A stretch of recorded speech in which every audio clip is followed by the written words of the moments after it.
Welcome back, baseball fans. It's another beautiful day for baseball. Your Battling Bishops against Southern Virginia University. This is game 2 of a 3-game series, and we are happy you are joining us. We are hoping for a good day of some gameplay.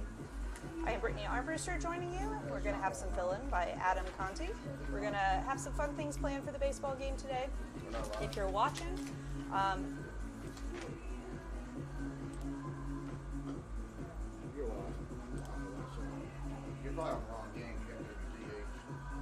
we're hoping to have some more baseball trivia.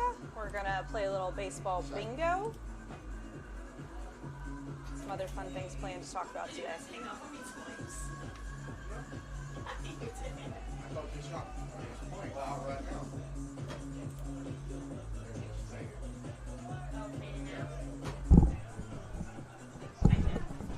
If you've never played baseball bingo, what this is, it's a standard baseball, or a standard bingo board, but instead of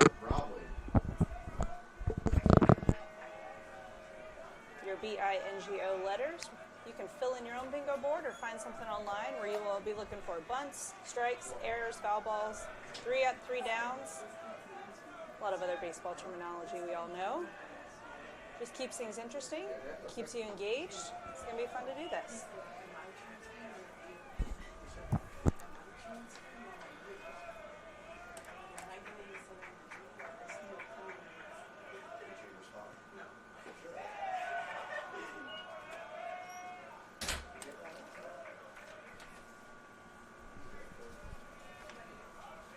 Our pitcher starting us off for today, number 16, Harrison Moore. Got a 1-1 count.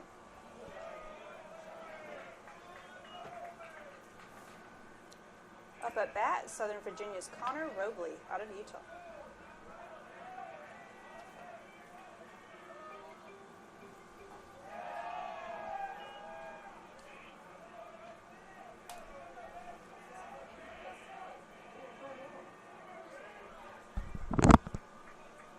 Moore throws another strike, bring to a 2-2 count.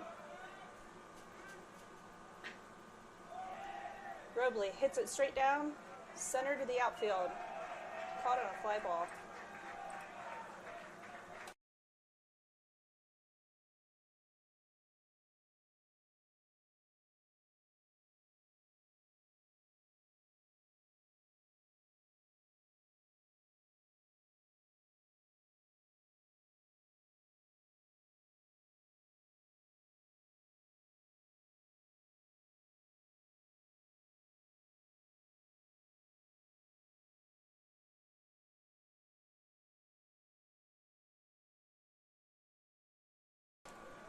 Apologize for the miscommunication. Wesleyan pitcher, Preston Workman. Ball is tipped off.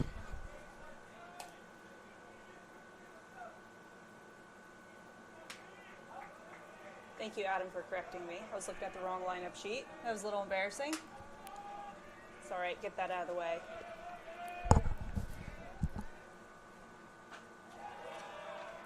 Little outside. Ball 2.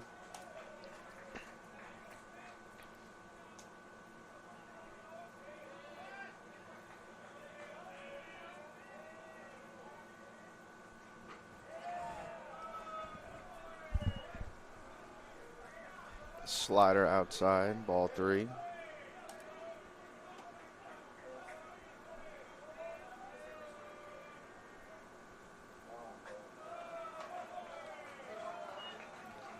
Ball 4 for a walk. All 3 of those pitches looked like they were almost in the same spot. Stepping in for Southern Virginia, the designated hitter, number 22, Zach Gearskin.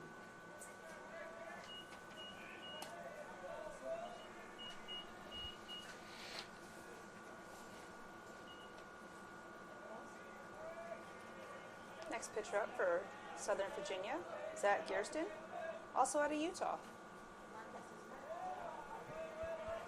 Looking at their lineup card, a lot of these guys look like they're from Utah.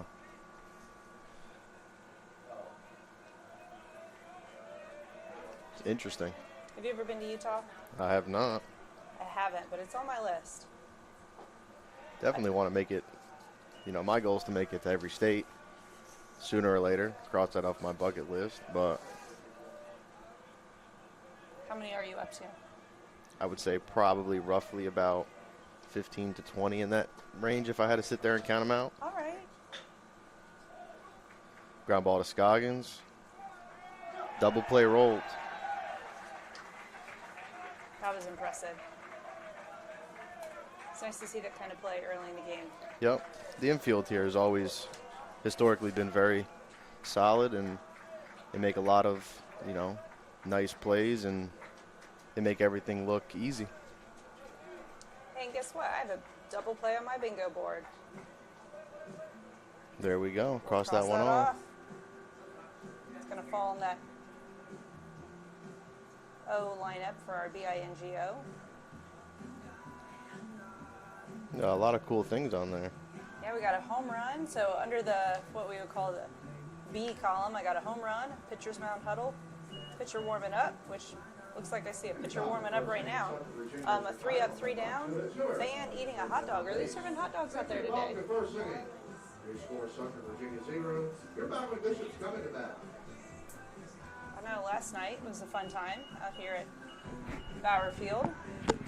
We had a whole party, several hundred people here. There were bounce houses, bouncy slides, a lot of activities for the family, a lot of alumni, burgers, hot dogs. It was a real fun party. Yeah, it looked like we had a bunch of people out there enjoying themselves. It's good to see, all the alumni come back. I'm a baseball alumni myself. And it was good to see, everyone coming back and supporting. Did you play all 4 years? Played 3 years, and then I got hurt my senior year, and I had to, unfortunately get surgery. But, it was a good 3 years, and, can't look, looking back on it, I don't really regret anything. And what was your position? I was a catcher. I could see that. Yep. That's a tough position. Yeah. How do your knees feel? They either say it's your knees or your hips, and it was my hips. Oh. My knees feel great, still, but, down the road, you never know. Leading off for the Battling Bishops, this second baseman, number 21, Javier Quintana. Starting off at bat, Javier Quintana, our second baseman. He gets out there off season and plays a little pickleball with us. Yeah. Javi was did very well yesterday. I think, correct me if I'm wrong, I think it was 2 doubles and a home run. He had a great batting day. Ball falls for a strike. Count 1-1.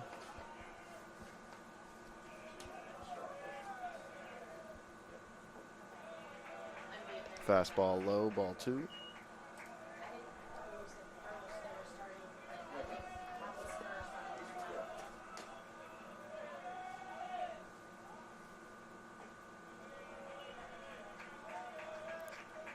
Looked like a changeup inside. Ball 3. Almost hit Javi.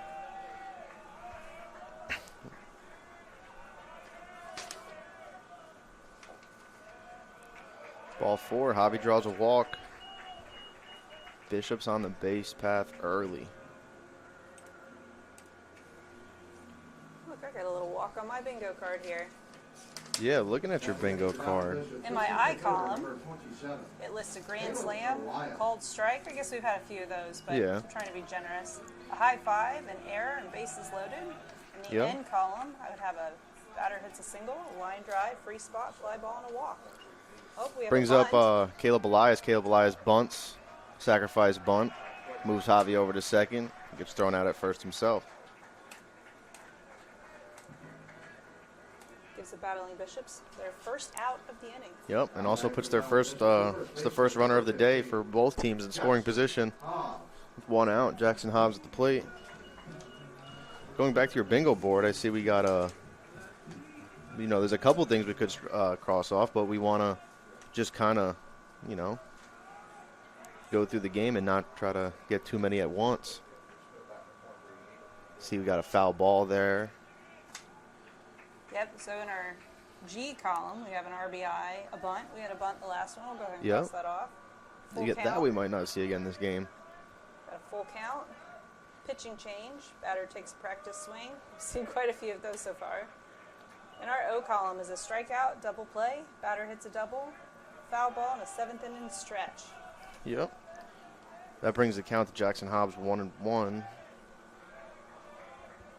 Fun thing about Baseball Bingo, I found a website. You can just Google it, Baseball Bingo. They offer a variety of cards. So even if we get through this one pretty quick, we can jump in and grab another card.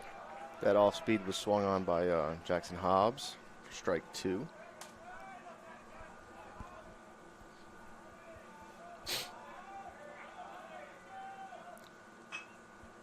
Gets a piece of that. Yep, right at the second baseman. Moves Javi over to third. 2 outs for the Battling Bishops. 2 outs, runner on third. Let's see what they can do here. The power hitting designated hitter, Jacob Trivet, coming to the plate. Started the season off very hot. Now batting for the Valley Bishops, designated hitter number 20, Jacob Riven. See if he can keep it going here and give the Bishops the first run of the game. Get made fun of at home a little bit. It's all in good fun, but I love bingo. I love Jeopardy. I love Wheel of Fortune.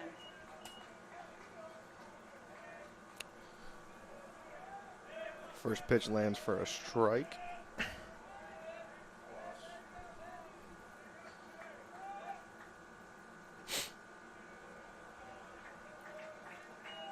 Looked like a changeup on the inner half. It's throwing that pretty inside, though. Yep.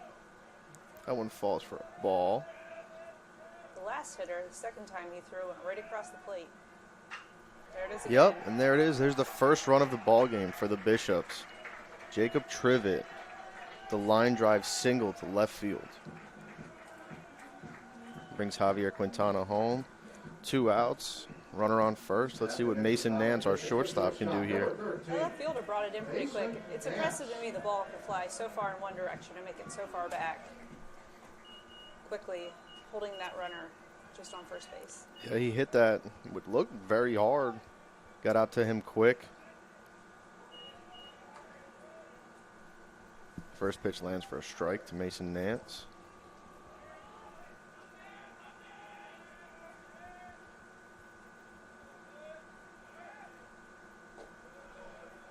It's cool to see this pitcher's almost like a submarine style pitcher where he throws the ball, you know, basically from down low, almost hitting the ground with his arm.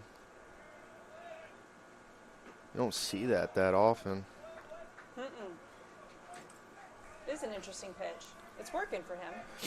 It's a little different. It's, you know, you get a lot more movement that way.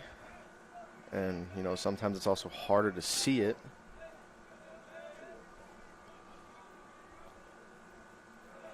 Ball's in the dirt. Here, Ball count. 3. 3-1 count. Yep, it's a hitter's count right here. Mason Nance, you know, hopefully he makes good decisions here this next pitch, 2 pitches. You know, either draw a walk or, you know, get a hit. Pitch is swung on, swing and a miss. Brings us to a full count. Yep. I got a full count here on my bingo board.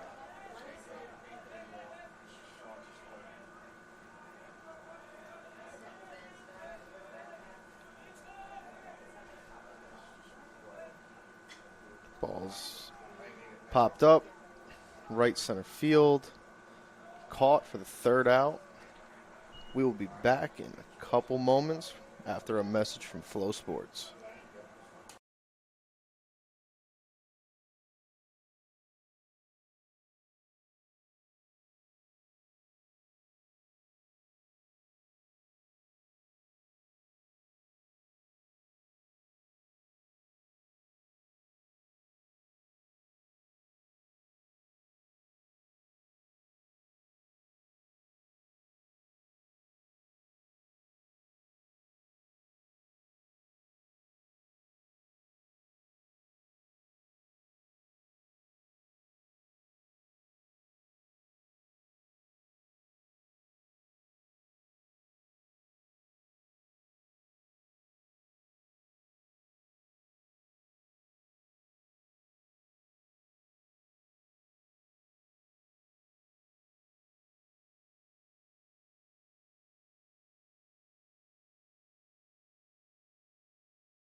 We are back at the top of the second.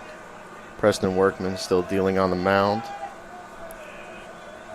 Now, Adam, off air, we were talking about Preston and his jersey and his jersey number. Yep. Wearing number 42 has a special significance here on the Bishop's baseball team. Yep, it does.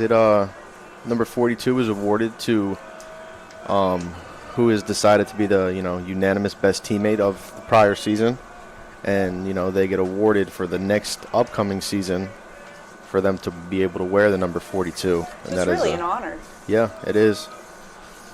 It's actually funny, before Preston Workman, started wearing that number, it was actually our first base coach, Zach Lyon, No way. who was wearing that number when he was here playing, not coaching.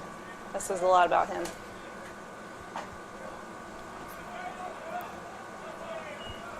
Count is 3-1.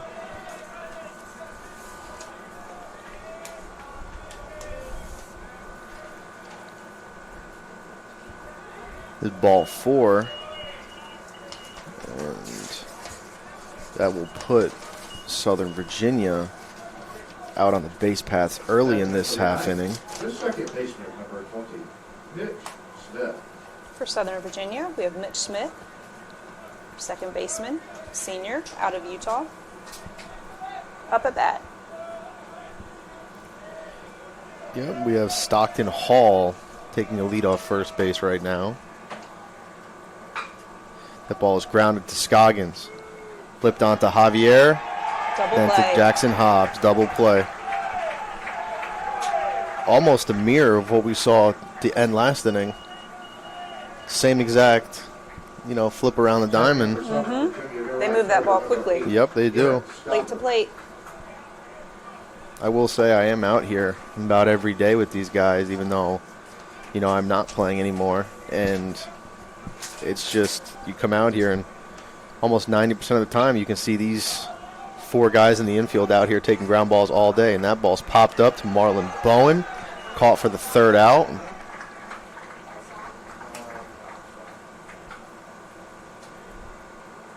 And we will be back from a short message from Flow Sports.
We are back. We got Brady Williams coming to the plate. He has a very suitable walk-up song, I would say, with the Brady Bunch.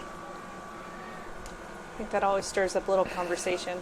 Yeah, it does, The upperclassmen here, it's been a tradition of ours for a good amount of time for the upperclassmen to be able to pick up the walk-up songs, and Brady Williams grounds a ball down the first base line, fielded by the first baseman for the 1st out. I feel like Brady getting the Brady Bunch. It's just fitting. Yeah. Might stick. We talking about actually the guy we have at the plate now here, Colin Scoggins. His nickname is Scooby, and they played Scooby-Doo for him as his walk-up song his freshman year, and actually stuck the year after, and he kept it himself.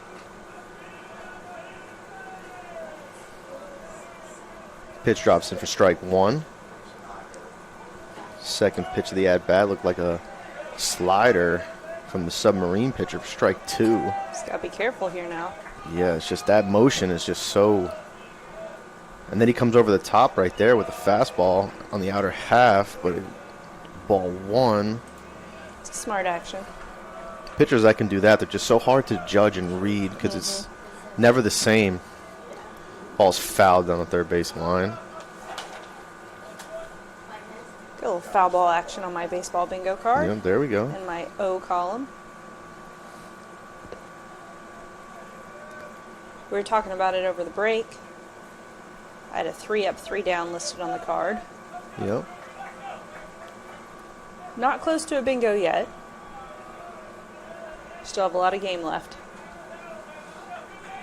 1-2 count on Scoggins. Pitches in the dirt on the outer half for ball two. Good job by the catcher there. Can always appreciate a good block.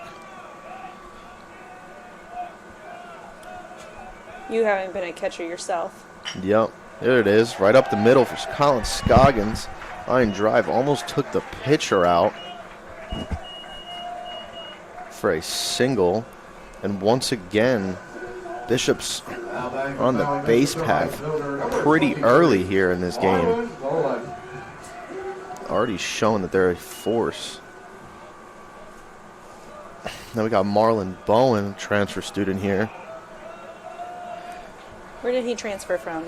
Not exactly sure on the school where he transferred from, but that ball is popped up shallow left field.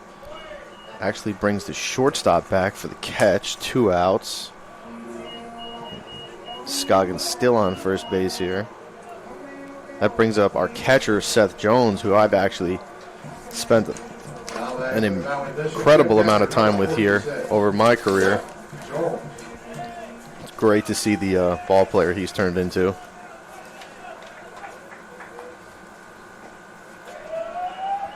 Look at that curveball, just hung a little too high.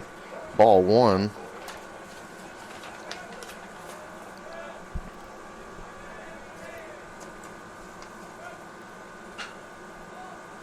Ball swung on and popped up to center field. Caught for the third out. And that will bring us to the top of the third. Just rolling through them this morning. Yeah, it's, you know, I don't want to say anything and jinx ourselves. Yeah, I don't want to jinx the game, you know. It's great to have a fast-moving game, you know, as long as, you know, the team you're rooting for and the team that everything is, you know, going as planned. Wesleyan up, Yeah. 1-0, Yeah. at the bottom of the second. We will be back in a few moments after a message here from Flow Sports.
Welcome back. We got the top of the third inning here.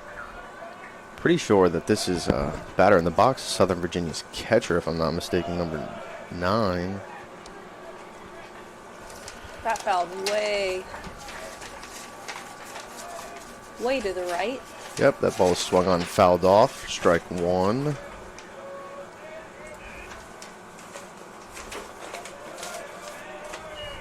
Looked like off speed. Low and away. Ball 1.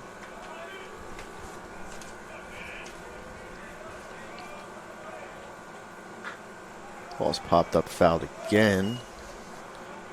Preston's really working on getting these hitters off balance today. As of right now, is doing a fairly good job at it.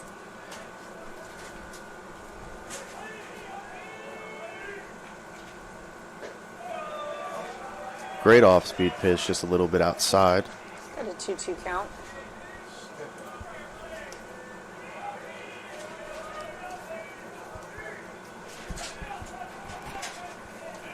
And the 2-2 pitch. Swung on, strike 3. Great job there by Preston Workman, and some great pitch calling from the dugout over there from pitching coach Derek Carter, who I also had the privilege of playing with here for his junior and senior, or as some people say, super senior years. In the COVID days. Oh, yeah. First pitch, number 44 from Southern Virginia, lands for strike 1. Benjamin Horsley, a senior, also out of Utah. Ball's fouled down the third base line, just out of reach from Colin Scoggins. It's going to bring us to an 0-2 count here. Bishop's really ahead in this count. See what the Bishops go to here. Fouled again, back towards the Southern Virginia dugout. Keeps getting a piece of it. Yep. It's always interesting to sit up here and try to, as being a catcher myself, trying to think what the pitching coach is thinking right here. Because in my head, I know what I would go to if I was still out there. Little outside for ball 1. Especially being, playing here, catching our pitching coach now. I know what he's thinking most of the time, too, because it's the way that he would be pitching. Ball swung on fouled off again down the first base line.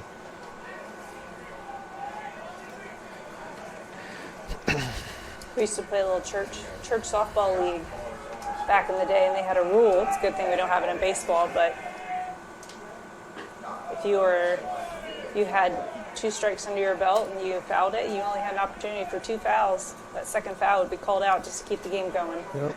That 1-2 pitch from Preston Workman landed a little bit outside for ball 2. The 2-2 here swung on and hit up the middle. Split the second baseman and shortstop almost perfectly out of reach of both. That's going to put a runner on first base for Southern Virginia here in the top of the third with 1 out. Coming up to the plate now is number 23, Mason Jones. He's a freshman outfielder, also from Utah.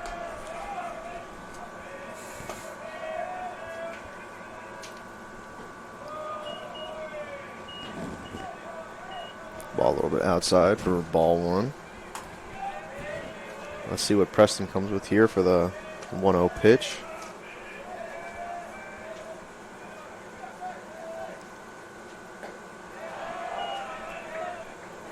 Just clips the outside corner there for strike 1. We have a called strike here on my bingo board. I know we've had a few of them, but again, we're not trying to roll through this too fast, but I think it's safe to mark that off in our I column. The 1-1 fastball swung on and missed. Strike 2. Got a 1-2 count, 1 out. 1-2 count, 1 out. Jackson Hobbs at first base doing a great job of keeping that runner true and holding him on over there. Not letting him get too comfortable on the base paths. Ball in the dirt. Great block, Seth Jones for ball 2. Gives the count to 2-2.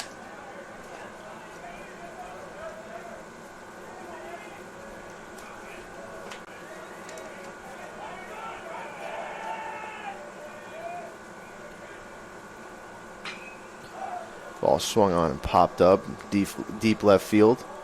Brady Williams tracking back. Catch. No tag. 2 outs here. On the top of the third. Runner on first. He had great movement out there. Yeah. Running, turning around. He made that catch look easy. Yeah. Sometimes my coach would put me out in left field, and I couldn't understand why because I never caught the ball.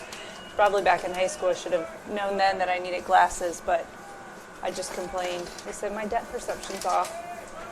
Yep. We've seen a lot of great development out of our, especially, talking about Brady Williams, our freshman in the outfield, with the new addition of Zach Lyon as one of our coaches.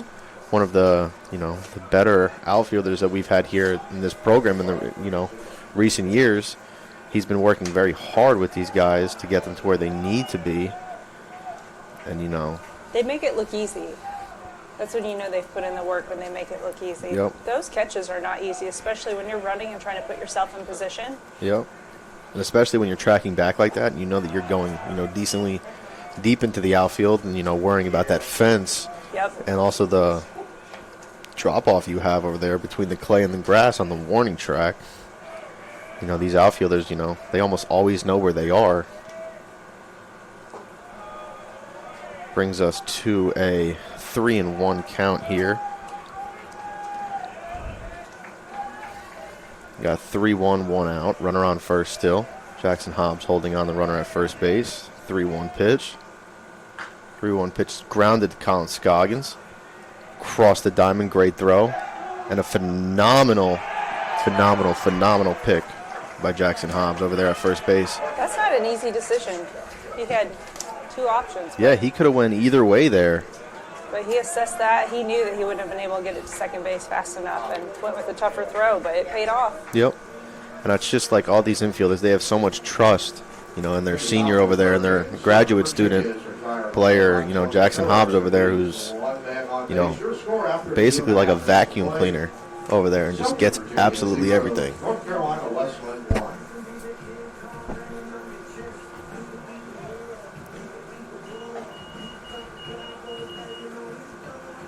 We'll be right back after a message from Flow Sports.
Welcome back, everybody. Now we got the bottom of the third, the top of the lineup here.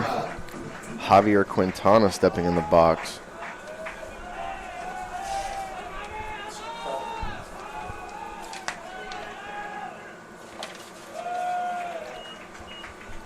Ball's high, ball 1.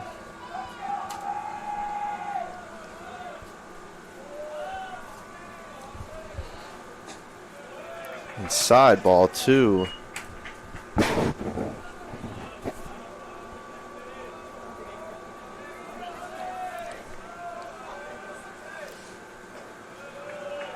Looked a little high. It did.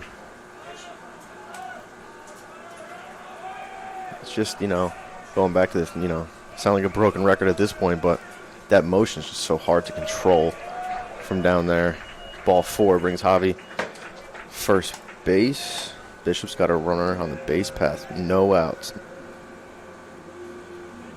Stepping in for the Valley Bishops is center fielder, number 27, That's really not something you want to see as, the opposing team, especially with, the heart of your lineup right here. No outs, runner on first.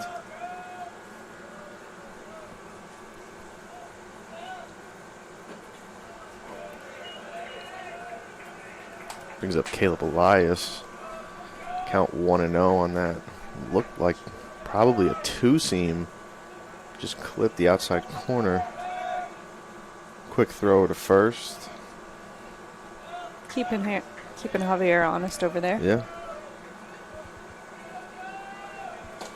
It's the first, almost pickoff we've seen today, which is surprising with the amount of base runners we had. Ball is fouled over first base. Brings the count 0-2. This is, 0-2 count. This is where plate discipline really comes into play. Tell me a little bit more about plate discipline. What's that mean? If I was to explain plate discipline to someone, I would just, it's kind of like almost knowing what the zone is and knowing yourself as well. If you get, say you're not great at, taking the ball the other way to right field, you get a pitch outside, try your best just to foul it off if you think it's close.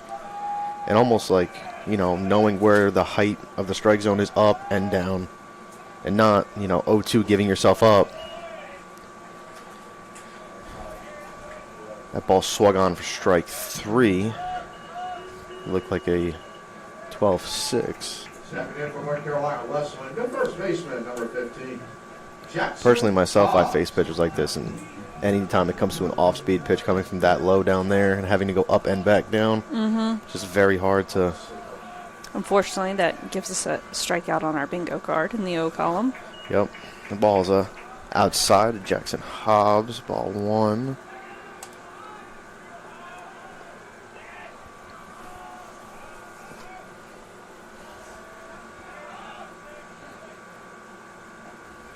Inside for ball 2.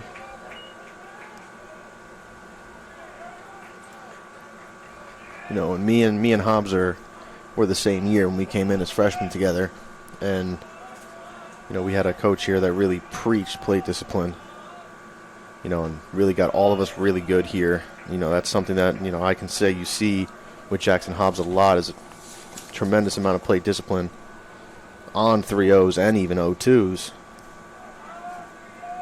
He knows himself, he knows his swing, he knows what he can do. But he also knows that,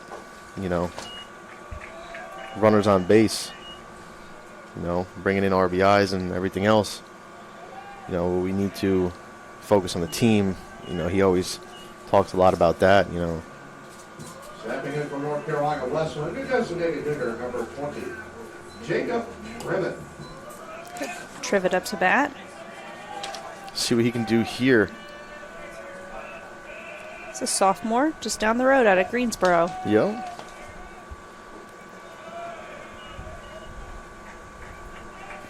Ball low for ball 1. It's a beautiful day out there. A little windy. Yep. We can see the flags out in left center field. Wind looks like it's blowing in a little bit, which, Keeping everybody cooled off at the same time. Yep. But also for a hitter like Trivet, it's really not going to matter with his strength. If he does get one to go out that way, doesn't matter where the flags are blowing. Some of the balls we've seen him hit this season.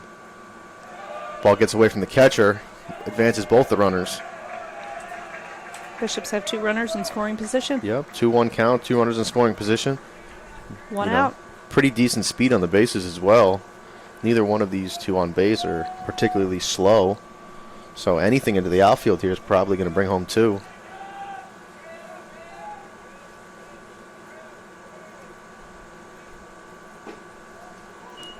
Ball lands, strike 2, 2-2.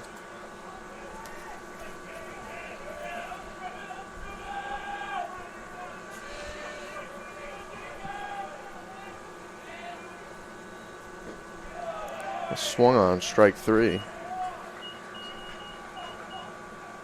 See that, right there, that's what I mean by plate discipline. You see a curveball starting on the outer half. It's going to do nothing but keep going out, And sometimes you do get, tricked and you already start committing, so you have to just commit to the swing either way.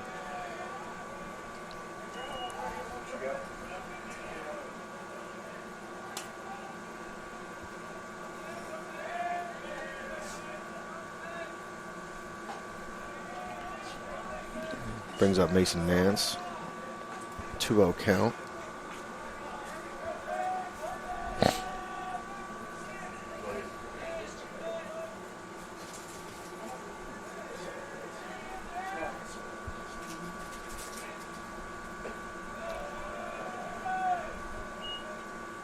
The pitch looked to be a little low end away for ball 3.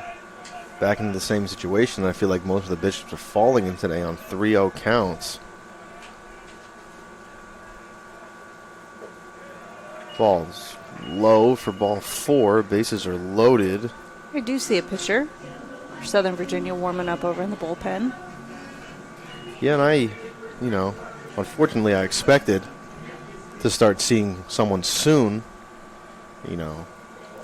Start seeing an increase in the balls, but this is another item on my bingo board in the B column is a pitcher mound huddle.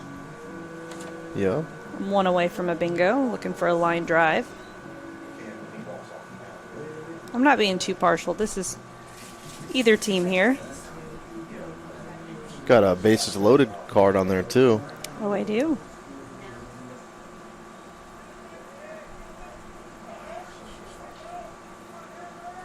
Stepping into the Valley Bishops, the left fielder. They're at the bottom of the I column. Brady Williams. Got a pitcher warming up as well.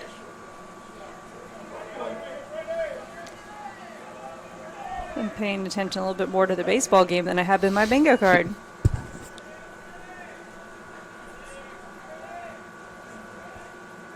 Brings up Brady Williams, bases loaded for the freshman.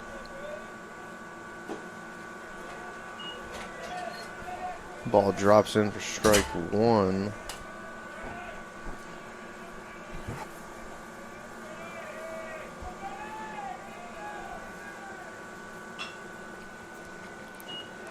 Gets a piece of that. It's a piece of that, fouled on the third base line. That was almost a problem for Southern Virginia if that one landed fair, because that would have tailed off all the way into that corner behind third base. Potentially, with the speed of Mason Nance, could have potentially brought 3 runs home there. 0-2 count on Brady Williams. 2 outs. It's a difficult position to be in. Of course it is. It's definitely something for the Bishops you definitely don't want to see. Foul ball again from Brady Williams. Javier Quintana, leading off the inning with a walk. Not scoring him.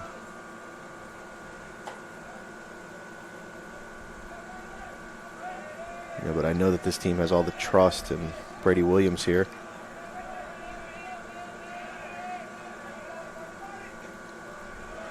Ball outside for ball 1. Got a 1-2. Good eye on that. That would have been a little bit of a reach for him, but Yeah. Once again, there's that plate discipline. He knows where that pitch is at. Again, same exact spot. up to a 2-2 count, 2 out, bases loaded. He didn't even look hesitant there. Some of the kids will always look back to make sure that they made the right decision, and he knew he did there. There you go. Ball's popped up. And it is caught for the third out. That will bring us to a quick commercial break from Flow Sports, and we'll be back at the top of the 4th in a couple moments.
We are back here with the top of the fourth inning. The plate we have number 34 from Southern Virginia just grounds the ball to Jackson Hobbs for the first out. Seth Floyd, Jr. out of Wyoming. Sorry we didn't give him an introduction. But That happened quick. yeah. Second for tonight's designated hitter, number 22. Can you talk about Zach Pearson. travel, Wyoming? I have been to Utah. A great way to see a lot of states is doing a cross-country road trip, and I've had the opportunity to do that a couple times, doing a northern route and southern route. But we had just driven through the corner of Utah, didn't really get to explore it, more desert area, and then drove up through Idaho and all across Wyoming. Wow. That recent? No, it was 8-9 years ago. But it was fun.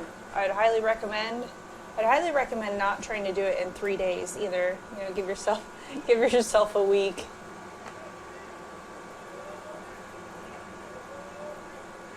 Does sound like a lot. You know, long drives for me never really been a problem. You know, me being from New Jersey, always driving back and forth, you know, to go see my parents and them coming to see me and back, you know, for almost 5 years now. What's that drive time? 6-7 hours? Really depends on the day and the traffic. It could be anywhere from 9 hours, which is the longest it's taken me, all the way to 6 hours and 15 minutes, 6 hours around there. On a good day. Yeah, you know, just traffic up that, you know, that part of the country is a little insane. Number 22 for Southern Virginia. Popped up center field to Caleb Elias. Caleb Elias brings that ball in for out number 2. Looks like it's bringing up to the plate number 25, I believe. Stockton Hall. I believe that's the first baseman. Yep, first baseman. The Stockton junior out of Utah. Hall. You know, just keeps sounding like every kid we'd announce is from Utah. Well, our last one, we had one from Seth Floyd. He was from Wyoming. Still nowhere near Virginia.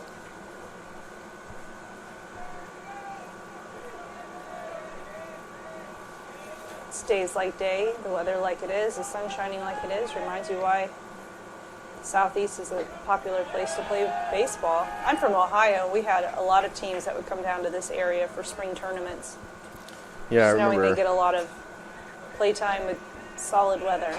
Remember being in high school around this time. We still fairly cold up. I mean, that ball Line is drive, just past Yep. it, between first and second base. Picked Line up drive. by the right outfielder. by Marlon Bowen, brought into Javier Quintana. And do you know what Balls. that line drive gives me? It gives me my first bingo on my bingo card. Yep. You also had batter hit a single too, I did. and a fly ball in that inning. So you got 2 bingos in that inning.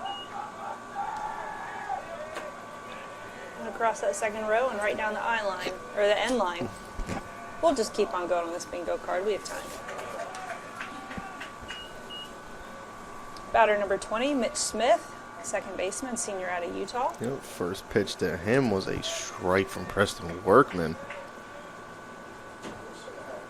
We'll say he's one of those pitchers that, you know, giving up a hit or two every now and then or walking a guy really doesn't get him, you know, too riled up to the point where, you know, he's very good on controlling his emotions.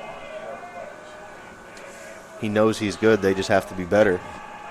Yep. That takes time, development. There's a Right there, reason he- ball up the middle. It's an error by Javier Quintana. Brings a 2-runner on second and first with 2 outs, bringing up number 8. Talk about keeping that level head. There's a reason he was awarded that number 42 jersey. Yep.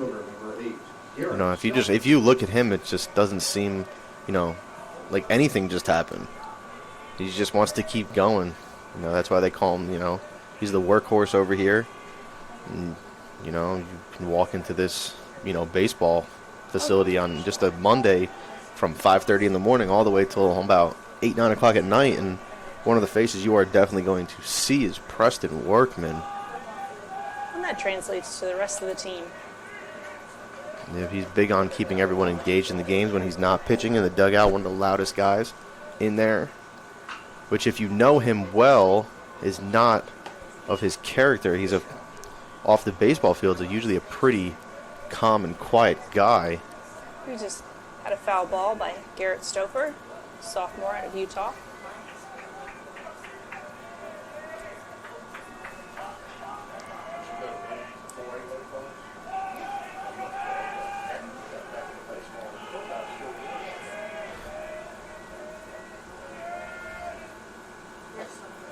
Great pitch by Preston Workman, just a little bit low and away. Ball one. Preston trying to work himself out of this little jam. 1-2 count, 2 out. See what he can do here. You know, Preston's also a guy I talked to a lot. He told me he's got full confidence in the 8 guys behind him. 7 guys behind him, excuse me. And the 1 guy in front of him when he's on the mound. You know, especially last year, you know, with the person we heard from yesterday, Davey Morgan. He was one of those pitchers, and, you know, the whole pitching staff, a ground ball went that way, and with 2 outs, and the pitchers were already walking off the field because they just knew that it was, you know, that these guys got his back.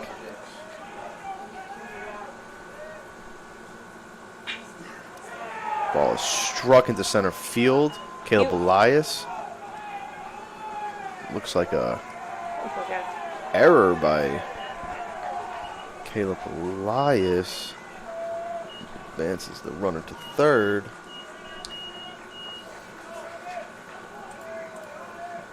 And first Southern run for Virginia Southern is on Virginia. the board. Catcher number 9, Robbie Tied up Simmons. at 1-1.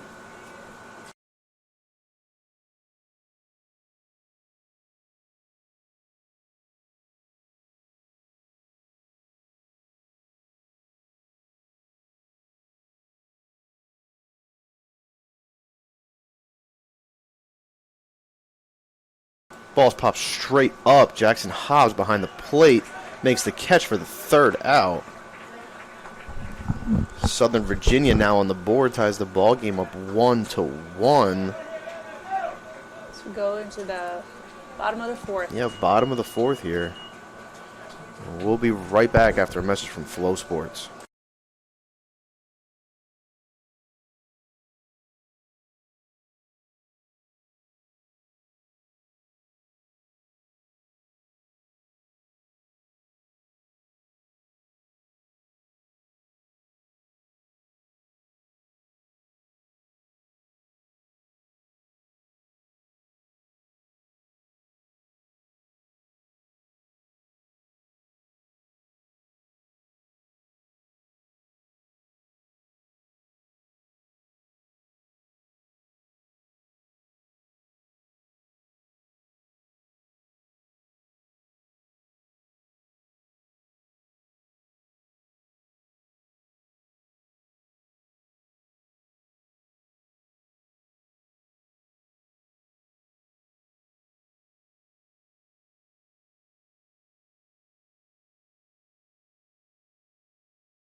We are back.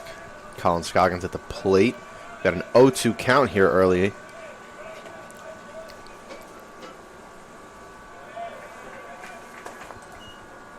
Sorry for the late start on this half inning. Just having a discussion about some statting here. Ball outside brings the count to 2-2. Colin Scoggins right back in this one.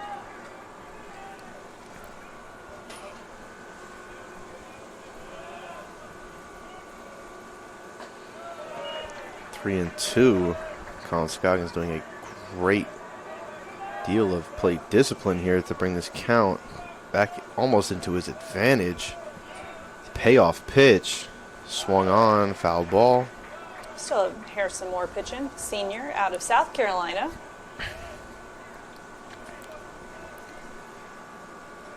At the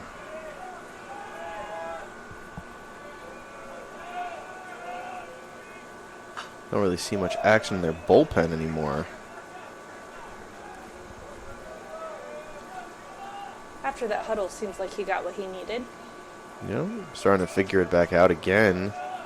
You know, sometimes you just get into those couple at bats where it's just that ball's popped up.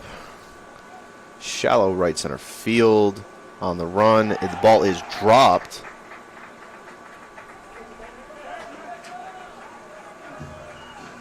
Colin Scoggins reaches on an error. Now back for the Valley Bishops, your right fielder, number 23, Marlon Bowen. I think it's underestimated how much of every sport is mental. I mean, you could be in a solo sport like running, team sport like baseball. Every position has a mental aspect, keeping your cool and working hard under Ball is pressure. bunted by Marlon Bowen. Successful advance to second base. You know, Was he called out? yeah, he was called out on Called out a at great first. pick. I think that was by the second baseman covering first base there, number 20, Mitch Smith. Now back for the Valley That could Bishops, have good catcher, number saved a 46. run there. That ball gets past him and goes all the way to that tarp out there in right field. Colin Scoggins might go all the way around the bases and bring the Bishops back ahead. So that was a great pick. That was a great bunt, too. Yes, it was. It was very close, a lot closer than you would think. You know, Greenfield just had great recovery on it and successful play for the Southern Virginia at first. it was a great coaching decision by Coach Clifton there, trying to advance that runner, especially Colin Scoggins. You know, probably within the top 5 fastest kids on this team. Got a 1-1 count, 1 out.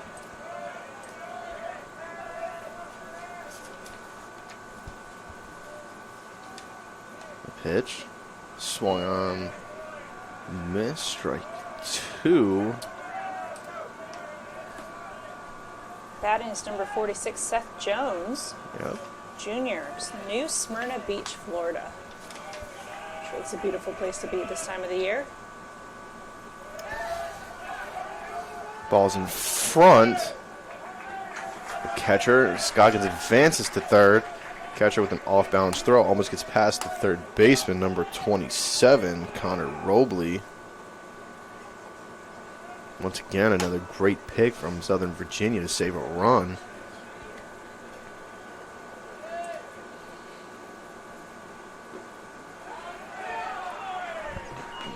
Ball's outer half.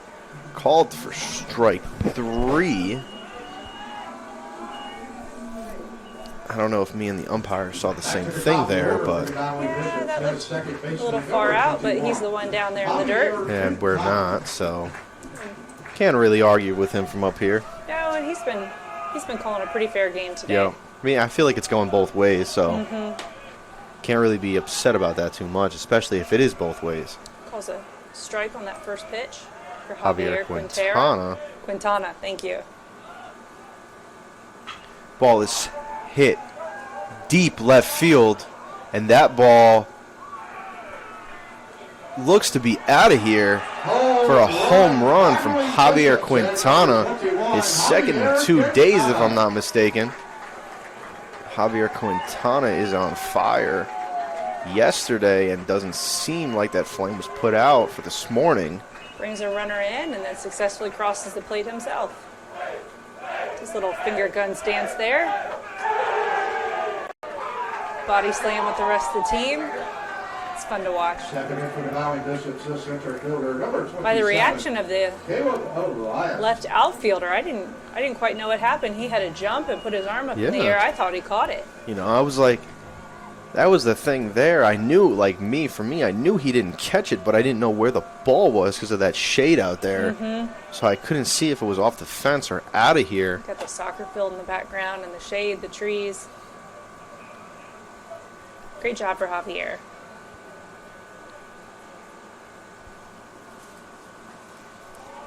It brings up Caleb Elias, brings the count to 1-1 on that off-speed pitch. Falls in for strike one. Caleb is a junior out of Roanoke Rapids. Yes, he is. That ball's hit. Third baseman, bobbled, safe at first on the error from third baseman, number 27.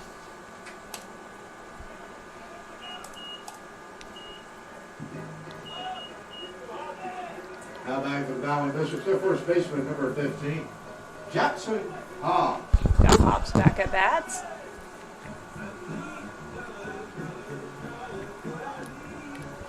Two outs. Just a runner on first.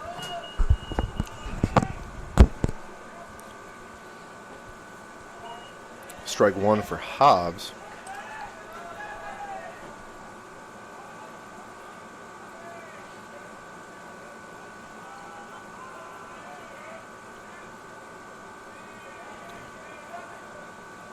Ball in the dirt. Great block by the catcher to keep Caleb Elias at first base. You know, I've always considered baseball as a game of confidence. And I don't think there's any more. I don't think there's a single player on this team actually that has more confidence than this man in the box.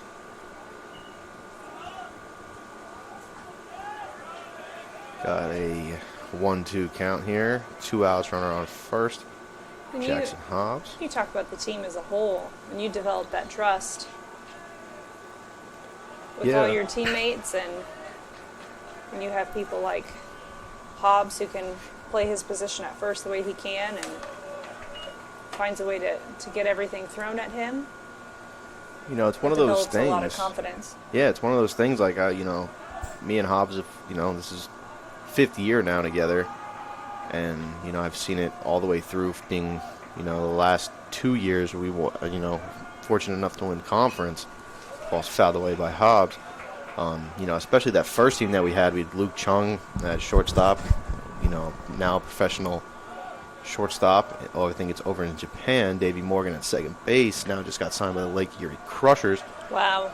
We had, you know, just on that team alone, between Division I and pro baseball, we had 8 starters that moved on to either big-time Division I or pro ball.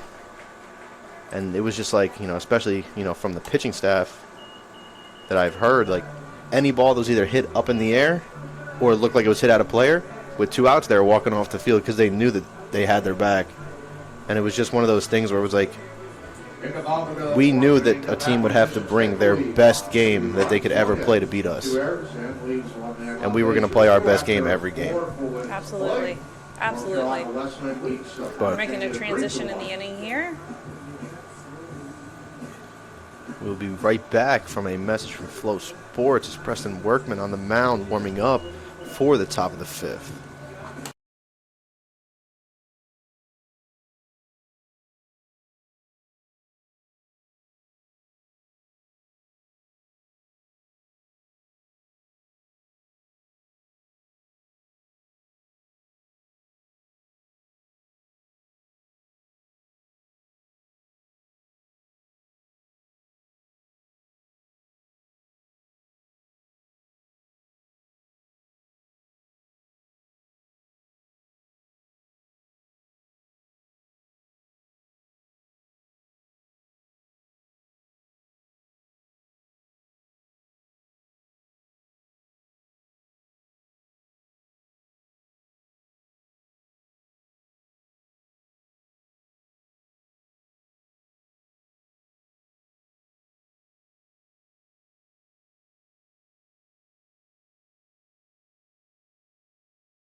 We are back. Welcome back. Top of the 5th. I think Preston Workman's still out there on the mound dealing. That ball is swung on and laced into right field. Just over the head Stopped of the by first Marlon baseman. Bowen. Quick throw in. Keeps the runner at first. Great play by Marlon Bowen out there in right field.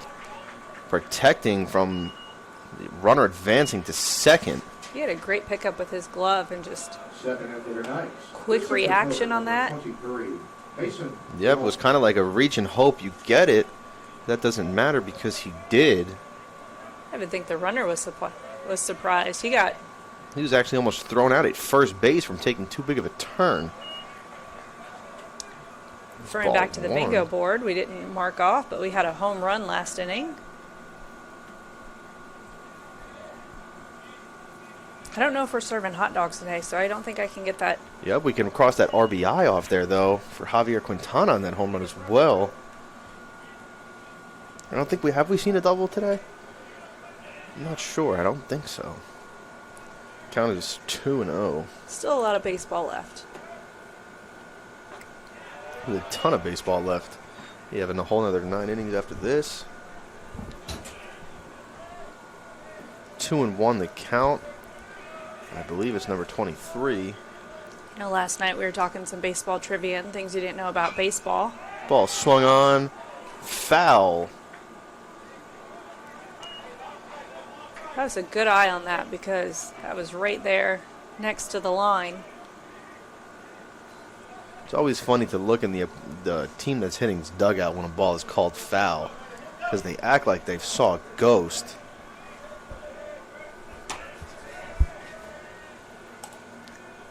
Picking up from where we left off yesterday, we had 5 things you didn't know about baseball. Ball is swung on and strike 3. I've noticed between, early in the game today and yesterday, every time that it looks like, on a swing on 2 strikes from Southern Virginia, if the ball is missed, they do start to run towards first base in case of a drop third strike. That's some smart movement on them. Up at bat, 27, Connor Robley. Batter shows bunt. Foul to Colin Scoggins. Runner will return, and batter will come back to the box. Ball was bunted very hard. I will say if that wasn't play, it could have been a double play. So, 27 here. Connor Robley is actually fairly lucky that ball went foul. His goal here is to move this runner over. Does not show bunt. Ball is low and away for ball 1. Number 44.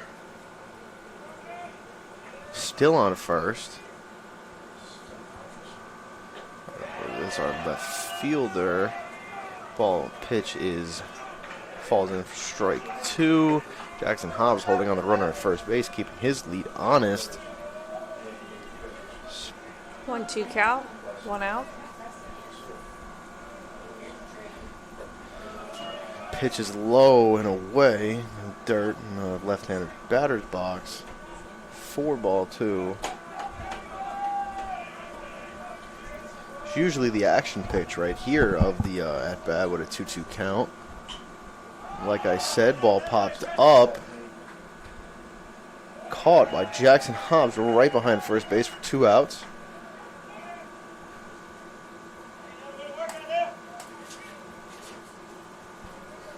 Second in for the Knights. Their shortstop, number 34, Seth Lloyd.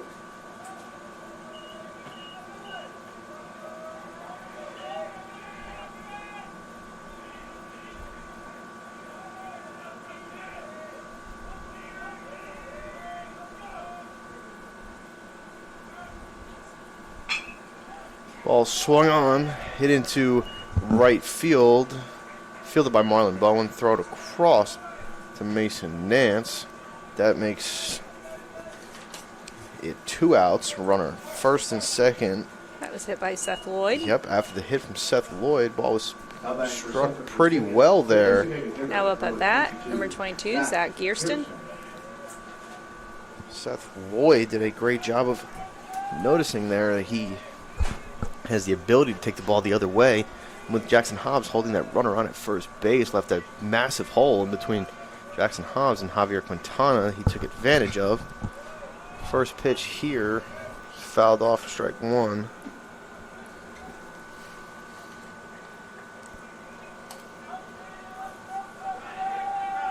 Got a 0-1 count, runner on second and first, 2 outs in the top of the 5th.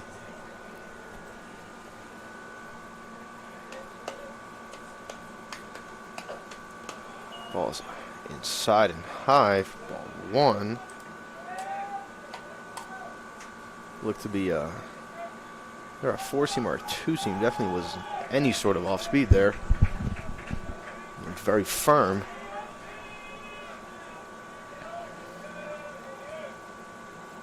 And the pitch is swung on. Geertsen Hit hits to it right deep down center the middle. field. Where's Caleb Elias? Ball over his head.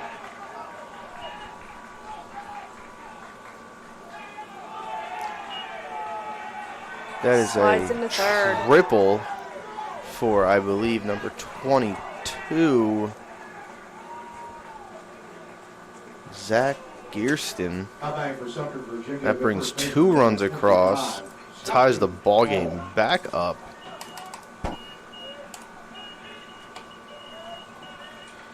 With 2 outs, runner on third.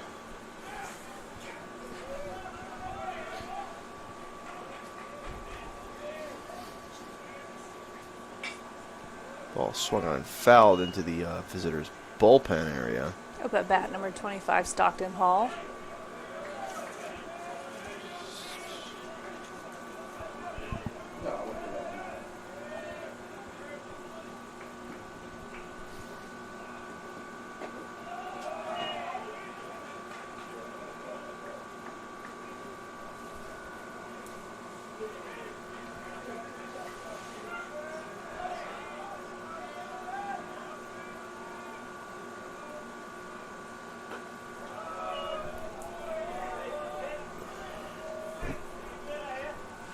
Got a, sorry for the late count change. Just got a question up here. Apologize. Count is 2-1, 2 outs. Ball is inner half for strike 2. Batter does not seem too happy about it. Don't know what he is seeing. I think it just went over that corner there. Yeah, it looked like to be a 2-seam on the inner half with a little bit of movement, but not too much. Ball swung on and grounded fairly lightly to Javier Quintana, thrown on to Jackson Hobbs for the 3rd out, but not after the Southern Virginia scores 2 runs and ties the ball game up 3-3 in the top of the 5th. We're officially halfway through this game. Yep, just past the halfway mark here in Rocky Mount, North Carolina. We'll be back with the bottom of the 5th after a moment from Flow Sports.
We are back here. Jacob Trivett at the plate. Swung on, miss for the first pitch. We even had a pitching change for Southern Virginia. Yes, we Rock did. Giles, senior out of Mesa, Arizona. Strike 2. Officially, I can cross off pitching change on our bingo board. It gives me another bingo. I think my goal is to cover all. Not sure we'll get there.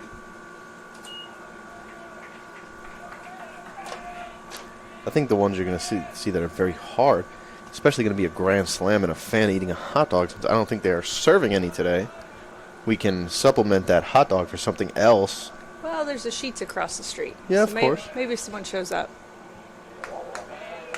Maybe our sports information director, Baden Collins, maybe stop there and get himself a hot dog. Pop fly, easy catch. Caught by the second baseman of Southern Virginia. Stepping in for the Battling Bishops, no shortstop, number 13, Mason Nance. Brings Mason Nance to the plate. Is this his first time batting today? No. No.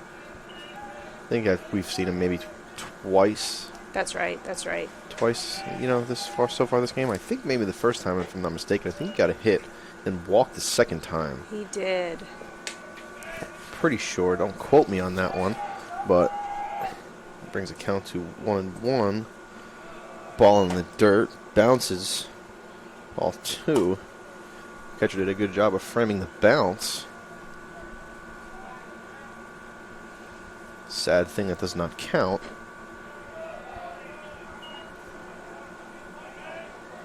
It's fouled away. Back to the Wesleyan dugout. Brings the count to 2-2 with 1 out here. Rocky Mount at Bauer Field.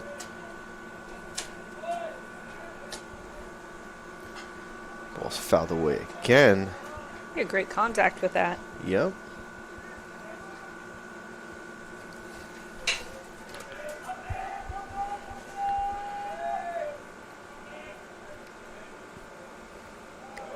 Ball is in the dirt. Seeing great batter's box presence from Mason Nance here. And discipline in that box. Bringing this count from a 1-2 to a 3-2. But in the process, fouling off 2 pitches. Ball is swung on to center field. Got a really good piece of that ball, but is caught by the center fielder. Didn't have to do much but take a couple steps back. Brings up Brady Williams, the freshman. Now back for North Carolina Wesleyan. Still a great The hit. left fielder, number 6, Brady Williams. Mason Nance is one of those guys that, just always puts the ball in play, and then once he finds that ground, it's a problem for the other team with his speed. First pitch to Brady Williams, ball 1.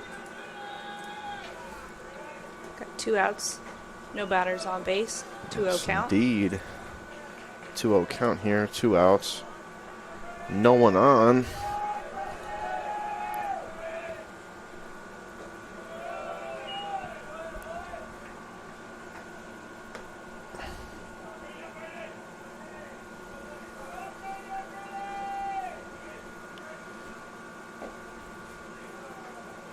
Couple of low pitches. Ball 4 brings Brady Williams to first base. First base runner this inning. Brings up Colin Scoggins. Now back for the Valley Bishops, your third baseman, number 28, Colin Scoggins.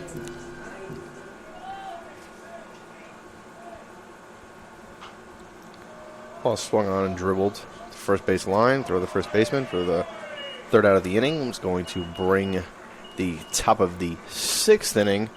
And we'll be right back after a message from our carrier, Flow Sports.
And we are back, top of the 6th inning. Preston Workman still out there on the mound. Not sure on his pitch count. Up at bat, Mitch Smith. Number 20. Just got confirmation Preston Workman is at 78 pitches, which is, in all honesty, not a terrible amount of pitches for, going to the 6th. Count of 2-0. He hasn't thrown many balls this game. He's been filling up that zone pretty well, getting a lot of early count pop-ups and ground balls. He's had a lot of clean pitches today. Oh yeah, for sure. Swung on, strike 2. Ball was in the other batter's box.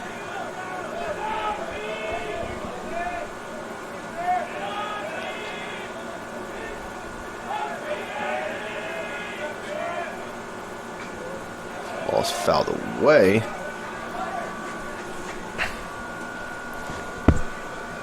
Preston Workman working himself out of a 2-0 count here, bringing the count to 2-2 before that last foul ball there.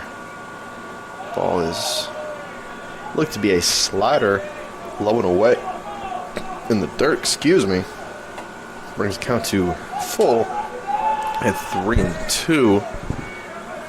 Is going to bring the payoff pitch here for Preston Workman. Let's see what he can do. Ball swung on, missed.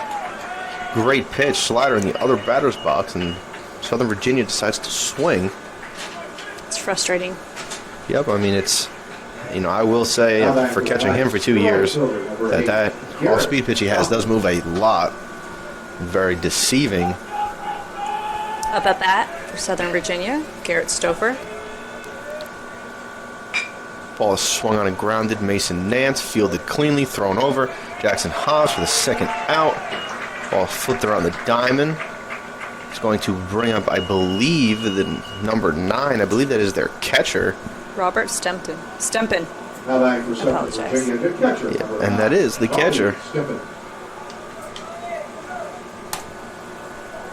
Fortunately, from being a catcher, sometimes in between these innings, you hope that they're not too quick, like as this one has shown to be so far, for you to get a little bit of a break from being back there. Ball's a little bit low and away. Ball 1.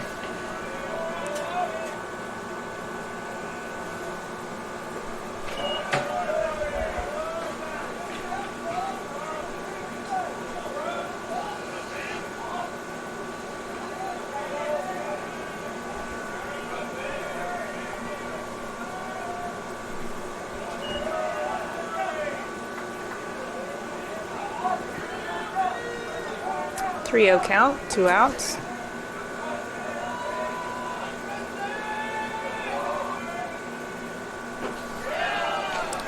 That is bring the count to a 3-1.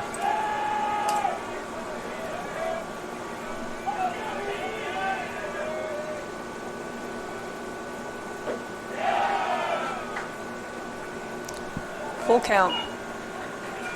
Oh, no, that was the ball.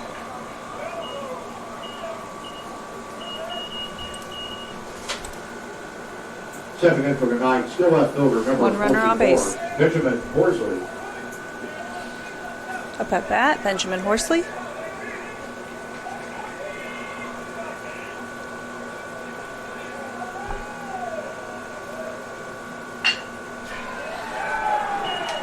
Hit Ball that swung deep on into down right the field.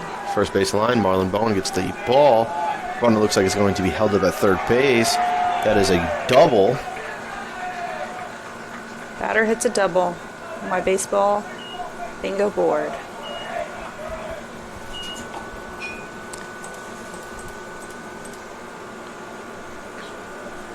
Pitching coach there, Carter, looks to be coming out to the mound. It looks like we see Mason Bopple in the bullpen. Looks like he is warming up, trying to get hot quickly out there.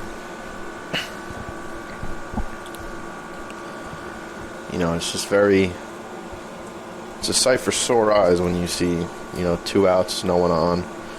Now, still with 2 outs, you got second and third, pretty quickly afterwards. So, let's see if Preston Workman can work himself out of this jam here.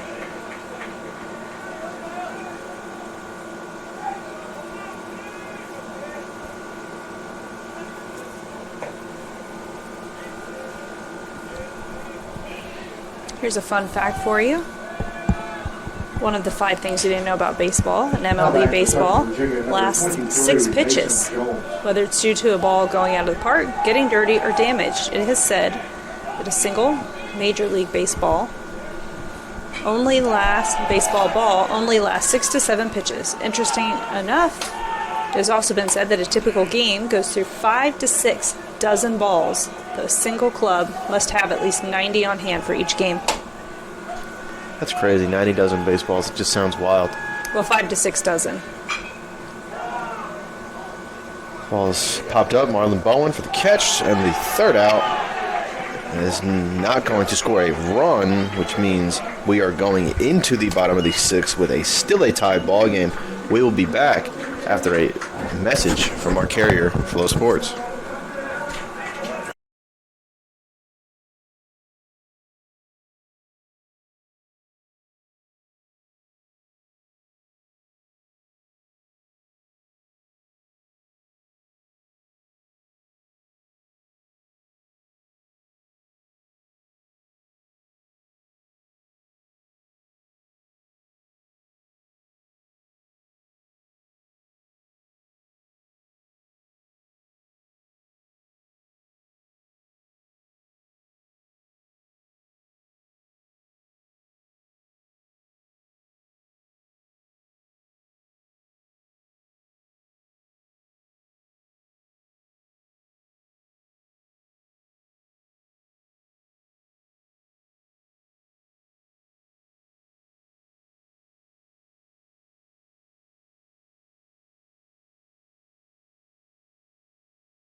We are back here at the bottom of the 6th inning. Marlon Bowen at the plate after a great catch to end the inning for the top of the 6th. First pitch looks to be a 12-6. That didn't 12-6 and just stayed at 12.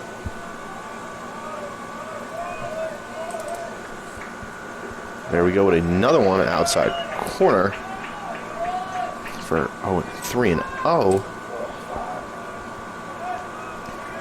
Ball's away. Also fairly slow. Ball low. Ball 4.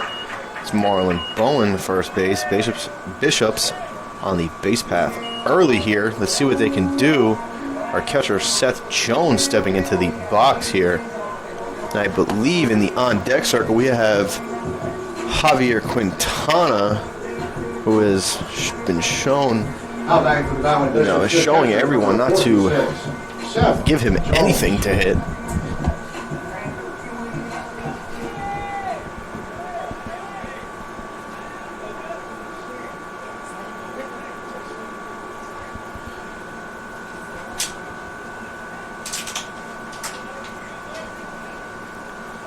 Umpire over here taking sweet time. Seth Jones already in the box, like, let's go. He's ready. Shows bunt. Ball's bunted. Runner advances to second. Seth Jones thrown out at first.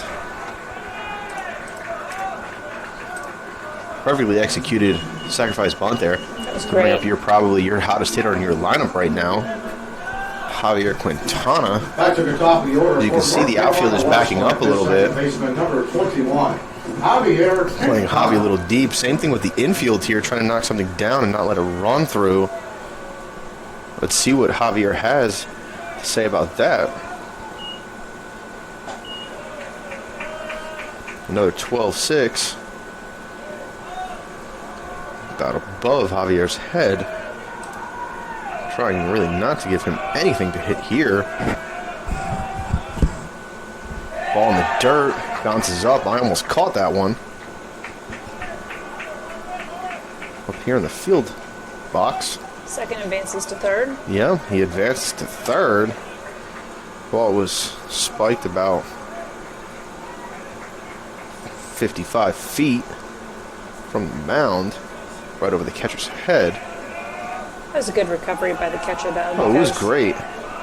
You know, I can appreciate that. You know, a lot of hustle from him brings the count to 3-0. I don't think that they're still going to give Javier anything to hit. Bless you. Like I said, not giving him anything to hit. Coach is coming out to the mound to talk to the pitcher there.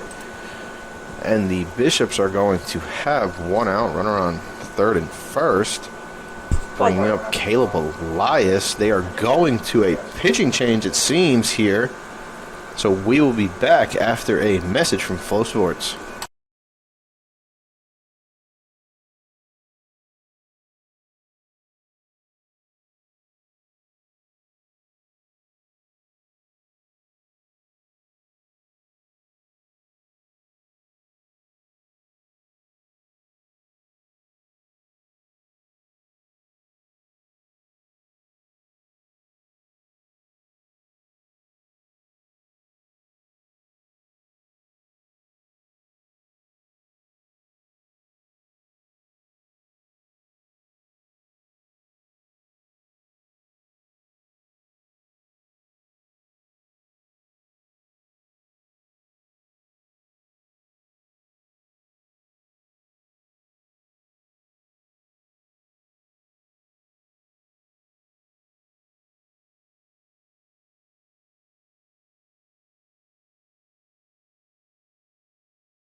We are back after that pitching change. Southern Virginia brings number 4, Ben Agnew, to the mound. Also from Park City, Utah. Caleb Elias at the plate. We got a 1-0 count. Runners on the corners here. See what Caleb Elias can do with one out. That ball is up and in. Right across the letters for Caleb Elias. We have a 2-0 count. Hitters count here.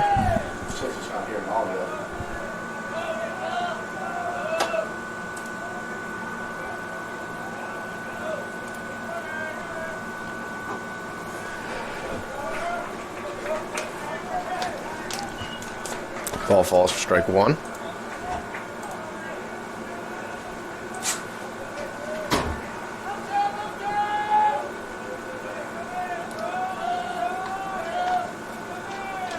And the pitch. In the dirt, ball 3, 3-1, one out. Runners on the corners here.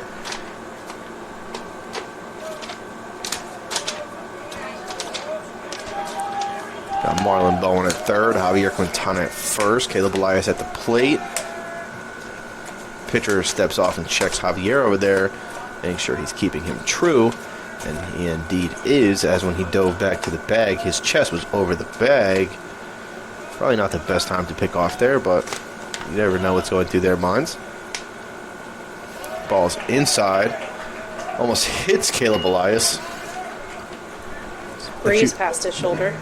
Yep, that's usually not the time you want to get hit when you're walking anyway. You'd rather get hit on the first pitch or the second pitch or the third pitch, not when you already are walking. 15, Jackson Hobbs. At that point, you should have just hit me on the first one, is what I would say. Well, thankfully nobody got hit. Yep. Caleb Elias, tough guy too. Probably wouldn't have hurt him that much. Got Jackson Hobbs here at the plate. One out. Ball's in the dirt. Great block by the catcher there. It's a good signal to his teammate on third, stay put, stay put. Yep. Especially, Marlon Bowen isn't the slowest man in the world. He's also not the fastest man in the world either.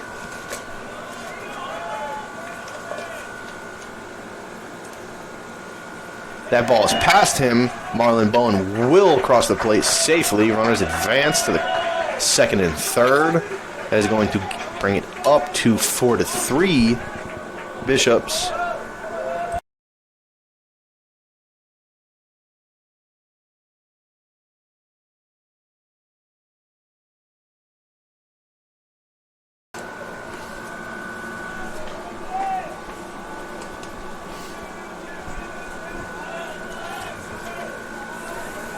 A count here on Jackson Hobbs. Wow. That ball is launched into left field, deep. Looking back, gone. That is a 3-run bomb for Jackson Hobbs. He knew it off of the bat.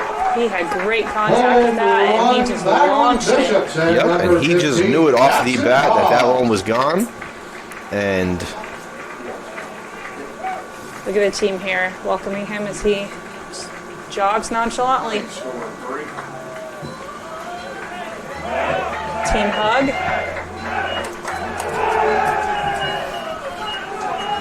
brings the score to 7-3. Bishops, one out, nobody on, and Jacob Trivet at the plate, who, as I said earlier in this season, showed that he is a force to be reckoned with. Ball's up and in for ball one, almost off of that elbow guard. That ball is swung on and launched to center field, very high. Looks like shallow center field for the second out here. Easy catch for the center. Yep, center and fielder. Trivet did show his speed off there. If that ball was dropped, he was already at second base.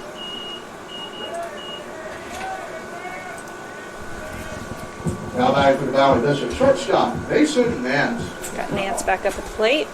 Nance back up at the plate here.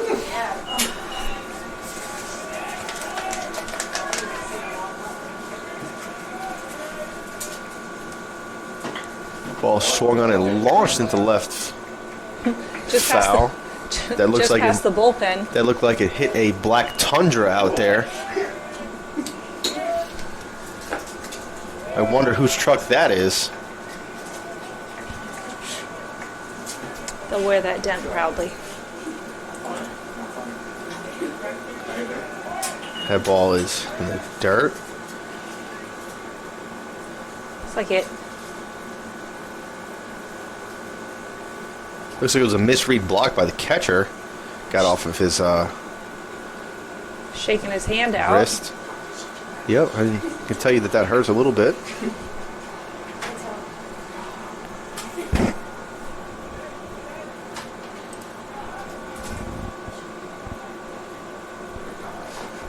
Kyle Brazo running in and out of the dugout, handing balls to the umpire, doing a fantastic job over there. I know we talked about the number of balls that are gone through in a Major League Baseball game, but I'd love to know how many Battling Bishops game goes through, because I feel like every few pitches he's running out and handing off a couple more. I will say that Coach Clifton brings 2 dozen into that dugout, and if he has to get another one, he is not the happiest camper in the world. You know, Division III, we So a little don't bit have of a different number than Major League Baseball. Yeah, a majorly different budget there as well. Ball 4. Nance advances to first base, and we have Brady up. Brady Williams with the Brady Bunch walk-up song coming. Brady Williams. Left-handed freshman. Yep, one of the few left-handers we have in this lineup. Hoping to make his way to base. This at bat. Pitch. Bunted. That's a nice Perfect. little bunt. Absolutely perfect bunt. Ball is Makes it. thrown into left field.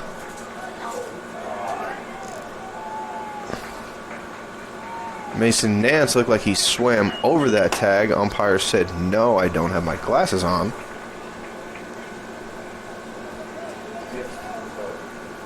Called out at third base. Coach Clifton tries to contest it, but ultimately switching positions on the field. Yep, Coach Clifton's one of those guys when he can look right at the scoreboard and be like, you know what? No point in ruffling some feathers for later in the game if we need it. So that brings Mason Bopple to the mound. We see a new pitcher. Going to let him warm up as we hear from Flow Sports.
Welcome back. We got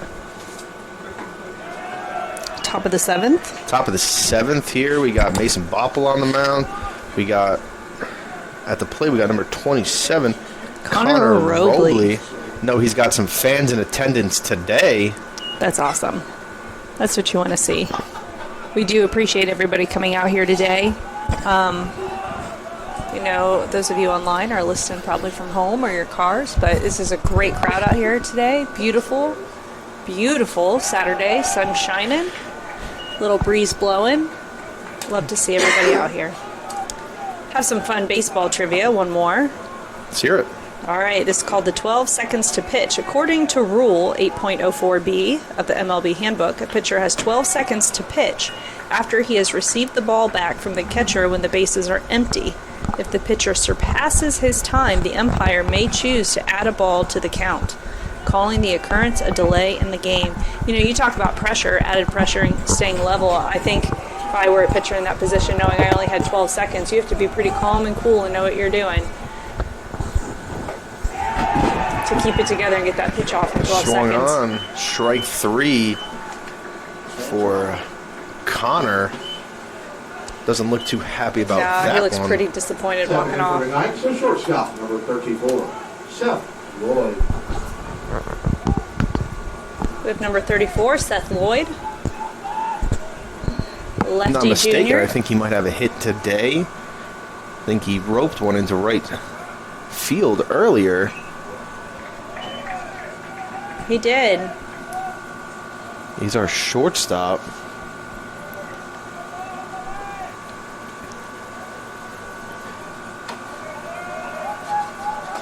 He's also shown some pretty good plate discipline in this game and again yesterday as well. Ball is strike on the outside corner. Batter does not look too happy about it, even though it was clearly right over the plate. You have a better view than I do. I thought that was a little outside, but you have a better viewing position. I think that was one of the only balls today Seth Jones didn't do. Try to block and bring in back.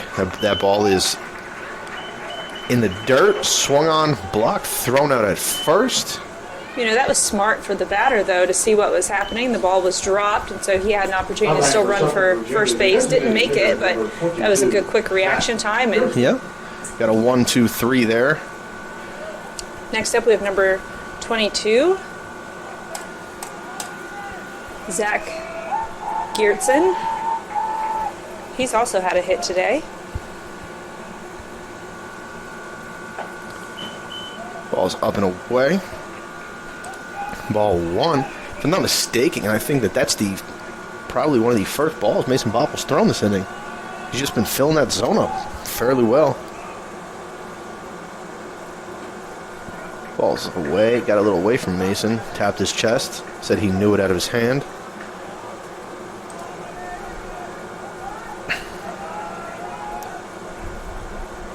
Mason Bopple, I believe, is a sophomore. That looked good. Right across the plate. Strike one. He's a redshirt freshman. 2-1 count here. Ball three. Way up and way out.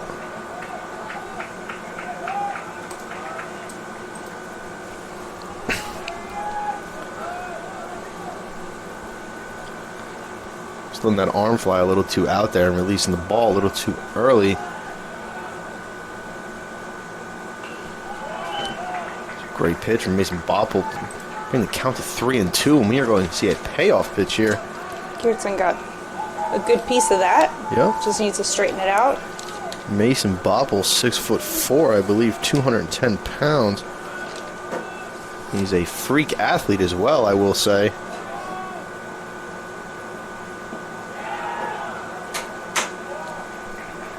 I don't know where that pitch was. I don't think the umpire did as well. Looked a little low. Ball four. And that ball was on a tee. Straight down the plate, but yep. And they tell you when you're an umpire, don't blink, and I guess he blinked. well, Geertsen's also pretty tall himself, so I think it hit just below the knee there.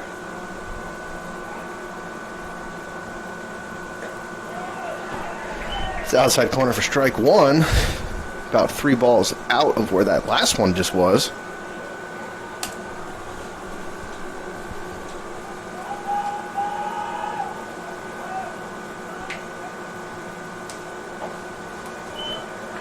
Up and away. Mason Bopple looks like he's putting a little bit extra on those pitches. Doesn't seem too happy about that last at bat for the walk.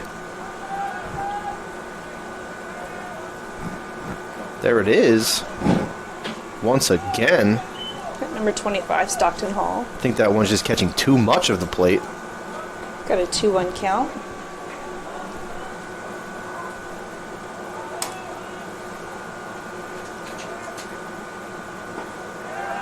Strike two. He held on to that swing as well, but yep. Seth Jones seemed also did a pretty great frustrated. job of framing that ball and bringing it back in as well, making it look even better than it probably was. got a piece of it. Foul ball.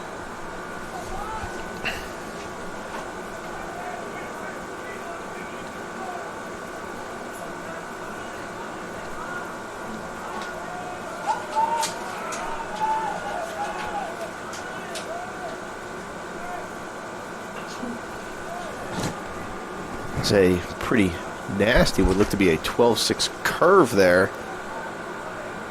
Got the batter to foul it off on his tippy toes.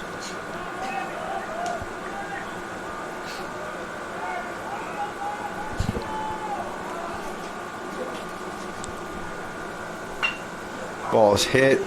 Javier shifted a little bit right before that pitch, and it went right where he was. Runner advances to third. You got third and first. Runners on the corners with 2 outs. The top of the 7th, that brings up, looks to be number 20. Mitch Smith. Mitch Smith. Heard that name a couple times in this game already. Second baseman, he's 0 for 3 today. Let's see what he is going to do now. Facing Mason Bopple in the top of the 7th. Runners on the corners. Ball's low and away for ball 1. So Jones doing a great job keeping that ball in front of him.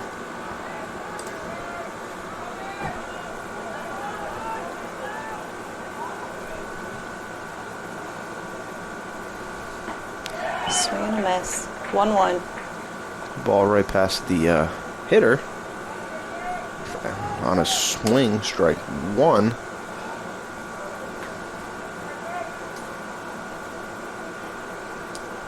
Swing looked good though. It was clean. It was a clean swing, just very late. Ball inside. Like a sweeping fastball right there.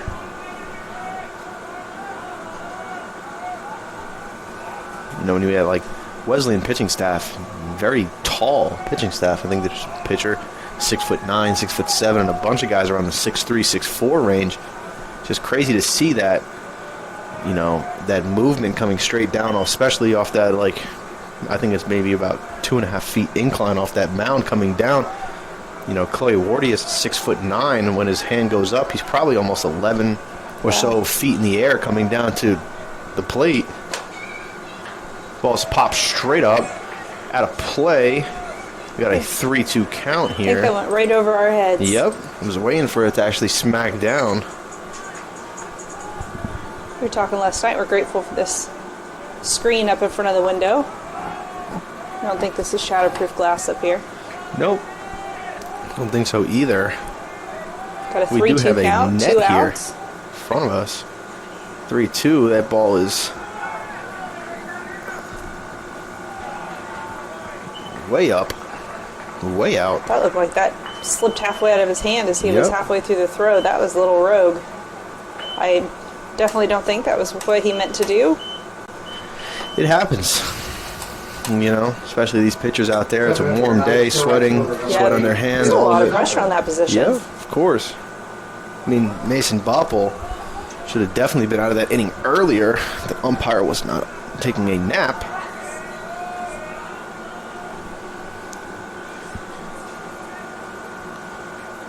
Just straightens it out there.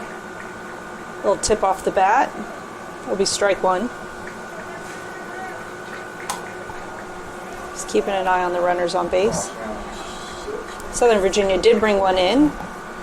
They Makes the score 7-4 7-4, Wesleyan. trying to close it up just a little bit, getting a little bit closer. We got runners on first and second. Right down the middle, strike 2, 0-2. Mason Bopple out there looking like he's not happy with the last 2 at-bats. Going to see what he can do here, if he can dig deep and get himself out of this one.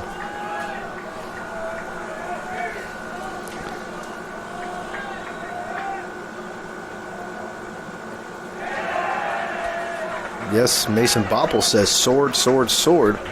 You know, batter broke the plane on that, too. It looked like he wanted to pull back after he saw where that ball was going, but it was too late. Yeah, but did a great job of getting himself out of that one on 3 pitches on a 1-2-3. Transitioning to the Transitioning. bottom of the 7th. Yep, bottom of the 7th. It's time to stretch at Bauer Field right after a message from our carrier, Flow Sports. Southern Virginia.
Welcome back to the Battling Bishop Stadium at Bauer Field.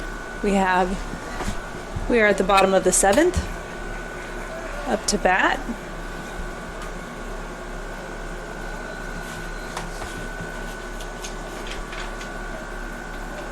Number 23, Marlon Bowen.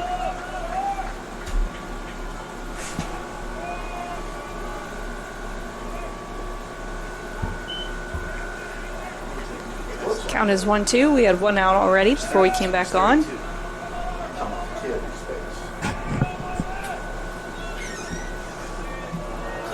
Derek, and your dad all said I don't know.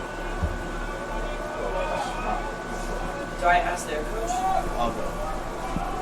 I want to come.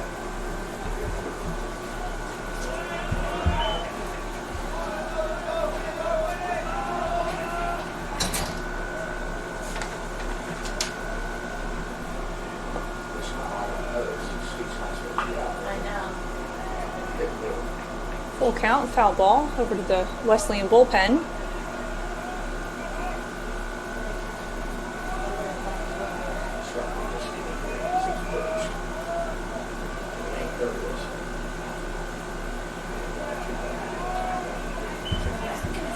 Watch that one come in.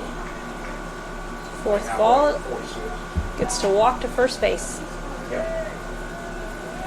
Now back for the Valley Bishops. The catcher, number 46, Seth Jones.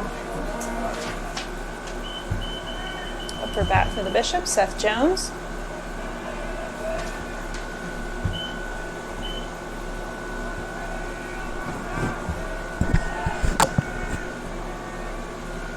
I guess correct.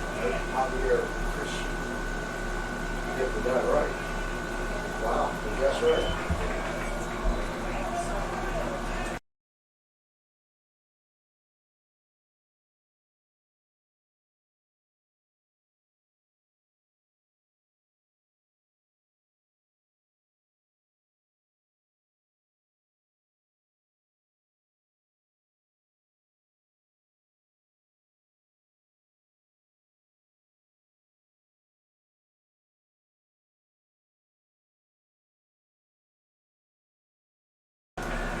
Javi, right?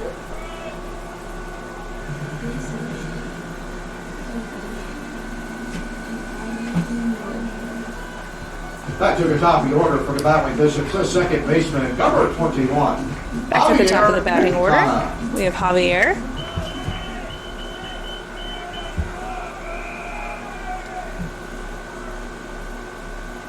We did have a pitcher change for Southern Virginia. Javari Christopher is a junior out of Greensboro.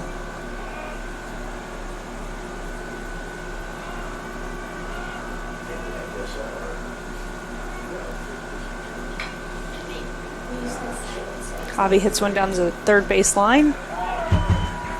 Southern Virginia rolls out a double play. Quick changeover as we start for the top of the 8th.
We are back for the top of the 8th inning here.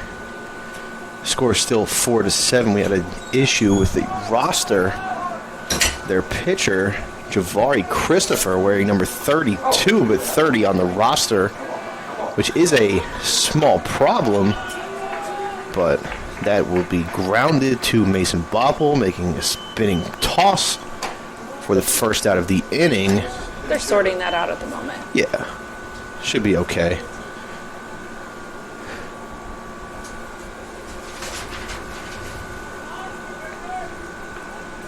Yeah, that was a good decision made This is by. a pinch. This is a pinch hitter. I think I see a number 15 on here. 15 is Ryan going. Ferris. Ryan Ferris. He is a catcher junior out of actually Virginia. So I think it's the first time that we've seen a kid from Virginia today. Not the only one on their roster, but I think it's one of the few. Stempen was also from Virginia. Okay, so we have seen another one. He's out of Stafford, so he's just down the road. First pitch, Lance, ball 1.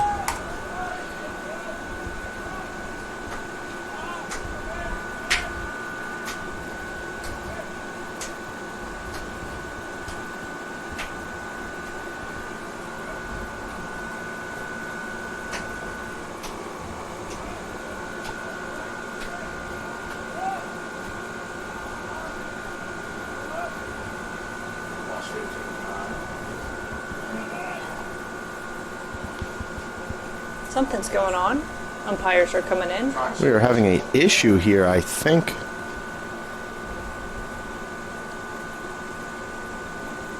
Trying to figure out what's going on. I think there was miscommunication there because the batter was just out of the box. I don't even know what he was really doing.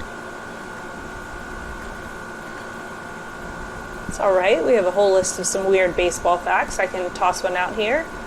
Number 1, the 1924 World Series was impacted by a pebble. Let's see if I can get a little bit more insight into this.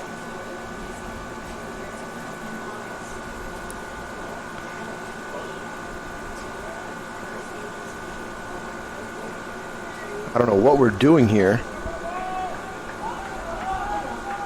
I don't think they know what they're doing either. All right, so some more insight into that weird fact. I don't know what's going on. Keep my opinion to myself, though. So back in 1924, during the World Series, here's a routine ground ball. It hit a pebble and skipped over the Giants' third baseman's head, causing them to score 2 runs. The game went into extra innings where the Nationals walked off in the 12th inning. Very interesting. You hear the phrase often, it's the little things, but don't really think that it's going to apply to a World Series baseball game. Ball swung on and hit, driven into left field.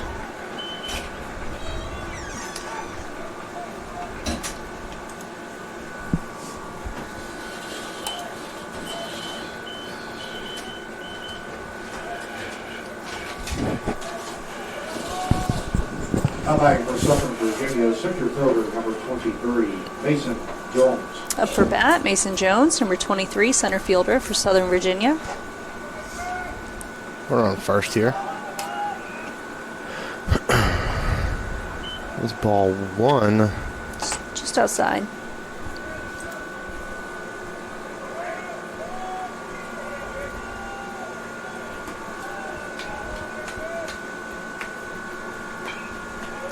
Fouled off. Strike 1.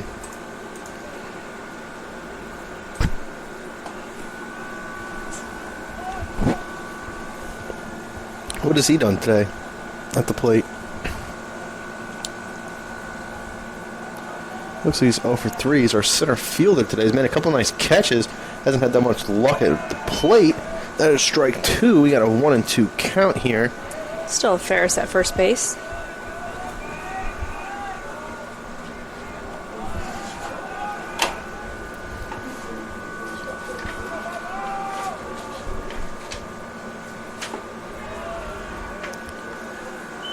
2-2 count.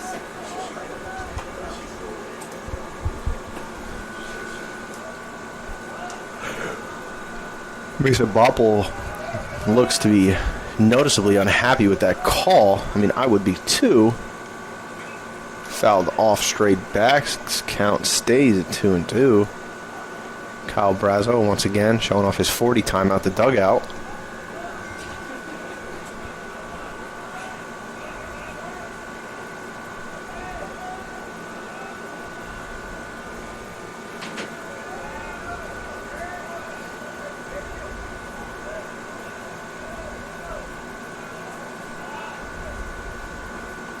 Ball's inside, ball gets away from Seth Jones. Want to just not advance. The batter did signal to him, but he was already on his way back to the base. Yep. I mean, in that situation as a batter, you're kind of guessing on where that ball is going to go afterwards, and noticeably guessed wrong there. 3-2, ball 4.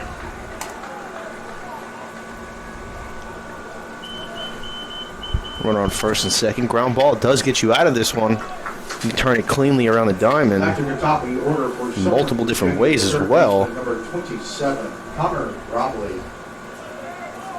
Back at the top of the batting order, number 27, Connor Robley.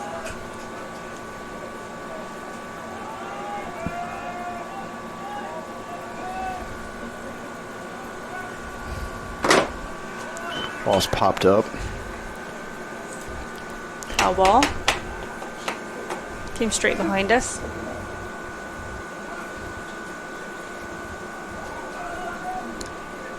Runners on first and second. Who do we have at the plate? Oh, we got number 27 once again. Connor Robley. Got a couple fans in attendance, like we said earlier. 1-1 count. See what he can do here.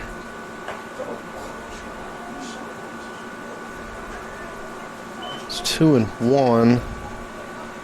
Fortunately, hasn't had that much luck at the plate today. 0-4.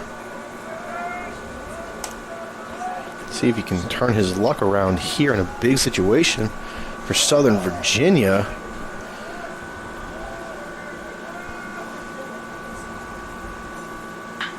Ball smoked to left field over the head of Brady Williams. And bounced It's over the actually a fence. ground rule double, which, if you ask me, helps the Bishops there, keeping that runner at third rather than having him score. Luck. I've never seen that before in live play. Yeah, That was impressive. Great hit. Solid connection on it. that might be on your bingo card. Not my first Come bingo back for card. Suffolk, Let's Virginia, see. the shortstop, number 34, Seth Roy. No ground rule double. It's No ground rule double. But if I was making my own bingo I card, feel like that's one of the hardest things to do in baseball. They should make that. They should put that on there. well, with bingo, you're trying to win, so you're not going to put on That a is lot of very things true. that are unlikely.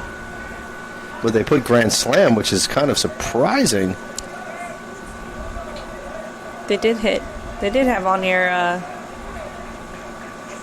batter hits a double, but they didn't have batter hits a triple either. Yeah, I would say you probably see statistically probably more home runs than triples in baseball.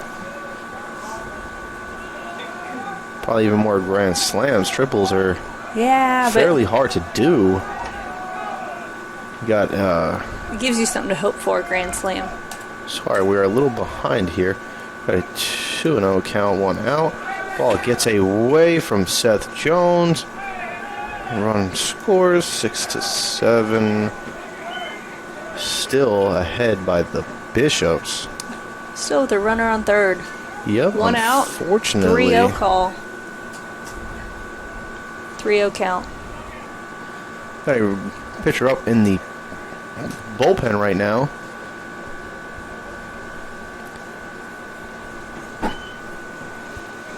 Looks to be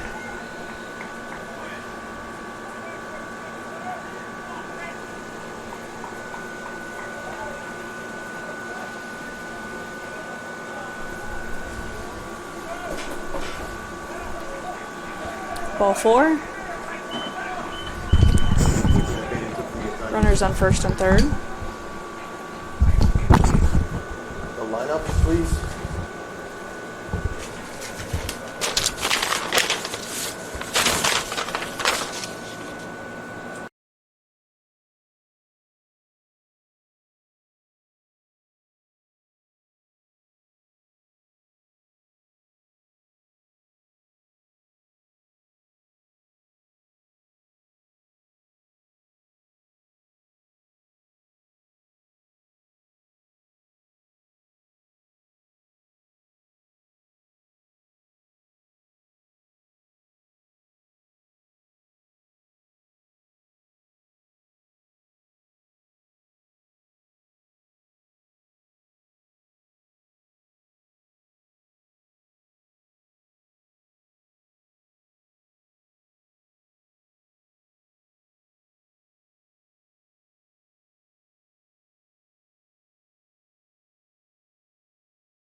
We are back after a mound meeting. Runners at the corners, one out. At the plate, we have number 22, Zach Geertsen. Geertsen. I had to practice that a few times. I know I messed it up the first time I said it. Also from Utah. See what he can do here. Got an 0-1 count.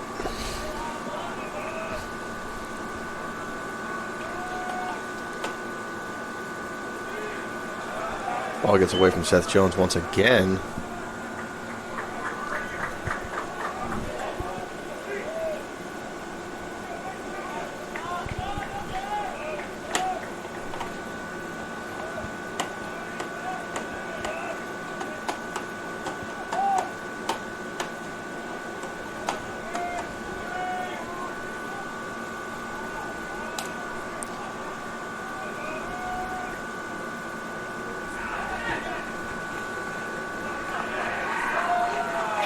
Got a tie ball game here.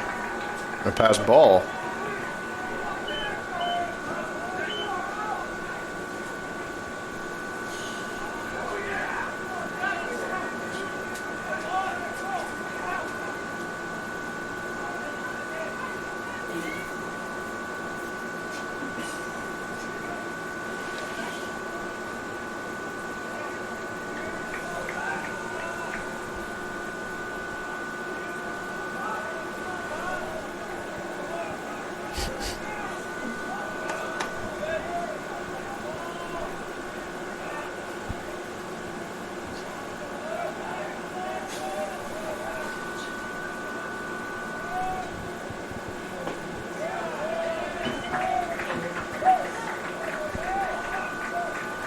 It's out number 2.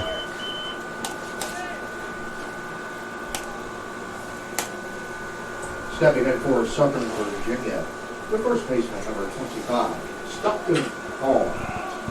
Number 25 Hall back up to bat. 2 outs, tied ball game. Southern Virginia's got 3 on the board this inning.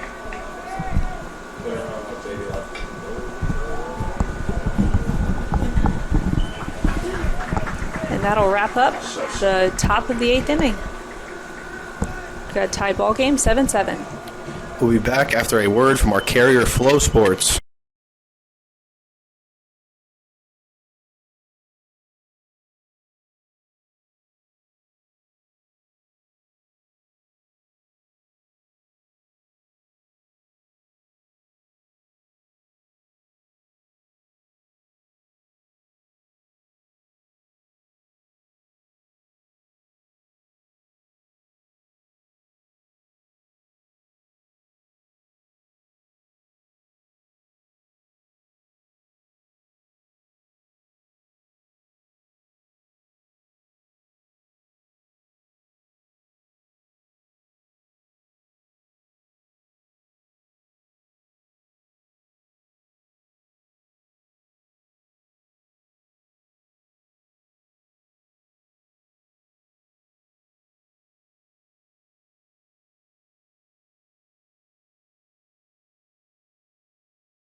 We are back, and that first pitch to Caleb Elias was strike one.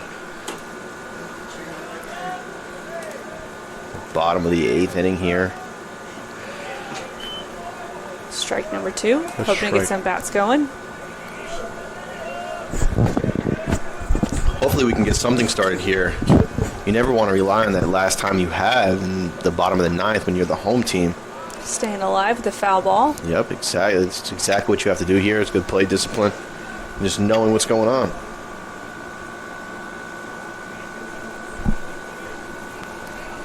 Caleb knows he needs to get on. You know, they need to score here. Swung on and missed. He swung late on that too.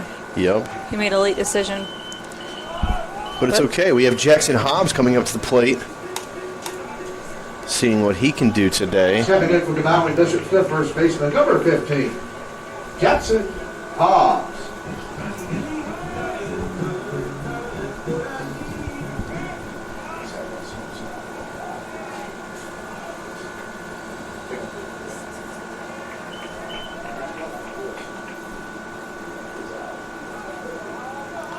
First pitch lands in there for ball 1.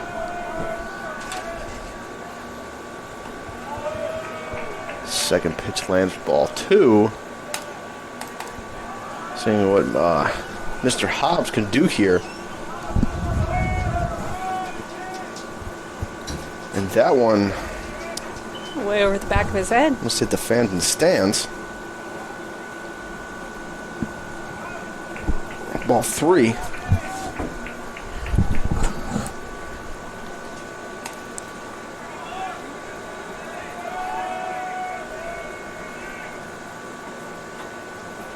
Ball 4, Jackson Hobbs draws a walk. Pitching coach coming out to the mound. We'll take a short break here.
We are back. 7-7 ball game. Umpire calls a strike. Don't think he knew where it was at. He was guessing. Yeah, strike 2. Jacob Trivet. First one's in the dirt, and then the second one was a strike. Somehow both called strikes. Ball is fouled. First baseman runs over, but can't quite get there in time. Yep. That was a great hustle out of him. Yep.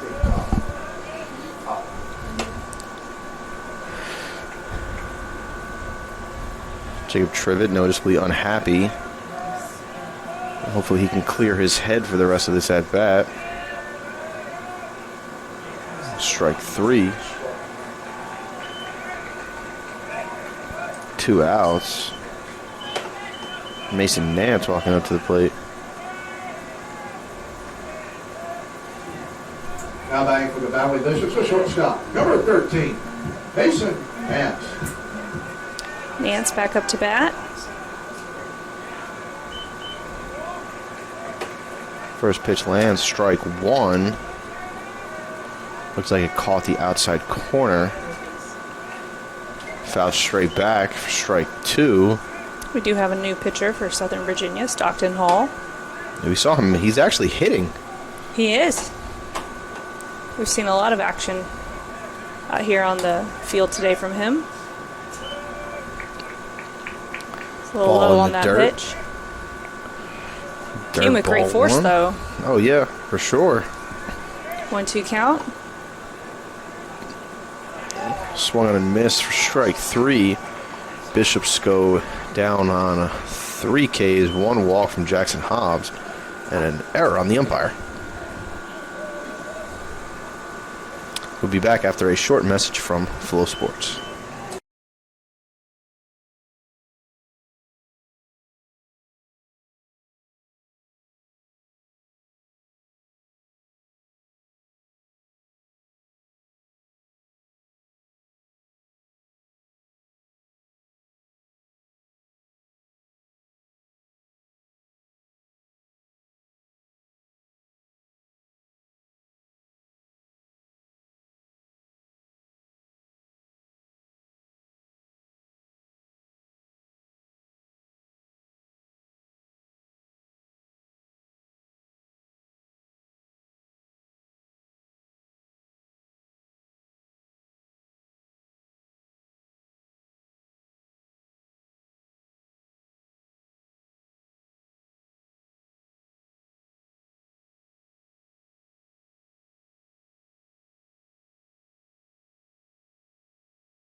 Welcome back, Bishops. Top of the 9th inning. Turned out to be an exciting game. We're currently tied 7-7. Caleb Dennis on the mound, freshman. Up at bat, Mitch Smith, starting off the inning for Southern Virginia.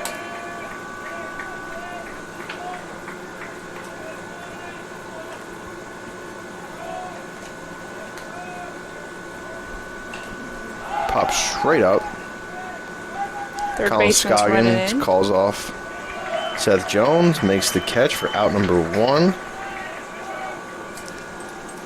Next up at bat, Garrett Stouffer. Now batting for the Knights, the right fielder, number 8, Garrett Stuffer.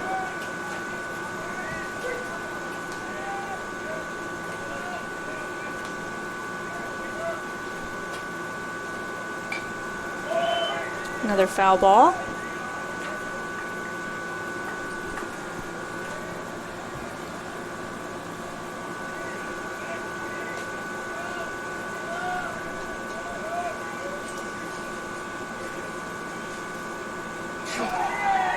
Ooh, A little chin music. got hit there on the left shoulder. That did not look like it felt good at all. He advances to first base.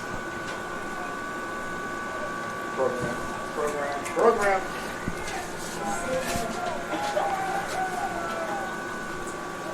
Now batting for the Knights, catcher number 9, Robert Steppen, and pinch running at first base, number 13, David Hunley. Number 9, Stempin up to bat.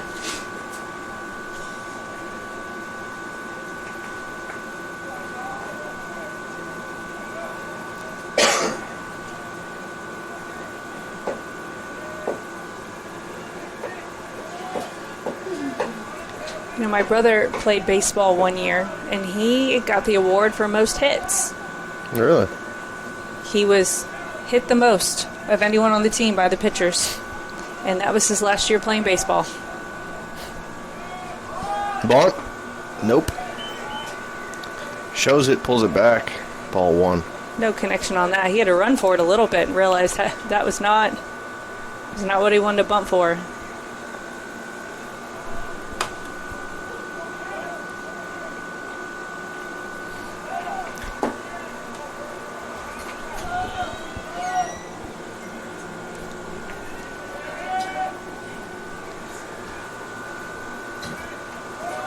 Shows it again, pulls it back.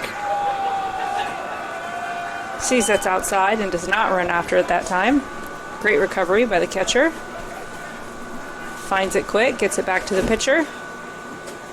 No bases stolen. Our hero just walked in. Aja Jones brought the team up here some Jersey Mikes.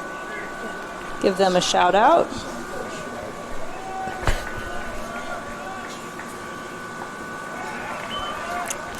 Swung on and missed. Strike 1.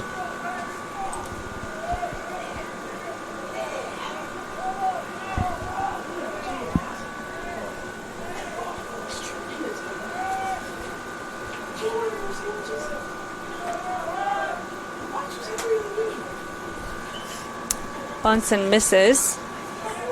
Umpire calls a dead ball on this as we circle back up. 2-2 count, 1 out. Tell you what, now that it's tied game here in the 9th inning, you can definitely feel the tension and the atmosphere out here change.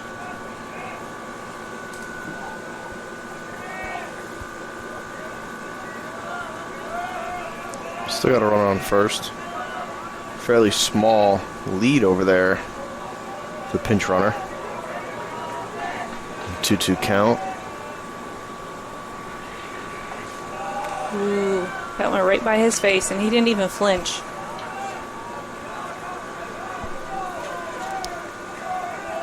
Full count. Payoff pitch coming up here.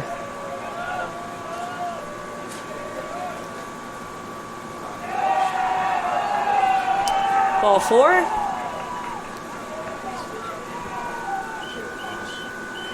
Hunley advances to second.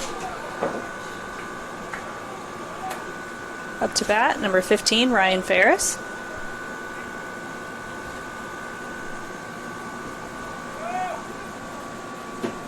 Now batting for Southern Virginia, number 15, Ryan Ferris. And now pinch running at first base, number 5, Gabe Ward.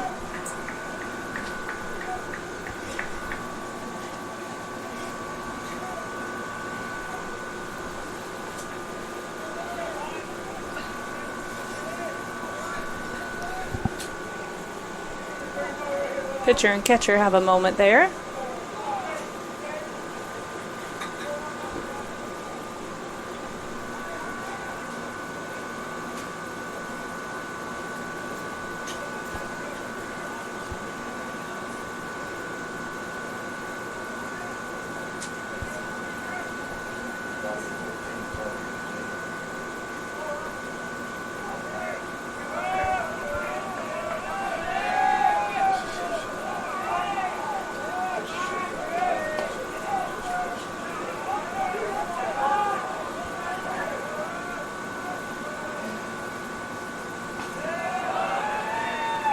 It's a great block by Seth Jones. Yeah, he kept that in front of him the whole time.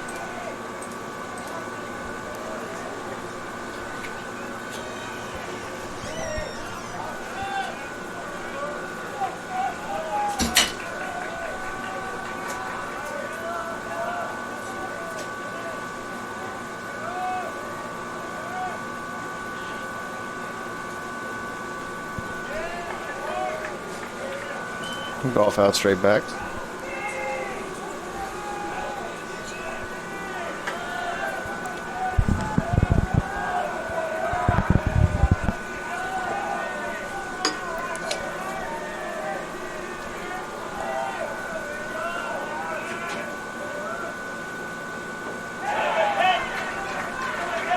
Strike 2 dealt by Caleb Dennis. It came straight across the plate. Looked a little high, but I would have swung at it.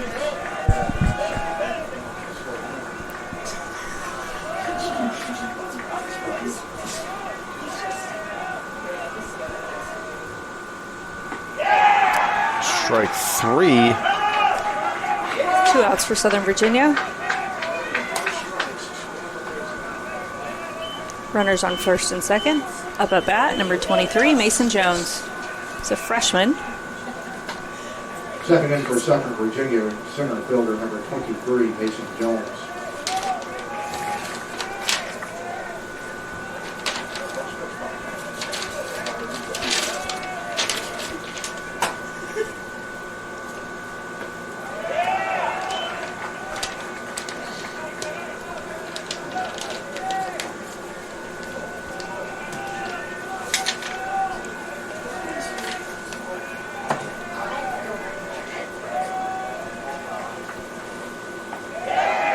Strike 2 for Caleb Dennis.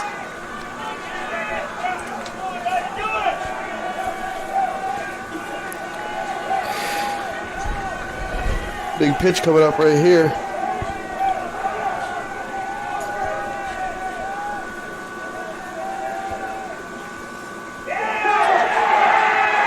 Strike 3, watches that come right across the plate. Wesleyan's riled up. Left two runners on bases. No score that inning for the Southern Virginia. We'll be right back with the bottom of the ninth, hopefully getting a walk-off from our Bishops here after a short message from our carrier, Flow Sports.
Welcome back, Battling Bishops, bottom of the ninth.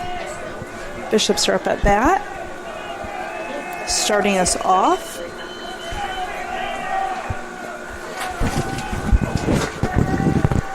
number 6, Brady Williams. Freshman leading us off here. First pitch, strike 1.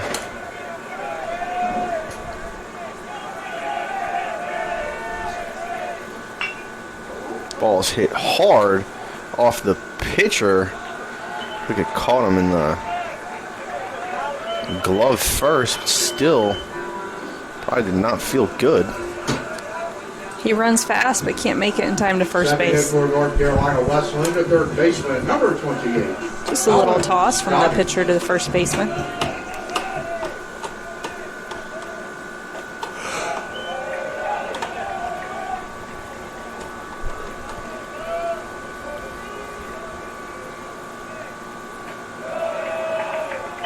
Little 12-6 curveball that stays up. Ball 1, Colin Scoggins. Second strike, fastball in there for a strike.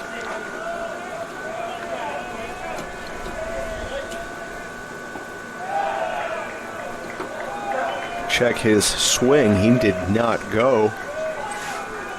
Ball 3, 3-1 count.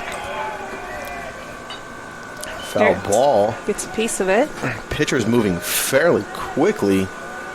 See Zach Lyons over on first base, giving some direction on his swing.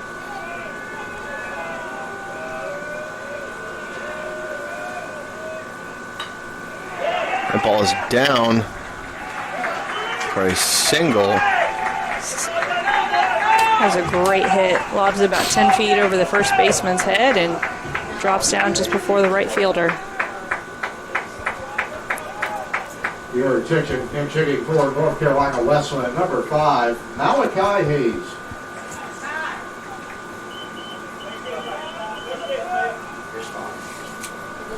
Up at bat, Malachi Hayes. Number 5, he's a freshman out of North Carolina.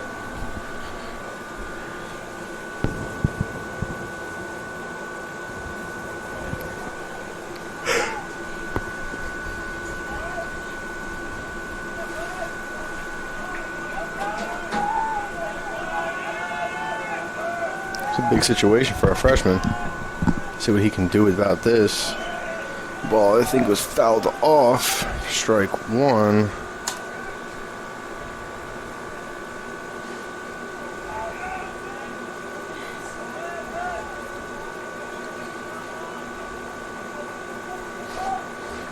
Stepping in as a pinch hitter.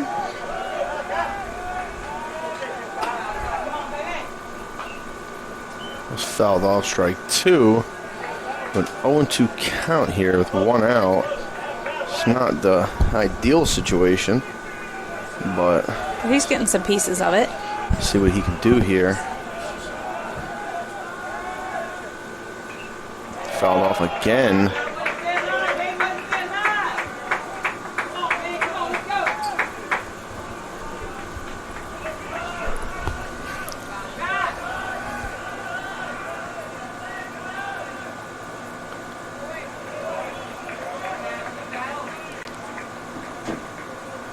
Foul ball again.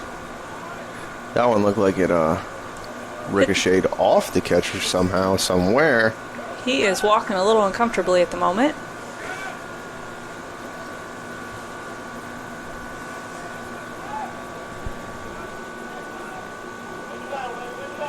Umpire having a word with the pitcher and the catcher.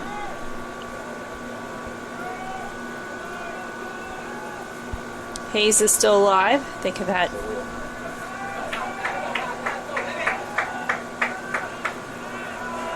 Catchy song, staying alive in the back of my head.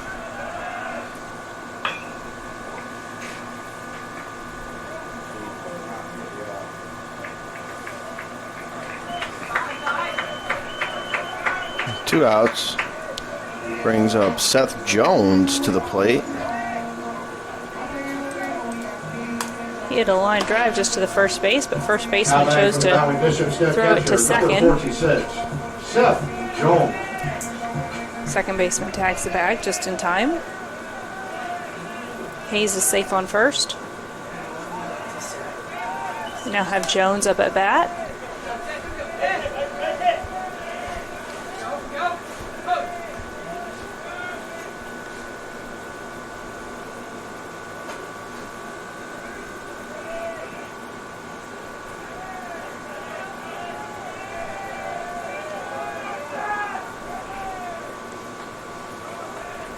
Swung on, fouled. Strike 2.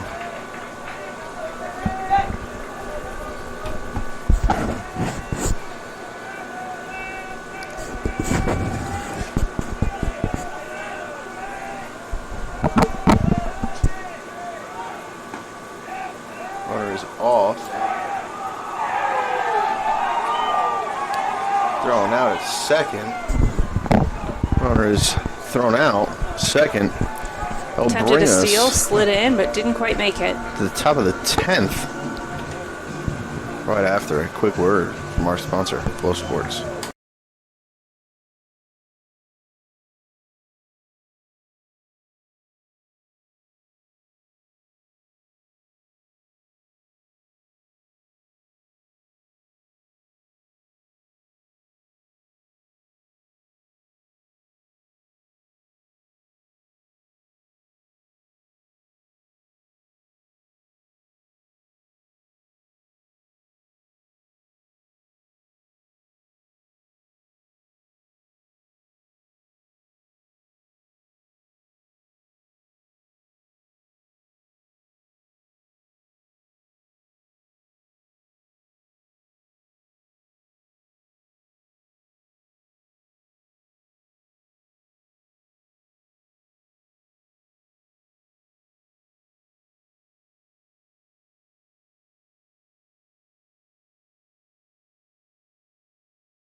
We are back. We have Kobe Lewis on the mound. Caleb Dennis went out there to start warming up.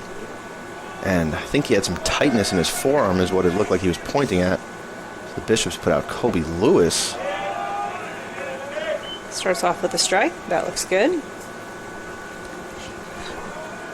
Up at bat, Connor Robley, number 27. Little high, 1 ball, 1 strike.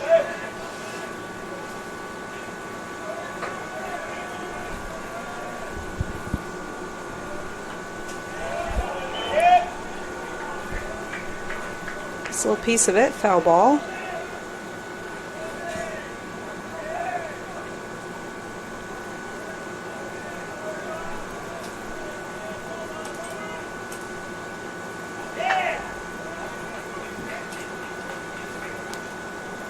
Looks like that caught the end of the bat there. Keeping him alive.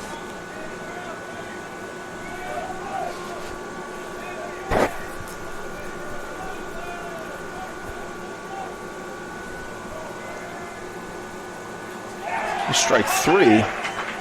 Down on strikes, Kobe Lewis. Coming out of the pen hot.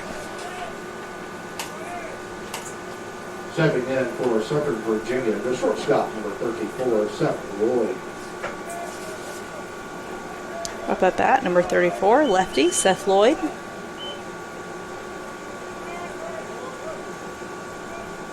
It's a shortstop for Southern Virginia.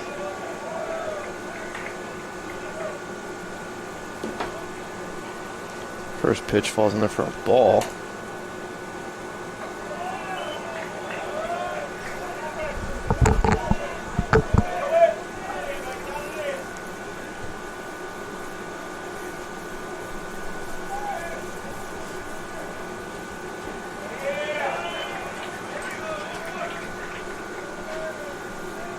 Second pitch was a ball. Third one came in as a strike.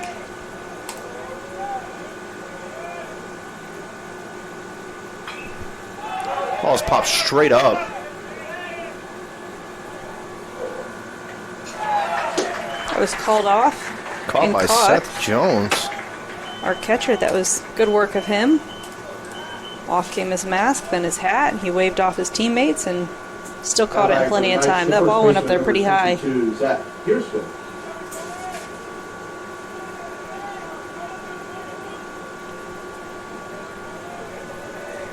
Up at bat, number 22, Zach Geertsen. We've been working on that the whole game.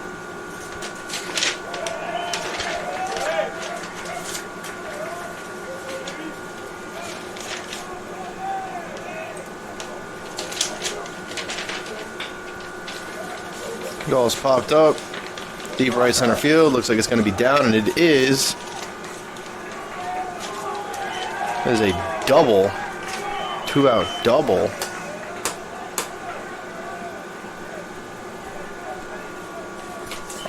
That was a clean, long hit. That looked good for him. He's got 2 hits this game. He is the only runner on base, 2 outs. Stockton Hall. Up at that, number 25, Stockton Hall. Actually pitching this game. No. You don't see that much. College baseball, pitchers hitting.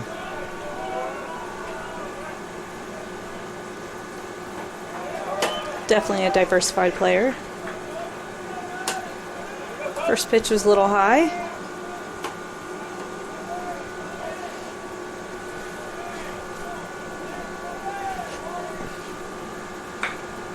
Ball's roped.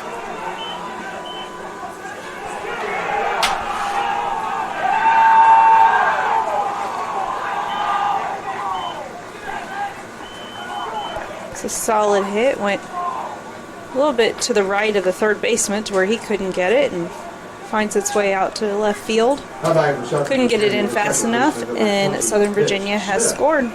Yep, bobbled by Brady Williams in left field. Not able to come up with any throw to home plate. Hall remains on first.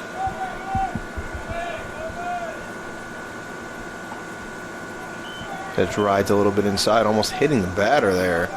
Up Ball at bat, one. number 20, Mitch Smith.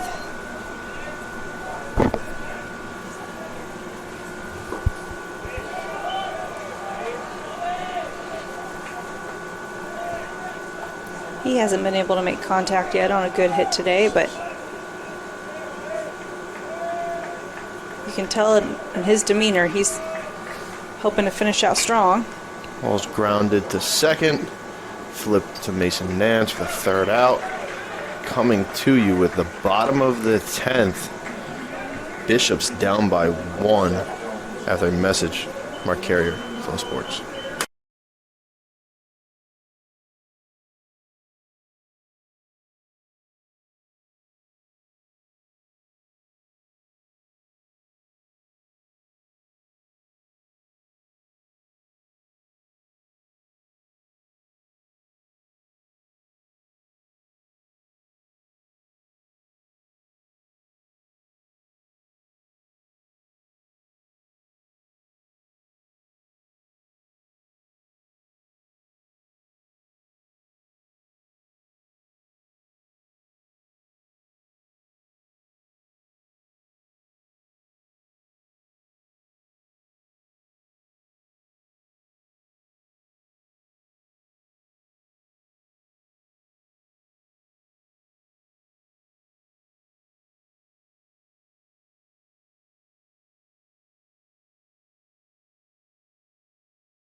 And we are back, bottom of the 10th. Here with Seth Jones, our catcher, leading it off, fouls the ball down. Coach Clifton showing off the hand. Pitching is number 25, Stockton Hall. We just saw him batting a moment ago. It's very interesting to see that. I think we've seen it twice this weekend from them. But they have a pitcher hitting. Got a couple of foul balls there, 0-2 count. I think the only time Wesleyan's had a pitcher hit was Chandler Pageant about 2 years ago. And I'm pretty sure he actually got a single in his at-bat, if I'm not mistaken. And then you also had Emery, one of our first basemen, during his first at-bat. I think it was at Johns Hopkins. Hit a home run, but Seth Jones, check swing. Umpire says he went for the first out of the inning. Matching the top of the order for the Battling Bishops, the second baseman, number 21. Back up at the top of the order. Quintana. Got number 21, Javier Quintana. You know, he's ready to get some bats going.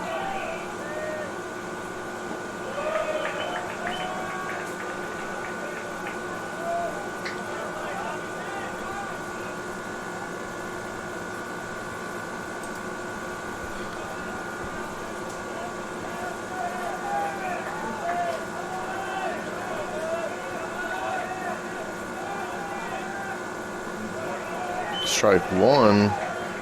Count is 1-1 now. 1 out. One's across the board over there.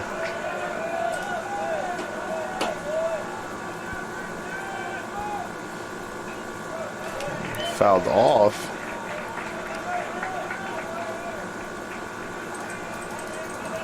Sorry for this technical difficulty. Our scoreboard just reset. Get you guys back up quickly.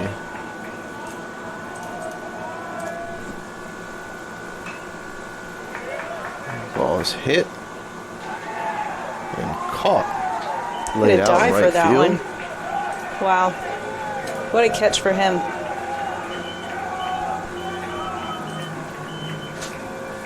Now batting for the Caught. Battling Bishops, the center fielder, number 27. Caught made by number 5, Elias. Moore.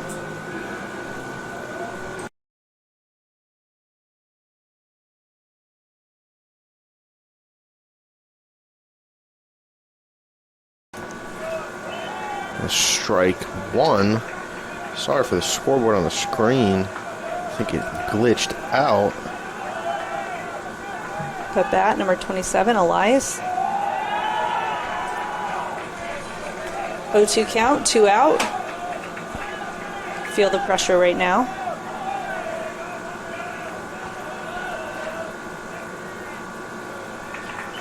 That one hit in the dirt. Got 1-2, 2 outs. Bottom of the 10th. Southern Virginia up by 1. Ball swung on, hit shallow right field. Ball is caught. And Southern Virginia will take game 2 or a 3-game stand here at Bauer Field. We will be back shortly with game 3. Don't go anywhere.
Welcome back in, Battling Bishop and Knight fans.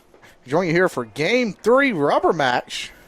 Absolutely. First one this year here from Bauer Field is Nathaniel Volt will toga rubber. For his third start of the year, he'll face Connor Robley in the box. Mike, good to have you. I know you were covering some lacrosse action for us across the way, but good to have you for Game 3 here at Bauer Field. Absolutely. It's great to be back here in the friendly confines of Bauer Field, and excited to be here on just an absolutely gorgeous day.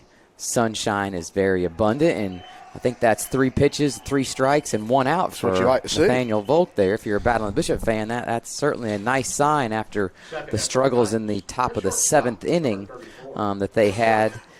Southern Virginia brought across 3 runners from what I understand and tied the game 7-7 and was able to punch in the go-ahead run in extra innings.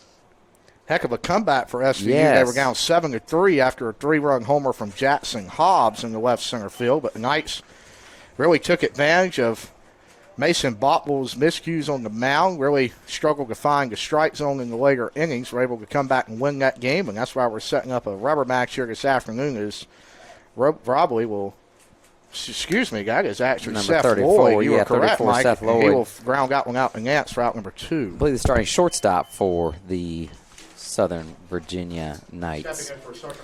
Up next is number 22, third batter of this top of the first inning. 22 is Zach Bierston. He's a utility player out of Draper, Utah, product of Green Canyon High School. I believe Grand Canyon University made the NCAA tournament. They did. I don't know if they won game 1 or not, Baden. You and I have been in and around Wesleyan athletics for quite some time the last couple days. So I don't believe they won because I know I was reading there were a lack of upsets. And Gotcha. Yeah. I did read that as well. What did they say? The team that beat Memphis, was that Colorado State or San Diego State was the upset? I am not sure off the top of my head, Mr. Mike. I would have to. Same Yeah. with you. I'm not 100% sure. That's okay. Nathaniel Volk got himself to a 1-1 count here. He is really throwing strikes, Mike, which he is known for, and that is what you like to see. Quick baseball, you see Volt not wasting any time on the mound. He's ready to fire away to Jones behind the plate. Got and himself looking to get a 1-2-3 inning here in the first. really good pace going. If you're a Battling Bishop fan, pitchers throwing strikes is welcome. Something that hasn't happened a ton, as it seems like we have an air out of shortstop Javi Quintana. I wouldn't say a routine ground ball, Baden, but definitely one that should have been gobbled up, had his hand on it, had it in the mitt, and then it squirted out. So that'll bring up number 25 for the Knights, Stockton Hall, first baseman out of Kaysville, Utah. Seeing a little bit of a pattern here, a product of Davis High. Mm-hmm. This is one thing also that you see the Battling Bishops have done a pretty good job getting out number 1, out number 2 of quite a few innings, and then just not being able to put that final nail in the coffin or close the door completely and latch it to get themselves out of an inning. But the beautiful thing about baseball, the saying goes, you can play again tomorrow, but for the Bishops, you can just play again in 45 minutes, shake it off, and an unusual error from Quintana. I tell you what, he has been a heck of a bright spot for the Bishops this year. The power's been there for him. He's made some versatile plays at second. Hopefully he can make up for it with his bats. I believe he'll be leading off again. Yes, for the Bishops in Game 3 here. It's something that I guess the error bug, quote unquote, is not something that has. That ball is fair down the line there by was Hall. it really? I think that might bring a runner in to score. We'll see if they hold him. I think they will hold him. This will be a tough play at second. He's safe sliding, and that's a two-out double for SVU. Double. Absolutely. For the first hit of the game as well. Brings up number 20 for SVU, Mitch Smith, second baseman, a senior out of Layton, Utah, Clearfield High product. Runners on second and third here in the top of the first inning. Still 2 outs as it was 2 batters ago. Volk has done a good job, as you mentioned, throwing strikes. That was just a ball that barely snuck by Jackson Hobbs, graduate first baseman for the Battling Bishops. I like to call that one a perfectly placed ball down the line there. Hit it where he needed to, but unfortunately, if you're a Knights fan, cannot bring the runner around the scores. I believe that is Malachi Hayes, who will play right field. He was a pinch hitter in Game 2 of this series. Yep. Then did he come in and play left field, I believe? Came in and played right from And played Marlon right field Bowen, for I Bowen. believe. Left field's been Brady Williams all weekend, kind of getting his feet wet as a freshman. Great walk-up song, as your better half, Miss Brittany, has enjoyed this weekend, as that ball is flown into Little Bermuda Triangle. Quintana Wow. will make up for his error early on, make a nice over-the-shoulder grab. We're through 1/2 inning of play. SVU does not strike a run. We'll see what the Bishops can do right after this.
Welcome back, sports fans.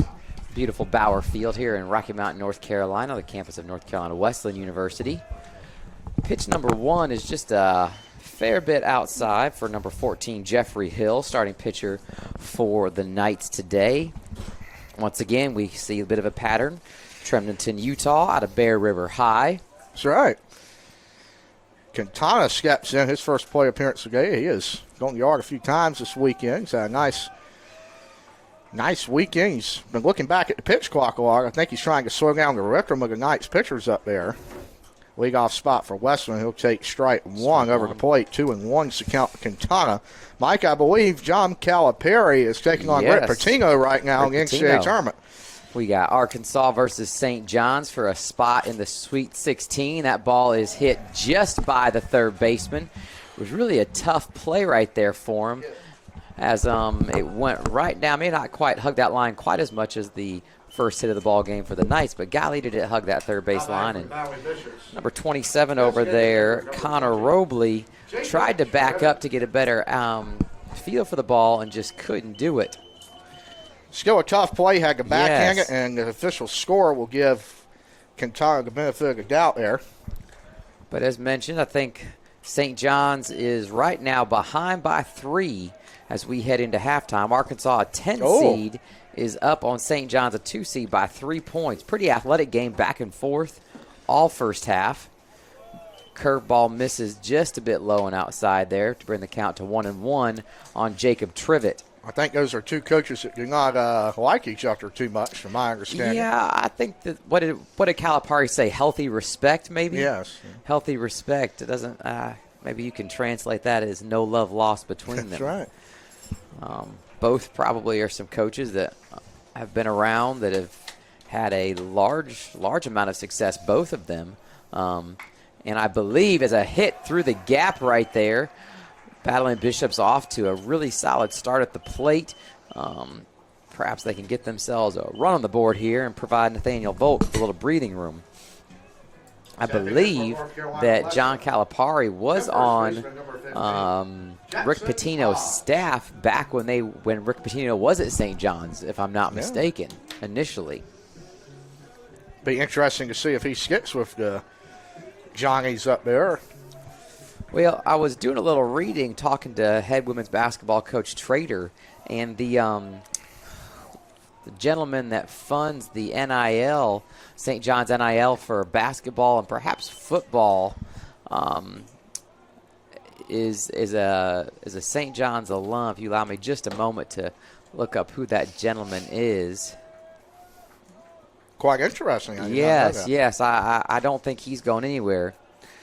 As Hobbs takes a Mike Repole. Okay.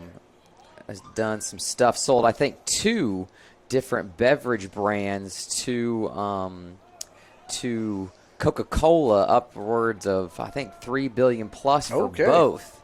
And so I think he's pumping a good amount of money into that Johnny's NIL collective. 3-0 count here, Jackson Hobbs. You assume he's not swinging no matter what this ball looks like, right? They will quit pitching. Fastball down the middle. He's not swinging. Some quick games. Even a 10-8 game went just about 3 hours last night. A record about 2 hours and 17 minutes, I believe. Wow. It was rolling here at Bauer Field. A beautiful night, and I'm sure we'll touch on that as Hobbs pops that one up. I believe that's going to get foul. It will get foul. It is full count to Hobbs now. But Mike, we had the family of Tony Guzzo here with us last night. We had the 81-82 World Series teams. Tell us a little bit about that. What was the reception like down at the hospitality area? It was really a lot of fun, Baden. I'm sorry that y'all didn't get a chance to come down. Hopefully you were satisfied with the burgers and dogs that were delivered up here. But just a great time, really for the 81 and 82, the World Series teams that as that's a low and inside ball called strike 3 on Jackson Hobbs there. That brings up number 28, the third baseman, Colin Scoggins. But it was really a fun alumni event. 81-82 alumni. I think there was about 24 to 25 gentlemen here from the 81-82 baseball team baseball teams that made it to the NCAA World Series were regional tournament champs. I believe they both finished 4th at the College World Series. I want to give a shout out to Miss Rachel Dix, who our bookstore is named after here at North Carolina Wesleyan. She did a great job with apparel, T-shirts, hats, sweatshirts, hoodies. Did a great job bringing back the old 81-82 Battling Bishop colors, more of a navy blue and yellow. You described it much like Pittsburgh, Pitt Panther colors, and did a great job of that. I want to say thank you to Kevin Snyder, one of our men's soccer alumni, who made that happen as well through his company, Southern Swag. Scoggins will take a 1-1 fastball for a ball. You talk about those old school colors. Even the Athletic social media pages went throwback for 2 days only. We've got a lot of nice pamphlets and things. So kind of throwback weekend here. And I saw a lot of those sweatshirts here today. So a lot of the members of the 81-82 team stuck around. I also saw a lot of, I guess, more recent Battling Bishops that played for Coach Clifton when he first got here. Several guys that I knew. Good to see them. First time in probably 4 or 5 years I've seen them. Alec Titmus, Mike Smith, Brad Pennington. He was a heck of an All-American here at Wesleyan. Absolutely, he was. And Scoggins will draw a 3-1 walk, and the bases are now loaded, and that will bring up Malachi Hayes. Yep, Malachi Hayes playing right field today for the Battling Bishops. He's a freshman out of Otto, North Carolina, product of Franklin High. As you mentioned, came in and pinch hit in the previous game. One out here for the Battling Bishops, and you got to think, if you're a Battling Bishop fan, that this is at least one of the better opportunities you might have all game to score a couple runs. SVU, a very good hitting team as well. They showed that last night. They left, I believe, close to 15 on base, but got a lot on, hit the ball well. This is a very good ball club, and even beat the Bishops last year when they won the run to the Game 7 of the regionals. So they are a very dangerous ball club. Absolutely. Beautiful curveball there. Heck of a pitch. Hill will be ahead 0-2 to Hayes in the count. We already had one team, a Hoosier base team, make it to the Sweet 16, the first here of the 2025 March Madness. The Purdue Boilermakers put an end to the budding Cinderella McNeese team. Actually, I think they played High Point. They did in game 1, but Oh, today they won again yep, today. They won Oh, again today, so they're the first team to punch their ticket to the Sweet 16, and awesome for the for the Purdue Boilermakers as they get to play their next round Sweet 16 game in Indianapolis. McNeese had some kind of manager that Yes, went viral, so I'm not sure exactly what, but carried a big yellow beatbox, boombox, and Adam Conti, the engineer for this live stream, mentioned that he had an NIL deal. Oh my! Which is something that is not seen or heard of. I think Adam's trying to get his over here. Perhaps we can see if we can't put an NIL collector together for Mr. Conti. Well, for folks that don't know, we do have one. We had Jersey Mites brought up here for him, and so he's a big fan of Wawa. Maybe they can give him some free cookies and cream milks. Let's not be self-serving. 2-2 count. Hayes, that's a curveball. He's going to chop that one to first. They're going to have a play at the plate. They get you out. They're not going to get two. As we will have the exact same situation there. And Wesleyan 2 outs. Will have Brady Williams to try to bring home a run. Brady Williams stepping up. Number 6, affectionately or maybe jokingly, has the Brady Bunch theme song being played as he walks up. Williams. He's got a Mayock, North Carolina, Currituck High School product. Exciting news for the NC State Wolfpack going back to McNeese. Will Wade, the former, I guess now, head coach of the McNeese. I don't know, are they the Cowboys? I am not sure. I believe maybe I think so. They are. Is now making that transition to a Power 4 conference and going to be the next coach of the. That ball was in the dirt, and Bishops will get a run via the wild pitch here. Jacob Trivet, hustling. That man does it all, does he not? Does move runners to second and third here.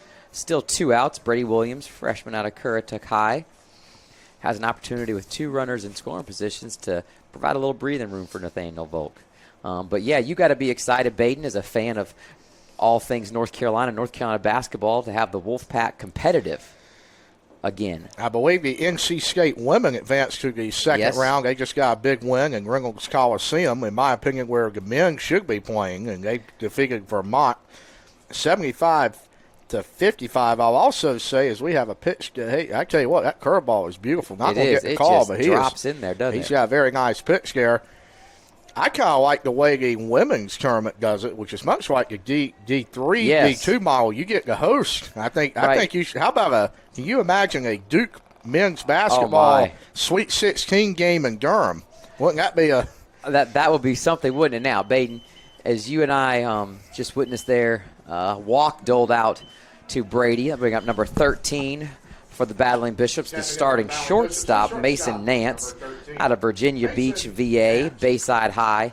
You got to think, though, with the amount of money that the NCAA profits or revenues that's generated from the NCAA men's basketball tournament, that there is no way they're going to have that played in Cameron Indoor with only, 3,500 seats? I bet the seats would not be a cheap purchase. That would be premium, wouldn't it? Knowing all the connections you and Adam got over here, you might could get us courtside in Cameron. I don't know. That would be exciting, would it not? They're in Raleigh tomorrow, I believe. UConn and Florida will be there as well. That place will be bumping. I believe Grant Hill, Bill Raftery on the call. That's a big place to be in basketball tomorrow. Here is Nance. He will take a 2-0 fastball around the pipe, 2-1. It was a pretty packed stadium over there in the Lenovo Center for Oklahoma versus UConn, and I'm sure that the Duke game was just as packed as well. I just wasn't able to watch that game. And that game started late. The UConn, I mean, they were probably playing until 11:30 in the night in Raleigh, but people do not care when this time of year. This is best sports time of year. Is Coach Clifton, you better get that real arm out of the way. Exactly, real athletic move there by Coach Clifton. As mentioned previously, number 14 for the Knights, Jeffrey Hill, sophomore out of Bear River High, another product of Utah. I had an opportunity to speak to their athletic director as that ball's hit squarely and directly to the third baseman, Forsythe at third. That'll take the Battling Bishops only scoring 1 run after having 2 runners on, no out. We'll take a short break here to hear from Flow Sports.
Welcome back. Here in the top of the second inning, the first inning saw Battling Bishop score 1 run. Nathaniel Volk back on the mound, got himself out of a little bit of a first inning jam. An error on second baseman Hazi Kinkana put a runner on base and gave Southern Virginia life. However, he made a heck of an over-the-shoulder catch sprinting into right field, did Javi, and didn't allow anybody to score. So we are back here. The score is 1-0. Counts 1-1.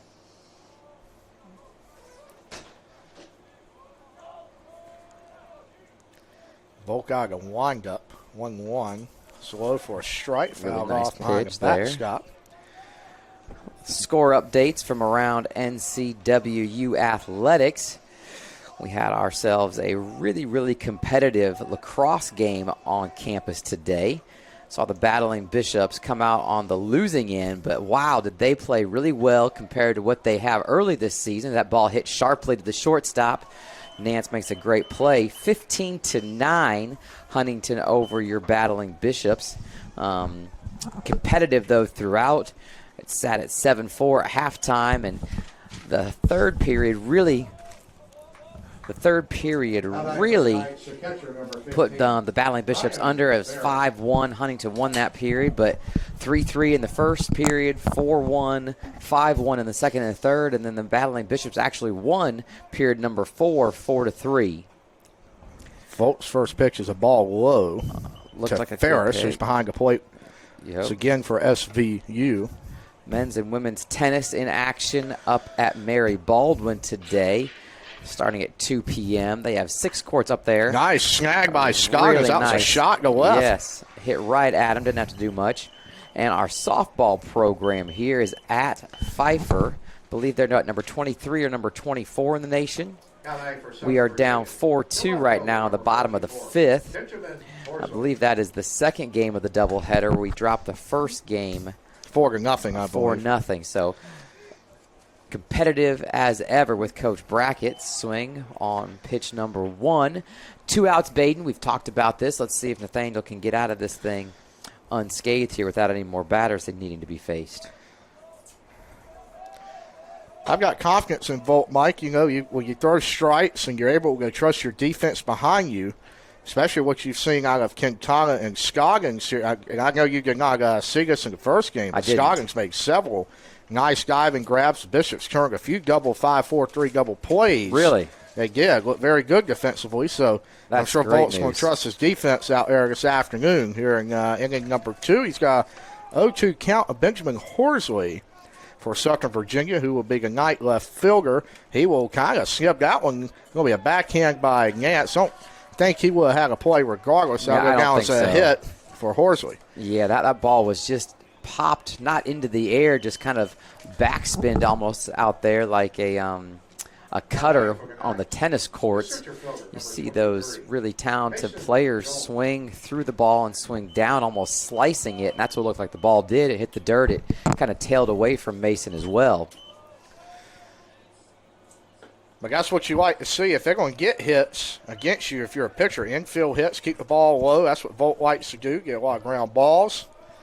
Really, Mike, if you think about it, I know he is a junior, but very early into his varsity career, he's still getting his feet wet under him here at the varsity level here at Wesleyan. Really pitched. Absolutely. Came in big into Game 7 of the Newport News Regional after a fantastic 5-inning start from Dre Cobgood. Volt really shut the door on the captains, the Bishops. Just fell to seeing you in the ninth, who's also struggling this year, I believe, at 9-7. That ball is going to drop, I believe, into left field. Williams can't make the play. Great heads-up base running by Horsley to get to third. SVU's got runners on the corners. And while I know that's a high level of difficulty there, the ball did hit him in his glove. You got to think that Brady's kicking himself out there because that was definitely a catchable ball. Top of the order for Southern Virginia. Top of the order, number 27, Connor Robley. He's a freshman out of Skyridge High, once again a product of Utah as well. And here we see it again, runners on the corners, first and third, one in scoring position, all with 2 outs. Volk's got to work himself out of another jam here. And he will throw a ball there to start off, get back to Robley, I believe he struck out on 3 pitches his first time up to start this game against Volk. 1, 2, 3. Does seem like Volk's got some pretty good movement on his pitches today. The fastball seems to be moving. And he will catch that one in the air, and he will flip that one back to the mound very confidently as he will get the third out himself. Yes. He said, I'll do it myself. I'll do it myself. And SVU will go down scoreless in the second. Flow Sports has got a message coming your way. Again, we'll be back.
Back here at Bauer Field, Travis Gamache leading off the inning for the Battling Bishops. Take a called strike. Seemed like it might have been just a hair bit off the plate.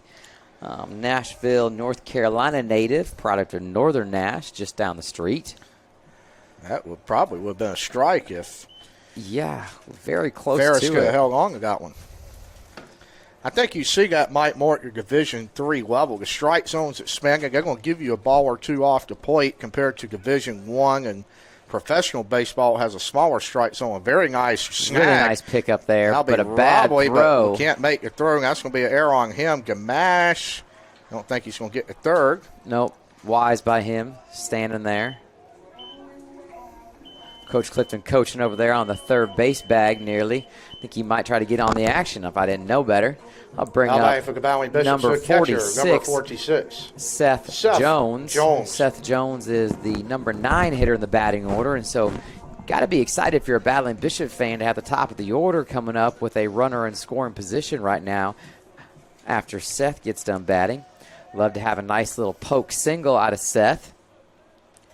Great defensive catcher and really gives a lot of effort there behind the plate. It looks like we might have a little sacrifice bunt attempt. He will pull back on that one for ball 1. An unusual 2 pass balls for Jones in game 1 this afternoon. He will square around again. Bunt's got perfectly down the third base line. Roby's about to make another throw. It's a very nice snag over there. Great job by the second baseman. And that would be, you were correct. I was about to say Hall, but that's Mitch Smith who made a grab there covering the base. Talk about the third baseman, and I know I was out interacting a lot with the alumni last night, which was a great experience for me to be able to interact with some of those guys that really were here going to Wesleyan and graduated before you and I were even born, baby. But, that's right. Awesome to hear the stories, see the relationships that are rekindled sometimes after 25 years of those guys seeing each other. It was awesome also to see Coach Guzzo's 2 children, Dr. Gina Guzzo and then Anthony Guzzo, son and daughter of Tony Guzzo, who unfortunately passed away this past summer. It's great to have them here, though. They both threw out the ceremonial first pitches. Their young children were on the field with them, so that was exciting. Thank you to Jenna Jade, one of our women's volleyball student athletes, for stepping out on the field and singing the national anthem. Did a fantastic job. It was yes. right at home plate for all to see. And 1-2 count of Quintana trying to drive home a run. He will strike out on the curveball for Great out number curveball 2. pitch right there. Great curveball pitch. Javi's a little upset with himself. He knows he could have had something there. Brings up Jacob Trivet. It's going to be 2 outs here for the DH for the Battling Bishops. Trivet is a transfer into NC. I'm not exactly sure what the question is here with the head coach stepping out from the SVU dugout. He's pointing down at something. He's pointing his. They're going to have a defensive sub or a new pitcher here. It seems like they might have a defensive substitution. I think he's going to come in and pitch, Mike. Oh, is he? Yes. As the glove comes off there. No, I don't think so. No? I think it's going to be a change. Very weird. It seems like starting third baseman and leadoff hitter, what's his name, Robley? Yeah. Sorry, Connor Robley perhaps is injured something. Maybe that's the reason for some of his errant throws last night and today. Defensive substitution for Southern Virginia. Jacob Trivet steps back into the batter's box, readies himself for pitch 1 of the at-bat. New third baseman, Baden. Who is that out there for the Southern Virginia Knights? Leonard Jr. will now took a hot corner for SVU. He's a junior from the Dominican Republic. Awesome. Their only international player for the Knights, and that is a 1-0 pitch. Really nice curveball there again. He missed with the first curveball, a little high and a little bit inside, but it seems like that is his most effective pitch. Not sure that that's his favorite one, but it seems like it's the one that's getting the job done more than anything else this inning. Ball down. Yeah, I did not see Robbie there holding his shoulder, so I missed that, and I thought they were bringing. I knew it was an odd time bringing in a pitcher. Yeah, it was. And generally, you don't make a defensive substitution aside from the pitcher in the middle of an inning where your team is out there playing defense. That ball's going to go foul down the line. Wow, 2-2. That was ripped, wasn't it? If you can straighten that out and get it in the air a little bit, Baden, maybe towards that Bauer Field side, I think that ball's going to carry. You look at those American flags and the 2 Battling Bishop flags out there, and that wind is blowing out straight to left field. Pitch to Trivet is not low. They're going to call that a strikeout strike. there. Wow. Two back-to-back strikeouts in the inning. Bishop string runner on third. We'll be right back.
Top of the third inning back here at Bauer Field.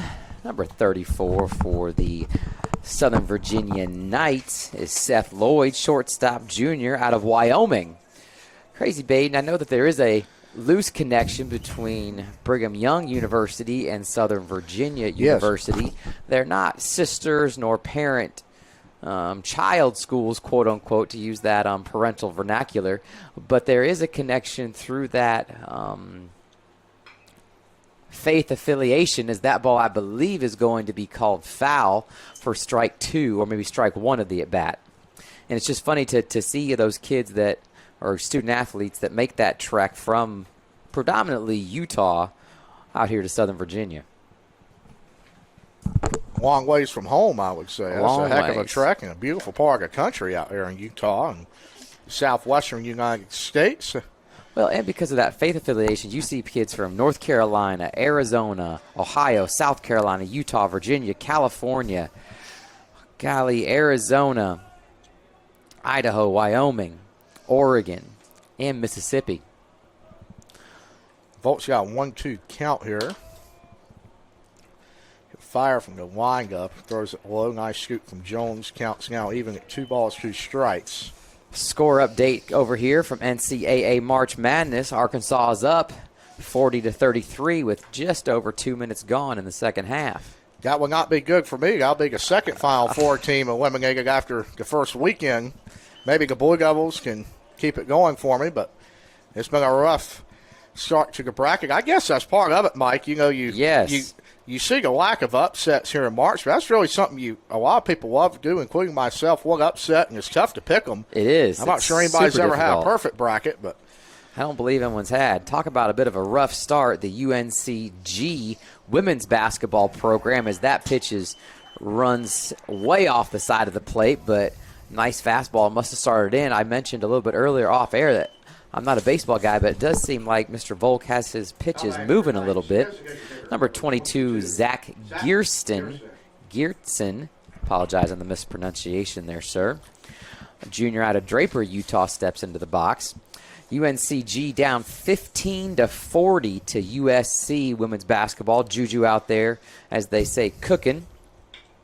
and That ball is driven into the gap. That's going to be a stand-up double, you would believe, for the DH Gibson, and Absolutely. it will be. Great job by Brady out there to get that ball quickly back in bounds. Mason Nance steps out into shallow left field as the cutoff. Number 25, first baseman Stockton Hall, also is a pitcher for the Knights. Out of Kaysville, Utah, steps into the batter's box. Runner on second base, 1 out here for SVU. Talking about women's basketball, not only the NCAA tournament going on, but NIT, got to give a shout out to my alma mater, the Fine Campbell's had a heck of a comeback at Coastal Carolina last night. Hayes can't handle that one. Driven right over his And head. I That's going to think- bring in a run Yes, for it will. Southern Virginia to tie this game at 1. Ball was driven deep. Not sure exactly where Malachi was playing, but it seemed like he might have been just a hair bit shallow. As number 20, Mitch Smith, second baseman, senior, once again out of Utah. Mike Nathaniel didn't like the feel of that ball, so asked for a different one. As time is being taken here for number 25, Stockton Hall, to get back to second base and put on, it seems like a hand guard. He does a little bit of face-first sliding.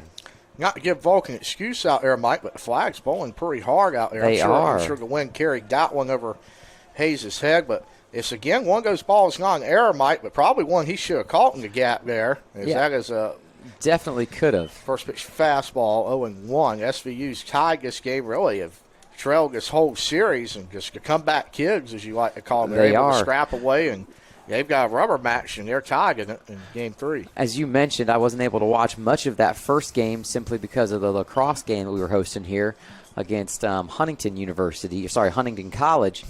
But it did appear that I looked at the scoreboard and kind of progressively went inning 1 through 10 that the Knights did not lead in that first game of this doubleheader until the 10th inning. That is correct. Tough loss for the Bishops. They're trying to get back on track here and win the series, which will be their second USA South play. Volk's not going to get the call on the 0-2 fastball, a little up and out, 1-2. Right. Did seem like he really wanted it, though. As we talk about home plate umpires, different strike zones, sizes, width, heights. You just want consistency, one team to the next throughout the entire game, and you can deal with that. That ball gets a little bit away of Seth down on the ground. Mitch Smith worked himself to an even 2-2 count here. 1 out for SVU, runner on second in scoring position. Men's tennis program.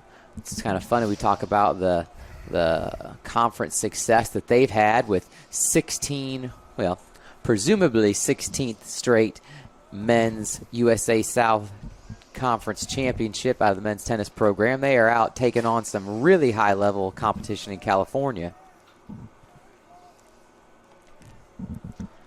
They did win a match out there. Even took on, I believe, 2 top 5 teams in Cuervot, California. I saw some video. Tell you what, look at the mountains in the background. That's a beautiful place to be. That ball was fouled off there. And 2-2 count now from Nathaniel Volk to Mitch Smith in the box, tonight's second baseman this afternoon. Good battle here by him. Really good battle.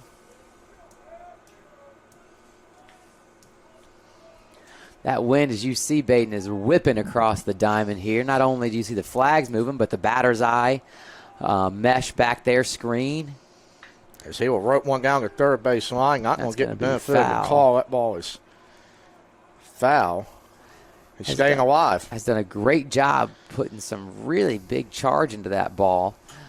The battling Bishops, you just got to hope that if he does make contact again, it's hit at somebody because it's moving. It's going to get through the infield if it's not. As you mentioned, really good power out of this SVU team. And Wesleyan won game 1 of the series and narrowly lost game 2 of the series. It does seem like the hit totals have been a little bit unequal or out of balance in favor of the Southern Virginia Knights. That's right. Timely hitting has been a challenge really for both teams this weekend. The Knights had, I believe, about 15 runners left on last night. In game 1, Volk's going to fire it. That ball should be caught by Gamache in center field. He'll camp under it for out number 2 in the inning. But once again, driven. That'll bring up number 8, Garrett Stauffer, a sophomore. A sophomore out of out of Heber City, Utah. Wasatch, if I'm pronouncing that correctly. Maybe I am not. High school. I would hope you're pronouncing that wrong for his sake. Absolutely. I'm sure that I did butcher that. Pitch over the outside corner there. Baden, are my eyes distracting me or deceiving me, I guess is the correct term? It does seem like Volk's pitches have a little bit of movement today. They usually do. He's very tough to hit. That ball's low. Oh, that's an interesting call there. Yes. 0-2 looked a little low from this vantage point, but the Bishops will take it.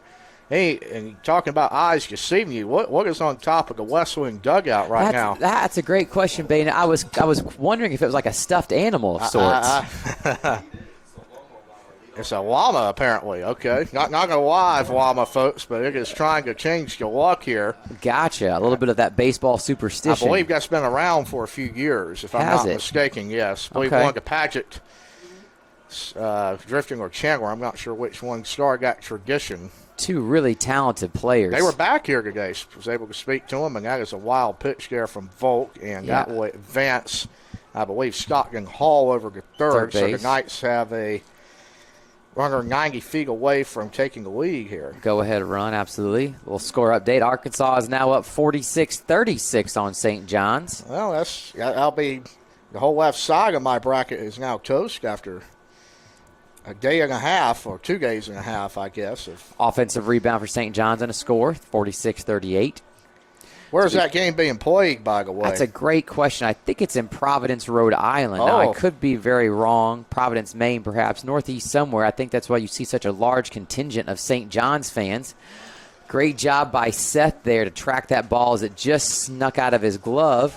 Nathaniel Volk, 2 outs, runner on third, and a 3-2 full count. Really needs to bear down and focus on getting this runner at the plate with that go-ahead runner on third base.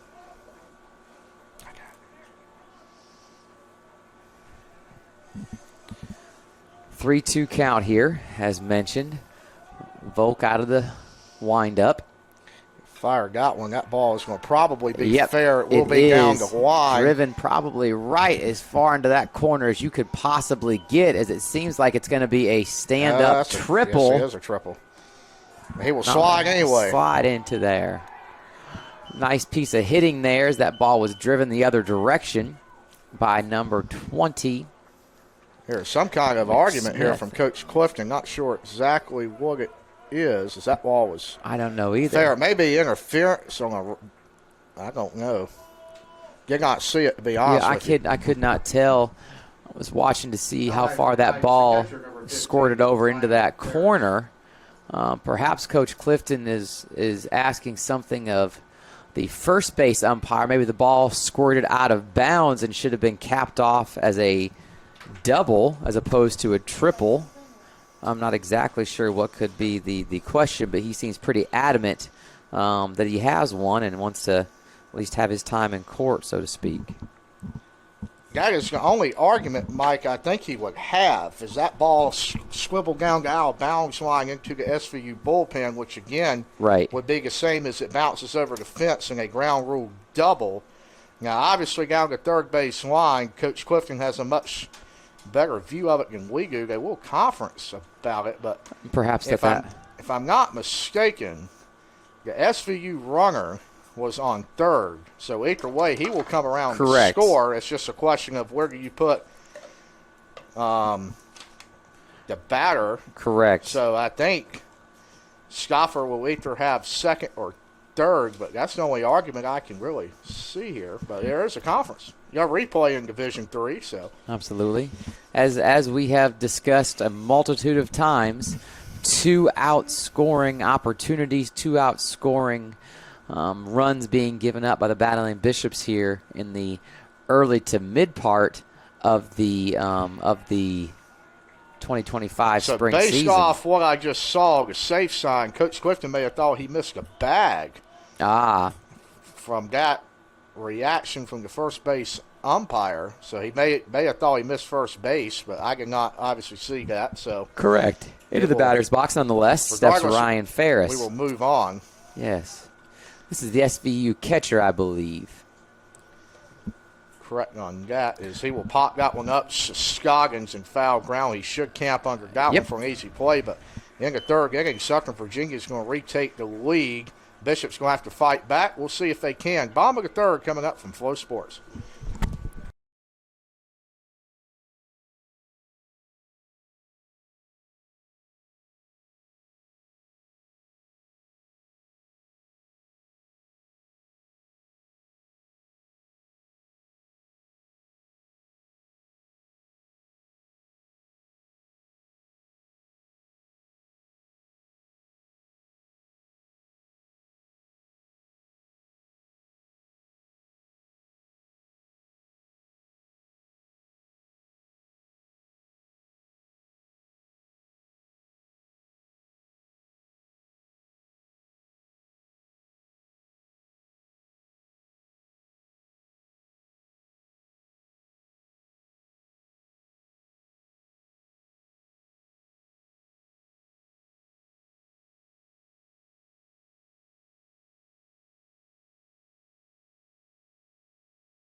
Here in the bottom of the third inning, Battling Bishops give up 2 in the top of the third to make it 2-1 SVU.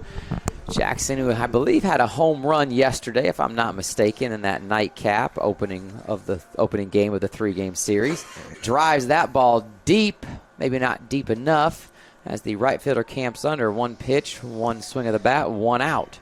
Not bad pitch, though. Curveball is in the middle of the strike zone. He just got undergotten a little bit. Yep, I think he wanted to see if that would maybe hang up there, and maybe didn't break. Maybe it hung up there too much, and was thinking I'm going to go yard with this thing because I knew what was going to happen. Third baseman Colin Scoggins responsible of out number 3 in the top of the third inning as that curveball misses, hits the dirt, and bounces about 20 feet in the air off the catcher's glove. That was a problem for Wesleyan last night, even though they won by a lot of first pitch swinging pop-ups last night. And you hate to say it, but that actually was a big reason that game went as quick as it did. Yep.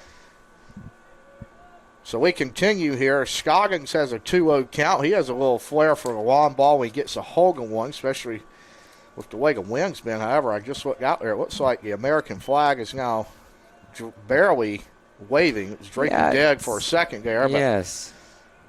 I wouldn't say it's quite full, but that breeze is still blowing that direction for sure as we take another high and inside fastball for ball 4 as Colin Scoggins stands on first, 1 out.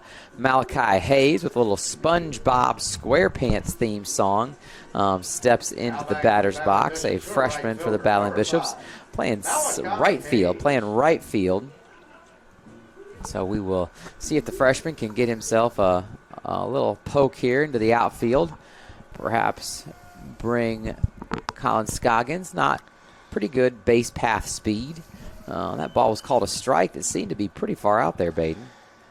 Hayes been kind of a utility man for the Bishops. Played outfield, played a little bit of shortstop at Pfeiffer. So trying to really keep his bat in the lineup any way they can. That looked really good, but it's just going to be a hair outside, says the home plate umpire. We got a 1-1 count with 1 out.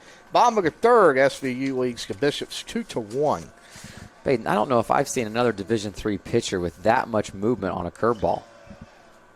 Now, I'm not saying that I'm once again ignorant about baseball. Maybe the curveballs, maybe there's a better curveball out there that doesn't drop quite as much or isn't quite as the trajectory that he throws it at, but it does seem like a very difficult pitch to hit. Hayes will kind of swift that one off the mound. This is going to be a 6-3. He will take himself for a double play. The Bishops are going to string Colin Scoggins out there on, well, really halfway between first and second when that ball was fielded, but we will head to the top of the fourth. Wesleyan's got to get some noise going on offense, folks. We'll be right back.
Virginia, the left fielder, number 44, Benjamin Horsley.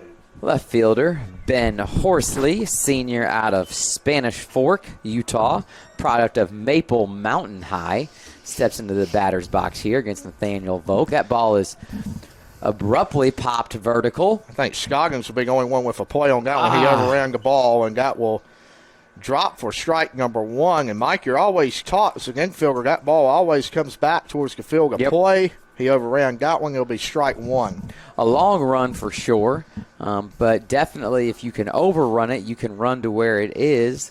Tough break there, going from 1 out to 1 strike here. See Nathaniel Volk work himself, hopefully to still be able to get another out here. Score update, St. John's is up 55-42. Sorry. Arkansas is up 55-42 with 11 minutes left in the second half. This would definitely, I think, qualify as a upset if the score holds. Not exactly sure that it will. St. John's is dynamic. Cal may get the last word. I tell you what, Arkansas really struggled this year in the SEC. But again, the SEC is a really loaded league. Got 14 teams in the tournament. That'd be a heck of a coaching job for him to get them to the Sweet 16. No doubt. Great pitch there by Nathaniel Volk. Low and outside. Peyton, it seems as Nathaniel's pitch count climbs up around that 50 to 55 mark. His pace has slowed a little bit. Maybe he's settling in, taking his time on each pitch a little more than innings 1 and 2. That's right. He'll fire this one. That look Herring side it is. Nathaniel Wong got called, not going to get. He's got some icy whites on, Mike. Look at the shoes he's got on today. I think he just shined them before this start. He absolutely could. He's going to need a little shine here on a 3-2 count. See if he can do that here. He will fire a fastball. That look outside. I personally don't agree with that one, but he will get the benefit of the call there, out number 1. Maybe a makeup call there for ball 3. Previous pitch. Absolutely. St. John's Red Storm back within 8, Baden. Stepping in for Suffolk, Virginia. Number 23, Mason Jones, freshman out of Draper, Utah. Good-looking athlete out there in center field, steps into the batter's box. Volk's going to wind up. Nobody on. He'll fire a slider outside. Not really getting much on the hour half of the plate here, 1-0. But again, Mike, as long as the umpire is consistent both ways, you got to adjust the strike zone and go from there. Here's a 1-0 from Volk. That ball is fouled off there by the 9-hole hitter, Mason Jones, for SVU, playing center field this afternoon. 1-1, 1 out, nobody on here in the top of the 4th inning. SVU leads in the scoreboard, 6-2 for in the hit category and 2-1 in the run category. Pitch from Volk outside, 2 balls, 1 strike. Tell he's frustrated with that pitch. I think he really was trying to get that. I mean, obviously, as a pitcher, you want to throw the ball where you want to throw the ball, but he knows he missed that one. I think he overthrew it a little bit as well. Yes. You feel like sometimes he over-rotates maybe. That's right. 2-1.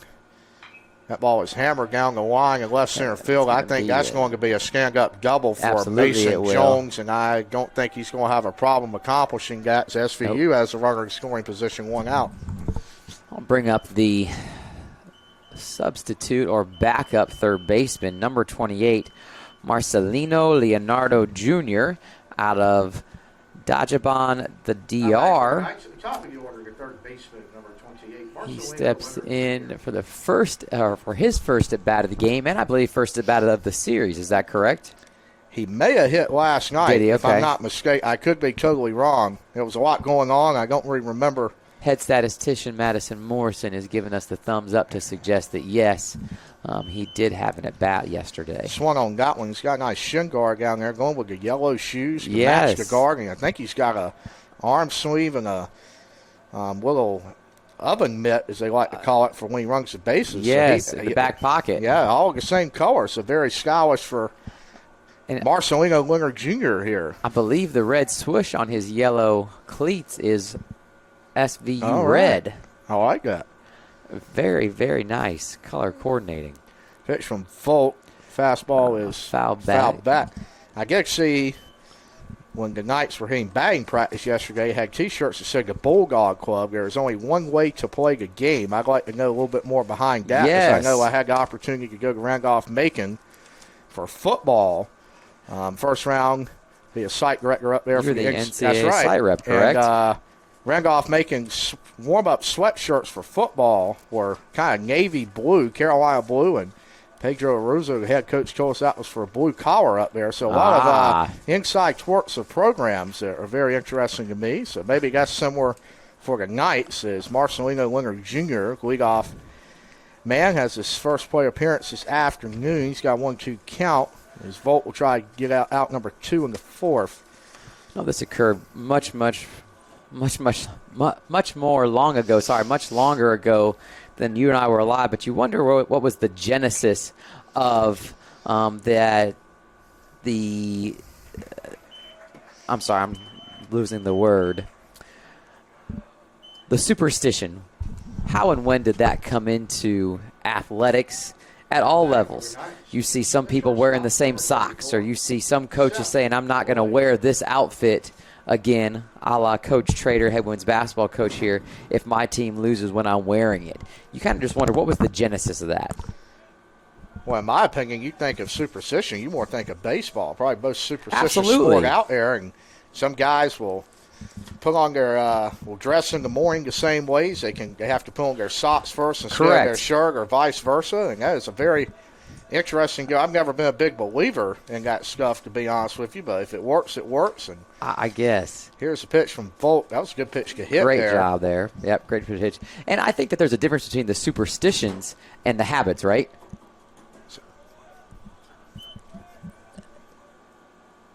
1-1 to the batter, correct? That's a swing and a strike. Strike 2. It's a 1-2 count. You are correct, Baden. Scoreboard is right. Now, 1-2, 2 outs. I think the idea of having a routine and a habit and putting yourself in the best position to be successful is something that is logical.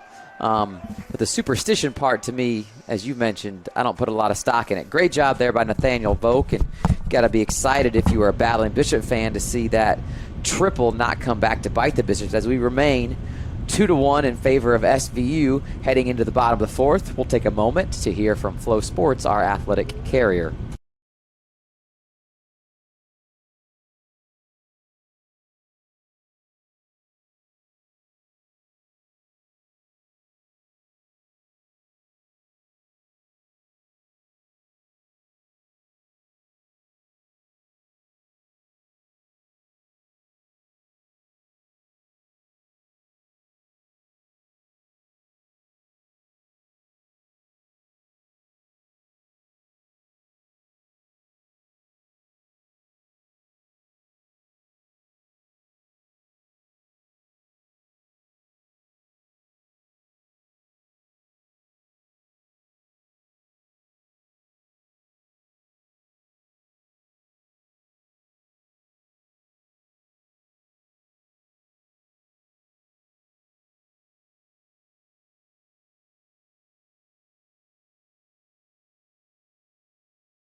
We are back here at Bauer Field in Rocky Mount, North Carolina, just about 2 hours west of the beautiful Crystal Coast of North Carolina. My wife and I, Brittany, who was able to be on air game number 1, and I were having that conversation. You start seeing that sunshine, a little bit of breeze blowing. You got some good country music playing, and golly, it doesn't feel like the beach. But we are back, Rocky Mount, North Carolina, nonetheless, and happy to be here with Baden Collins.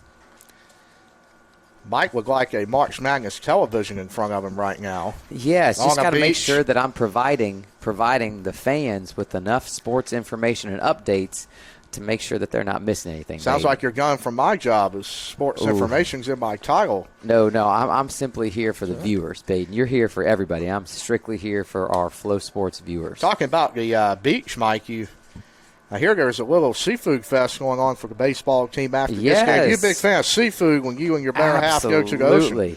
There is not a better thing to eat when you're off the beach after about 5 or 6 hours of nice sun, fun, and some water.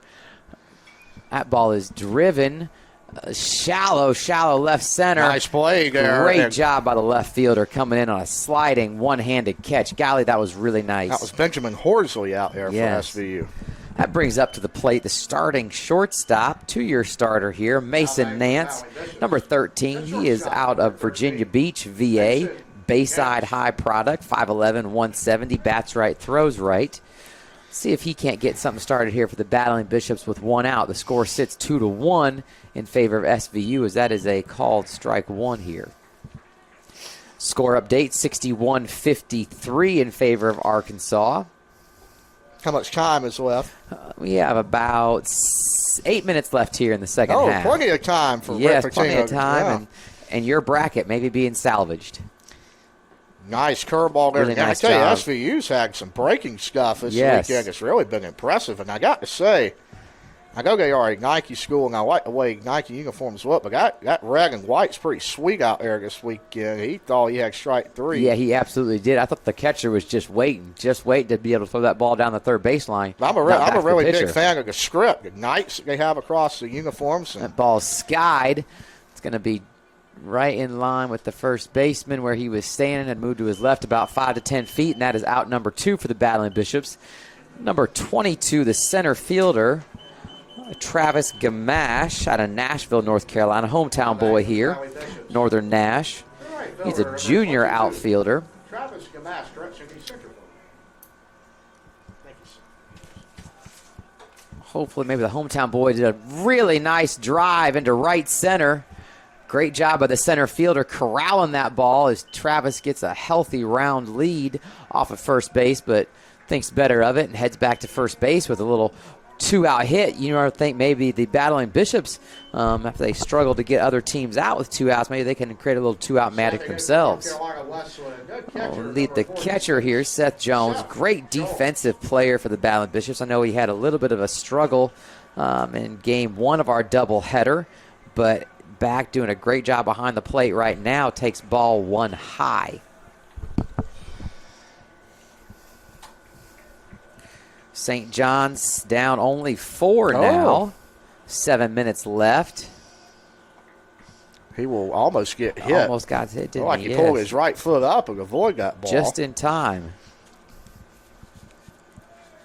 A beautiful day in Rocky Mountain. Mike, what a crowd we've had for both days of this series. And here's the pitch. Low, it is low. Yeah, just a bit. Quintana's now 1 pitch away from getting enough at bat at the top of the order, so Jones trying to turn it over to him.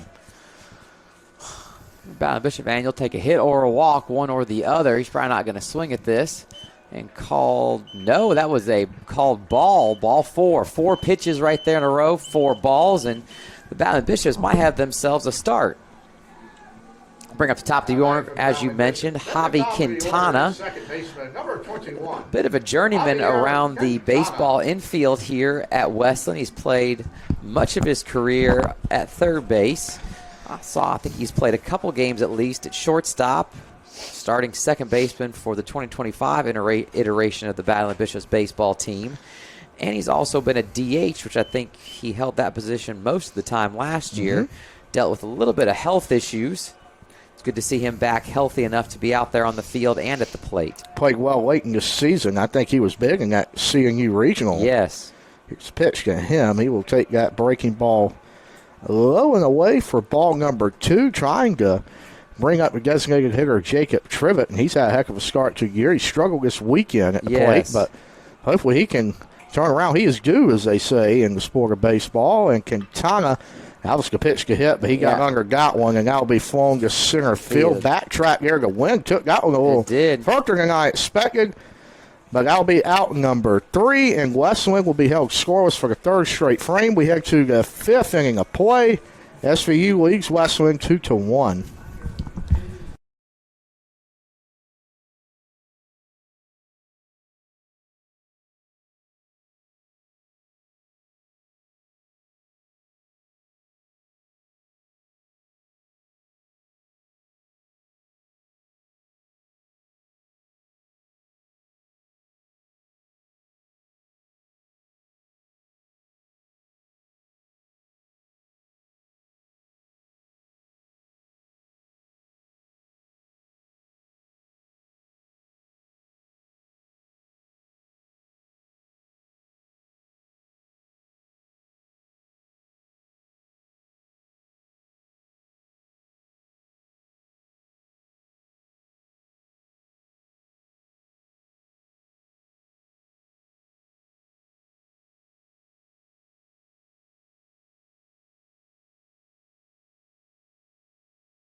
DH for the Southern Virginia Knights steps into the batter's box here to face Nathaniel Volk, top of the 5th inning.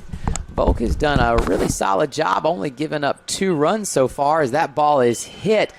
As you mentioned, timely hitting just over that first base bag for a stand-up double. Malachi Hayes had a little bit of trouble corralling that ball. 1 pitch, 1 hit, standing on second here.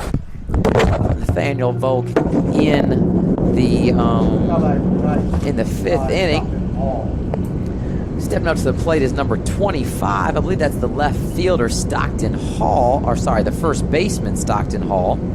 A junior out of Kaysville, Utah, and Davis High School. No outs here. Runner in scoring position as SVU looks to add to their lead of a 2-1, slimmest of margins.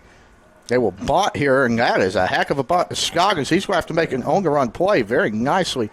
Young, I think he's out by a slipper. He is. Dude, yes, great job by Jackson Hobbs. You talk about him being out of the lineup for a few different days, and excited to see him back in it.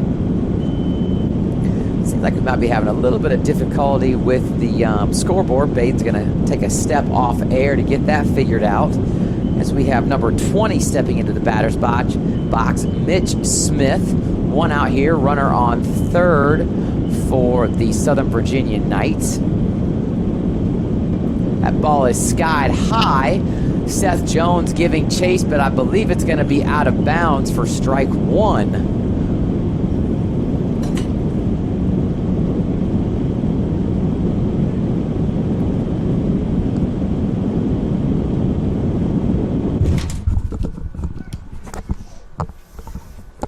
I believe the technical difficulties have been resolved. 0-1-1 out, I believe, here to Mitch Smith, the second baseman for Southern Virginia. Appreciate the technical support crew we had up here getting us right.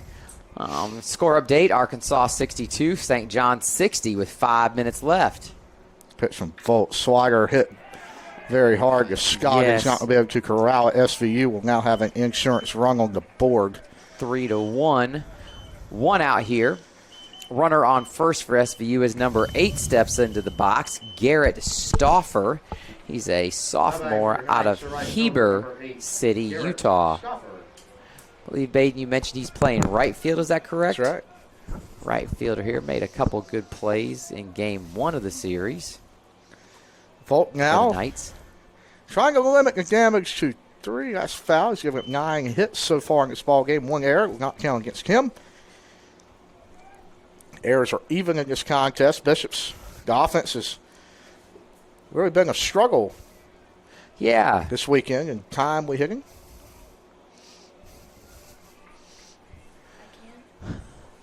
Oh, 1 count, 1 out. Be great if you're a Battling Bishop fan. You'd love to see a little ground ball double play. Great job by Seth Jones catching that errant pitch.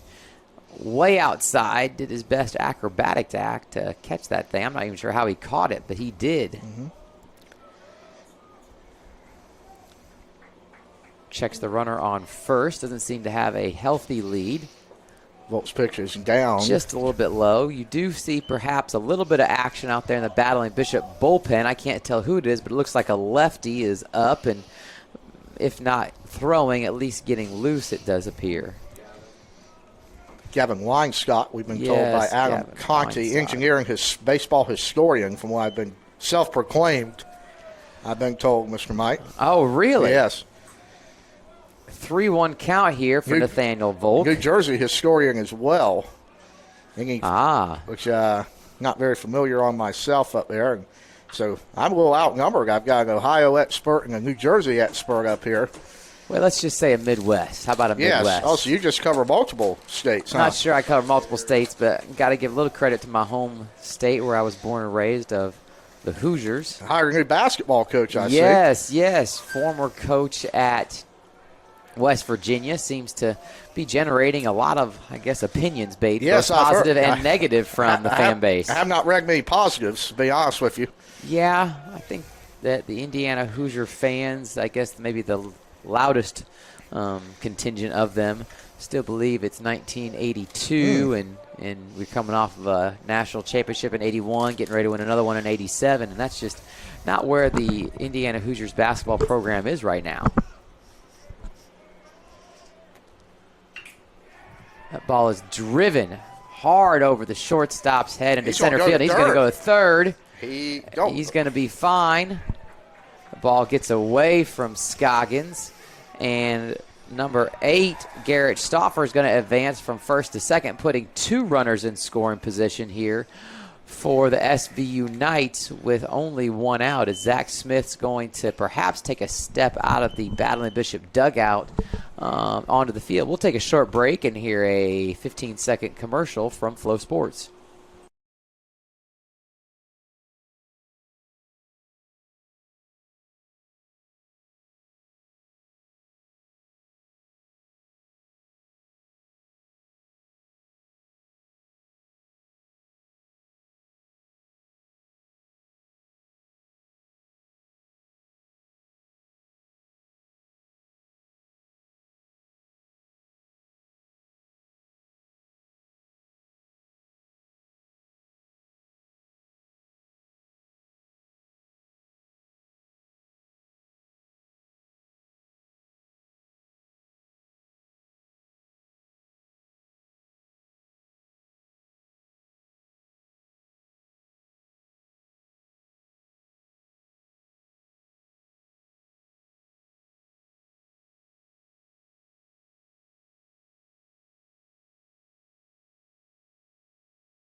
Back with us here. A little bit of a low pop fly by number 15, Ryan Ferris, to Mason Nance at shortstop. The right fielder, number 44, Benjamin Horsley, out of Spanish Fort, Utah, or maybe the left fielder, Baden. I'm sorry if I made a mistake on that. Steps into the batter's box. Promptly fouls off pitch number 1 down the third baseline, back towards the Battling Bishop bullpen, and that Pepsi Cola, born in the Carolinas, Battling Bishop's scoreboard there, that has got to be one of the first of its kind here, or sorry, one of the last remaining of its kind here in eastern North Carolina. Kind of Durham Bulls-esque. Yes.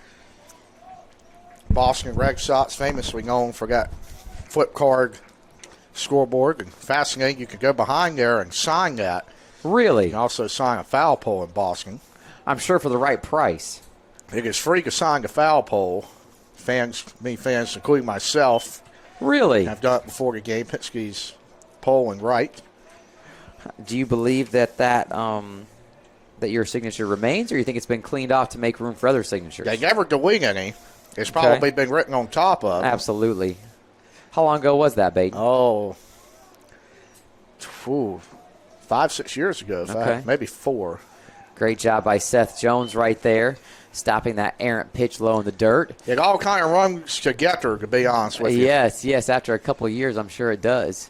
If you're just joining us, baseball fans, we are in the top of the 5th inning. SVU with runners in scoring position, second and third.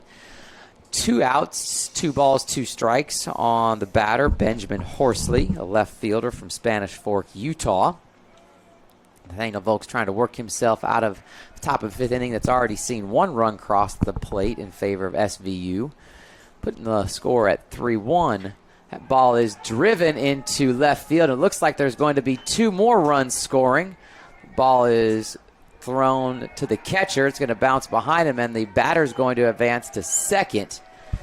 Don't give an error, just say advance on the throw. Yeah, just advance on the throw. If there was any errors, that was a tough ball for Seth Jones to corral, as that lead balloons to 4, 5-1 for SVU here in Game 3 of the doubleheader.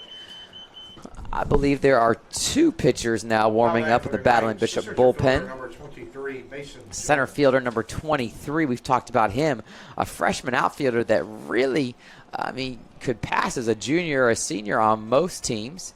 It seems like he also maybe is a little bit older. You never know with SVU and BYU.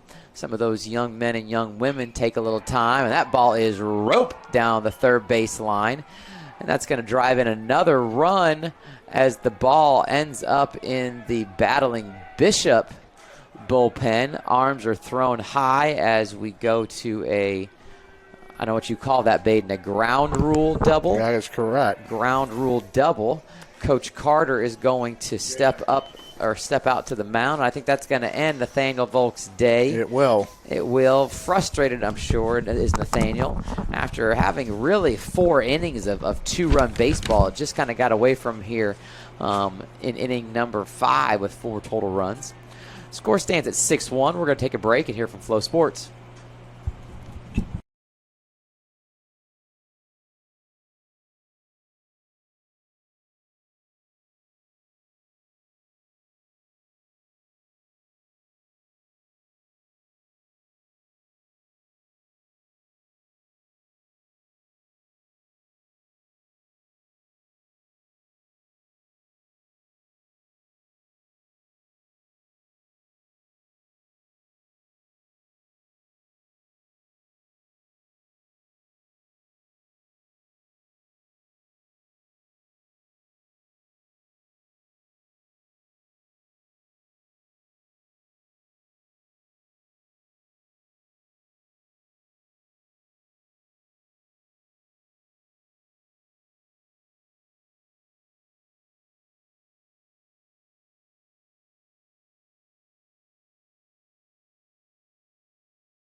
Back here, Flow Sports fans and baseball fans. Justin McDonald, your new left-handed arm for the battling Bishops. He'll face Marcelino Leonard Jr., his second at bat, at the top of the leadoff spot. For the Knights, McDonald, a senior from Aiken, North Carolina. Been around the Bishops program quite a while. He's trying to get the final out here in the 5th inning. Nathaniel Volk will surrender 6 runs on 12 hits in 4 2/3 innings pitched. And he is in line for the loss if the Bishops cannot come back from a Wesleyan bullpen warming up. Can't exactly see who that is. It could be either Clay Wardius or Sam John. Just a bit probably outside the strike zone, but close enough to get senior.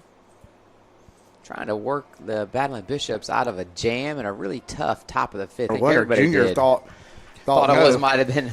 I think Leonard Jr. thought it might have been a strike number 3 as well. Runner still on second for the SVU Knights as they want to add to their run total. 12 hits, 6 runs. Looking to add more here depending upon what happens. He will take a fastball inside. Fastball inside, yep. Kind of had to make a little move to avoid that pitch. McDonald coming in this game, you see him a lot getting deep in counts, and he will have a 3-2 count to, I was saying his name wrong, Mike Marcelino Leonardo Jr. Leonardo, I there did you not go. see that A, and that pitch is fouled away. He's putting up a good bat here Yeah, in absolutely. the top of the 5th. Great job of battling at the plate, staying home, taking what the pitcher's going to give you. It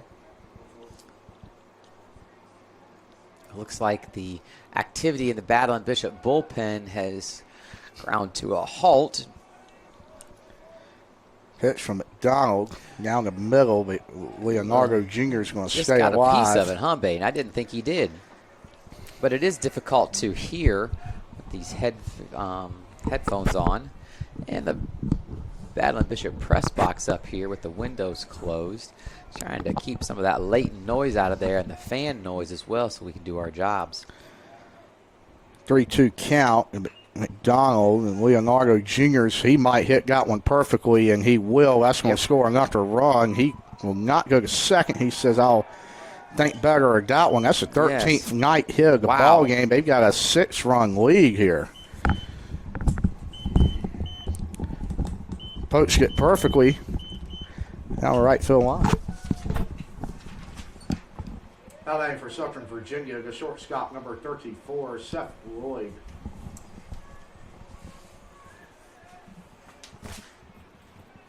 Shortstop Junior takes strike number 1 of this at bat. Called a turnover by Arkansas.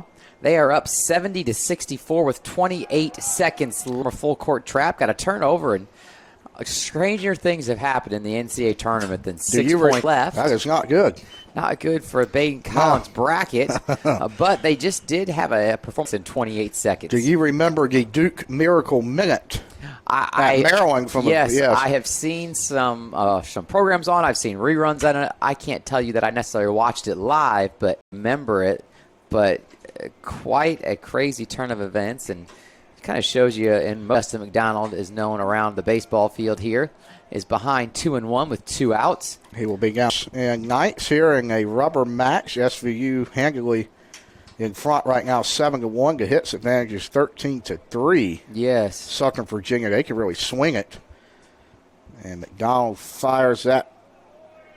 Will be a ball. It doesn't matter if it hit him or he walked, but he did walk, and that will bring the lineup to Gearson. Yes, Geertsen. I keep saying that wrong, so for our SVU fans and viewers, I apologize. Geertsen, Zach Geertsen, a pitcher and utility junior out of Draper, Utah, student-athlete product of Green Canyon High, steps into the batter's box here as J-Mac tries to get himself out of a not bases loaded, but nearly bases loaded jam here. 2 outs once again, as you and I have spoken. Trying to get that third and final out has been problematic for the Battling Bishop defense here. Really struggling to find the strike zone here, Mike. Yes. But it takes 1 pitch. Activity now is flourishing again. Double barrel action in the Bishop bullpen. Hayden Blanks now is warming up down there. Yep. 2-0 count here. Still 2 outs, 2 runners on. Javi Quintana out giving a signal at second base, having a conversation with Leonardo Jr. as he steps back into that second base position. Shortstop, third baseman, far, far back. Nice pitch over the outside corner there for strike number 1 of the at-bat. Brings the count to 2-1. Still in favor of number 22, Zach Geertsen.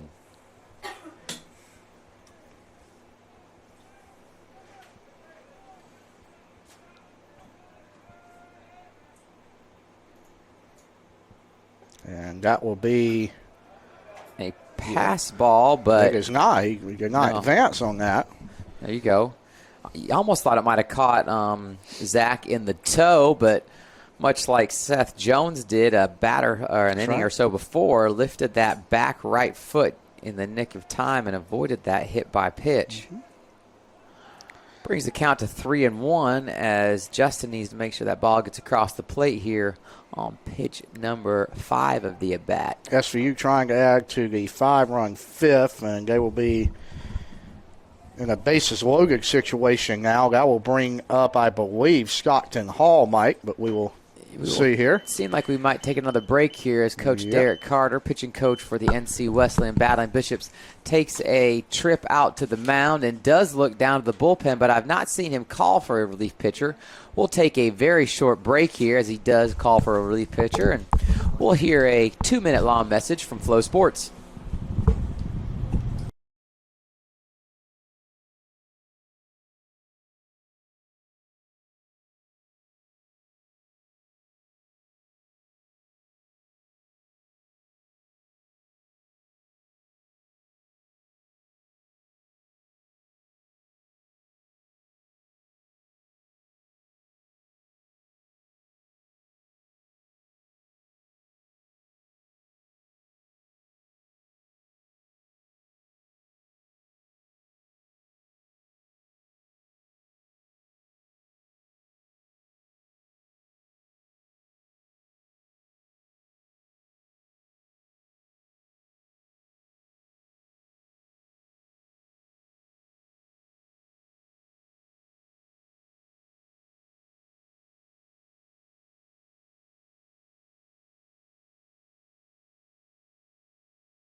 Back here in the top of the fifth inning, Knight's got the bases only 1-1 count. Junior Hayden Blanks will took a rubber for the Battling Bishop.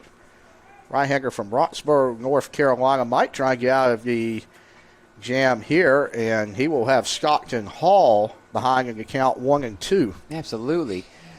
Justin McDonald came in, and you thought that first batter, I think he worked himself to a 2-2, maybe a 3-2 count. You had had a little bit of hope, but then a couple more runs were tacked on, or at least one more run was tacked on, and the bases are now loaded.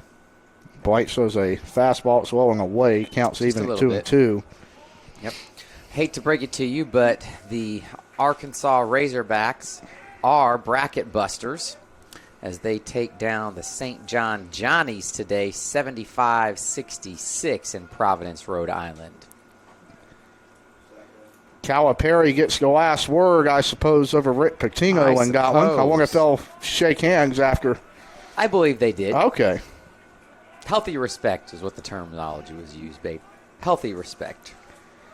Which means I want to beat that guy. Absolutely. Here's the 3-2 to Blanks. Runners in motion. He throws a fastball outside. Walks home a run. It's 8-1 Southern Virginia. Yes, that'll bring up number 20 for the Knights. Mitch Smith, a senior, second baseman out of Layton, Utah, Clearfield High. I know that frustration is abounding in the Battling Bishop dugout right now, as just cannot seem to find a way to get the third and final out of this inning. Really nice curveball, breaking ball there from Hayden Blanks. as he attempts to get out number 3 here in the top of the 5th inning. Look up that scoreboard, nothing really seems out of the ordinary until we get to inning number 5 here, and that ball is popped up. It's going to be given chase to by Seth Jones and makes a merciful third out here for the Battling Bishops. Get out of a rough, crooked number inning of 6 here. If you're an SVU fan, got to be excited being up 8-1, 13-3 in the hit category. We're going to take another short break. We apologize for the commercial running over into game time and hear from Flow Sports.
Back here, Battling Bishop sports fan and SB Unite fans.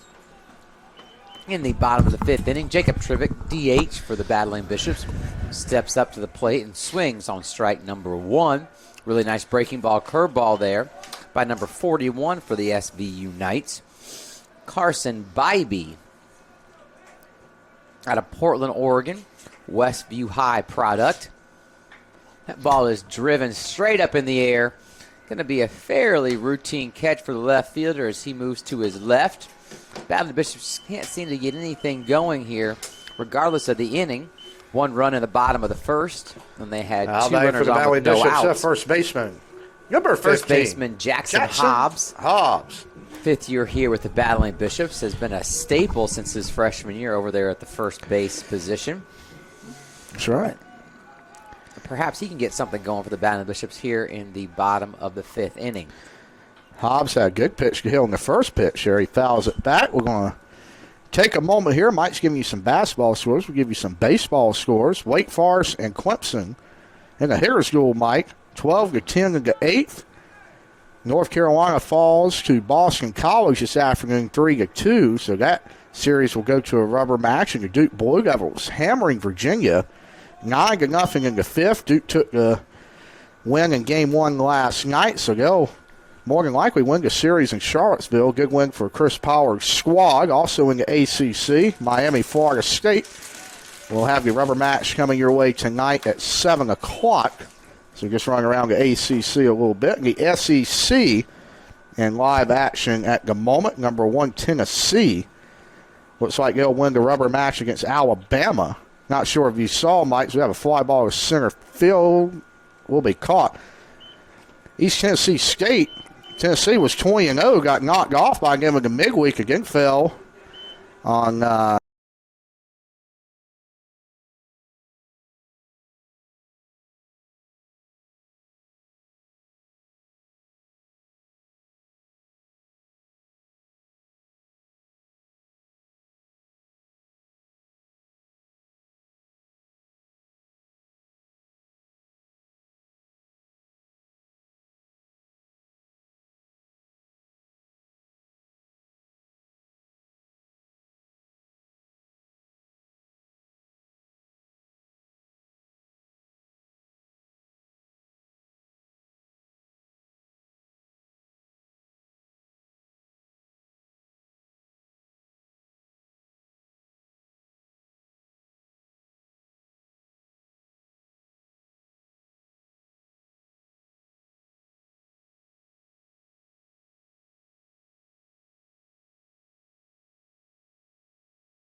for Southern Virginia, a freshman for We're back here with Gavin Weinstock on the bump for the Battling Bishops. Pinch hitter number 26, Tyson Smith. He's a freshman from Layton, Utah.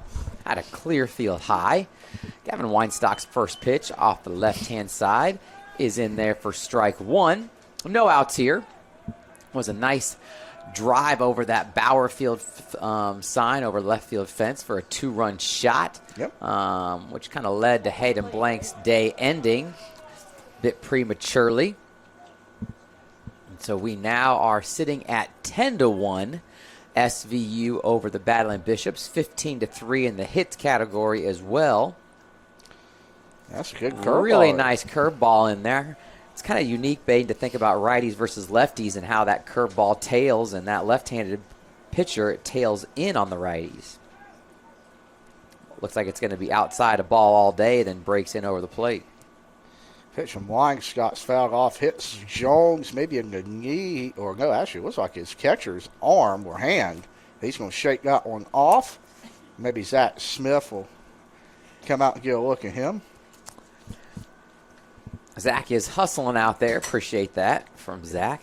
Assistant athletic trainer. Getting married. Yes, getting married to another NC Wesleyan athletic trainer, Kate Gaglius.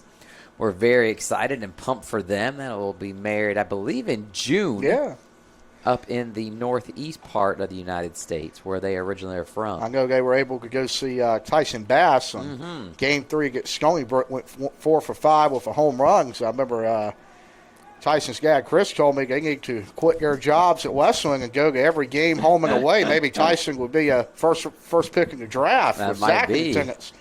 Tyson's still well on his way to get picked up next year, and wish him and the Tar Heels the best of luck. But 1-2 count here for Gavin Weinstock, his first batter, 10-1 ball game curveball. That's that pitch you were talking about there. Fouls it off behind the dugout, and the looks like the llama is now going off the top of the Wesleyan dugout, trying to change the luck up a little more here.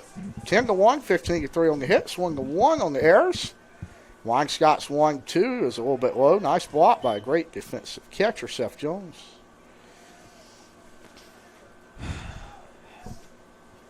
Arkansas, as we mentioned, punched its ticket to the Sweet 16 along with the Purdue Boilermakers. Another Big Ten team in action here, against another SEC opponent, or against an SEC opponent. As that ball is driven into short right field, Malachi Hayes makes a great sliding catch for out number 1 of the inning. Very nice play.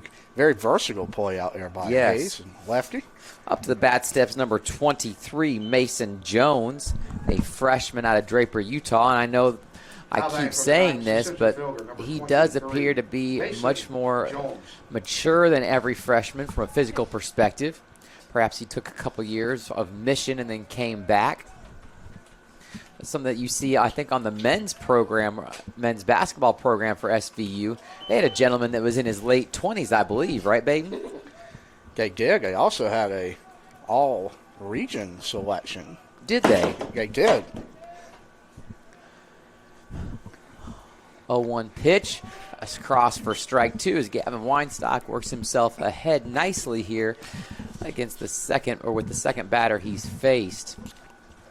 10-1 here, top of the 6th inning. 2 runs already across the plate, courtesy of a 2-run shot off Hayden Blanks at the beginning of this inning for SVU. 15-3 hits margin. This looks like Hayden comes set here for the 1-2 pitch. Actually, Weinstock.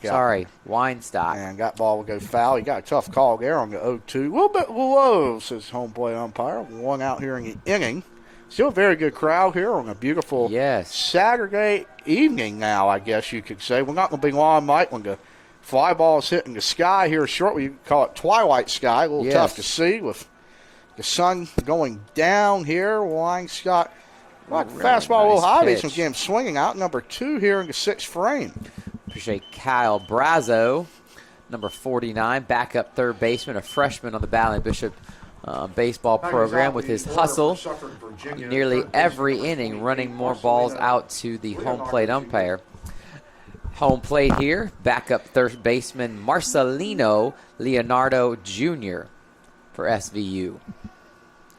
And his first pitch will be Popped up. foul. It's going to be kind of a tough play. I think it's going to actually go out of play, Mr. Mike, and it will strike one. Good.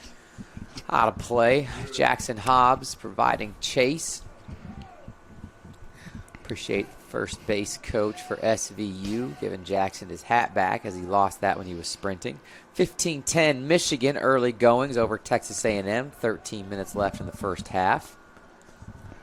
As Gavin comes set for the 0-1 pitch.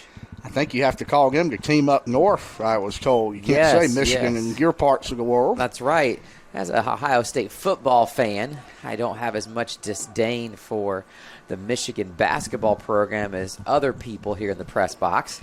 I do not. I am a Duke fan. They were not a big fan of Christian Laettner and the Fab Five. And Fab Five. Those early 90s Duke teams had a heck of a rivalry, Mike, if you look back there. Didn't the coach of that Fab Five team go to UNLV? He did. Yeah. Yes, he did. I think you look at it, the loyalty. San Diego State. I'm sorry. Yes. San Diego State, you're right. I was wrong. Great job by Gavin Weinstock coming in and providing 1, 2, 3 straight outs for the Battling Bishops. We're going to take a short break and hear from Flow Sports prior to the bottom of the 6th inning.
Back here at Bauer Field for the bottom of the 6th inning, we have pitch number 1, strike number 1 from number 41, Carson Bybee, a junior pitcher out of Portland, Oregon.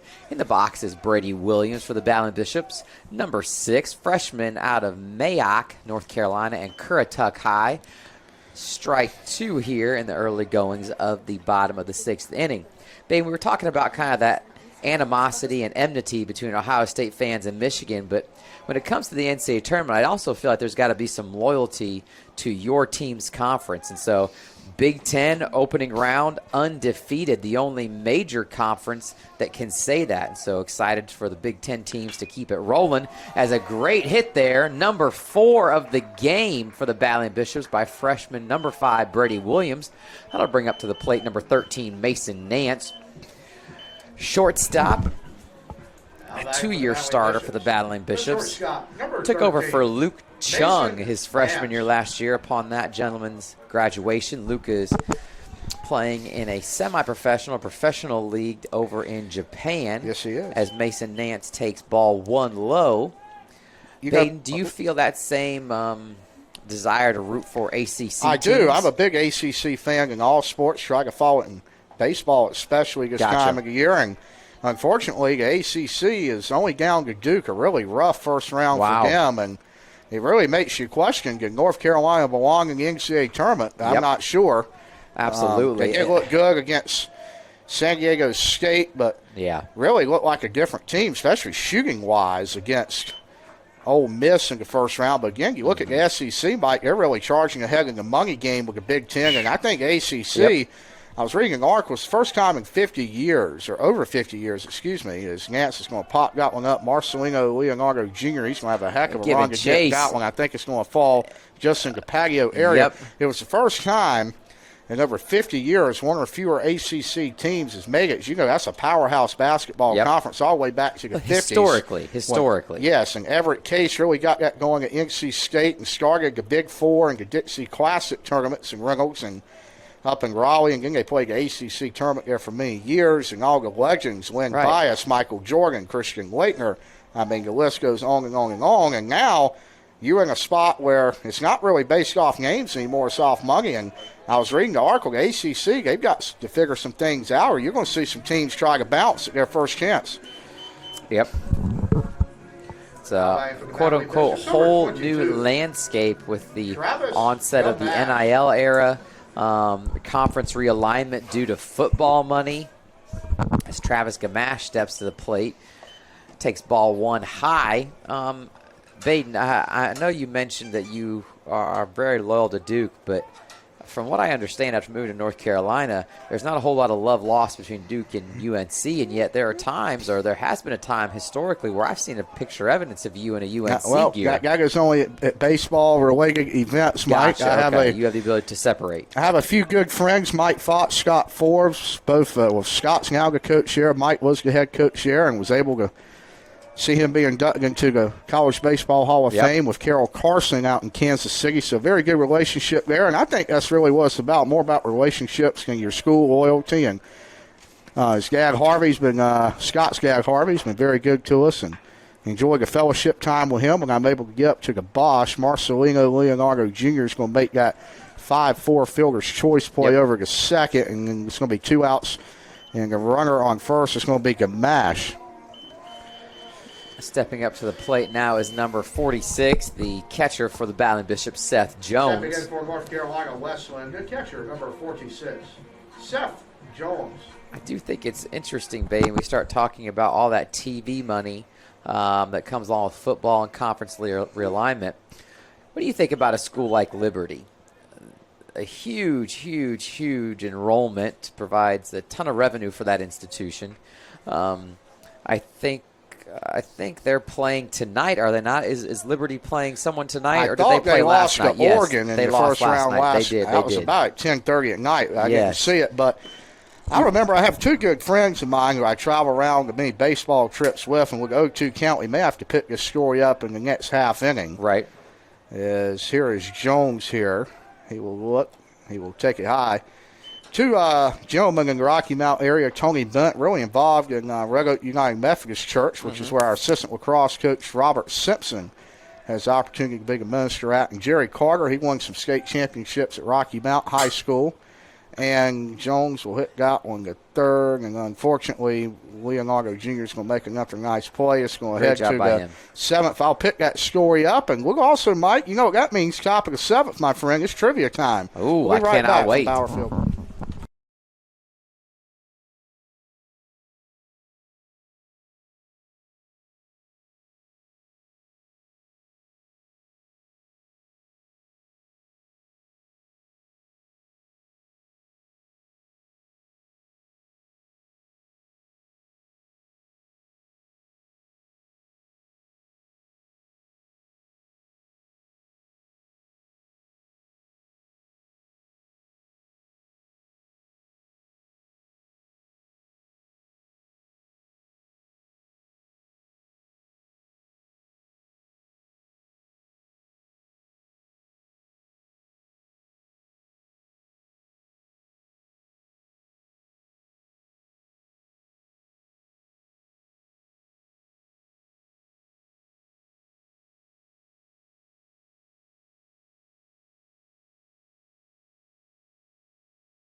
Pretty quick sixth inning here at Bauer Field. 2-run shot off of Hayden Blanks early in the top of the sixth inning. Mike, picking back up on the story that I was going to share. Please. So Tony's a big East Carolina Pirate. They went and traveled up to Liberty in a midweek game. Him and Jerry and actually sat with the son of Jerry Falwell, believe it or not, who's the former president there. Yes. He said at that school, you just talked about how much money they've got and how much they've built, and he said that school would not be there if it wasn't for their online program and how many students and enrollment money that brought into Liberty. And I know that's a route I took myself, but it's really a niche type thing. You're either really focused and can do it. Some people love the in-person learning. Yes. Yeah, it's really taken not only Liberty, but North Carolina schools. Campbell's got a big program. You look at schools like Elon, High Point, and even Wesleyan now, the one-year MBA program, and really it's booming, I think. And yeah, I think that business concept of economies of scale, the input costs are not incremental or based upon the units of people that take it, and so you can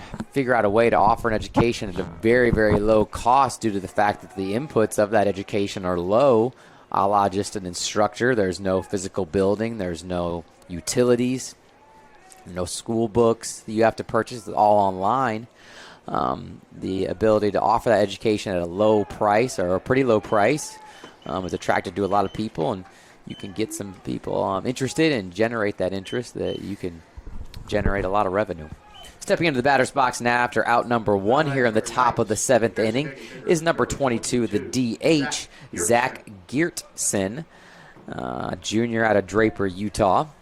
But yeah, this sounds ridiculous, but I almost felt like I saw a figure that Liberty has over $1 billion of revenue from their online courses. That ball is roped into left field. And maybe I'm exaggerating. Maybe I misread some data or some figures, but it does seem like that 1 billion number jumped out at me. Stepping into the batter's box is number 25, Stockton Hall.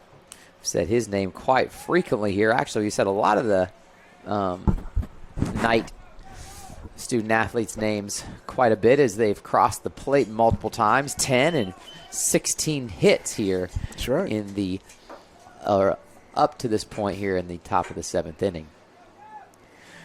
Baden, I know that you did some online learning through Campbell. How was that experience? I really enjoy it, and I tell you why. So you're in high school, and obviously I didn't have the experience of taking in-person classes in college, but you really have a lot of freedom. So the way online school works, you have a list of assignments you are assigned on. That ball is low 3-0 now. You're assigned on Monday morning. You're basically told you just have to complete it by Sunday. So, again, I was still helping Coach Clifton in the baseball program, transitioning my role now. So when you had ball games on a Tuesday at 2 o'clock, as many colleges do on midweeks, you were able to be there.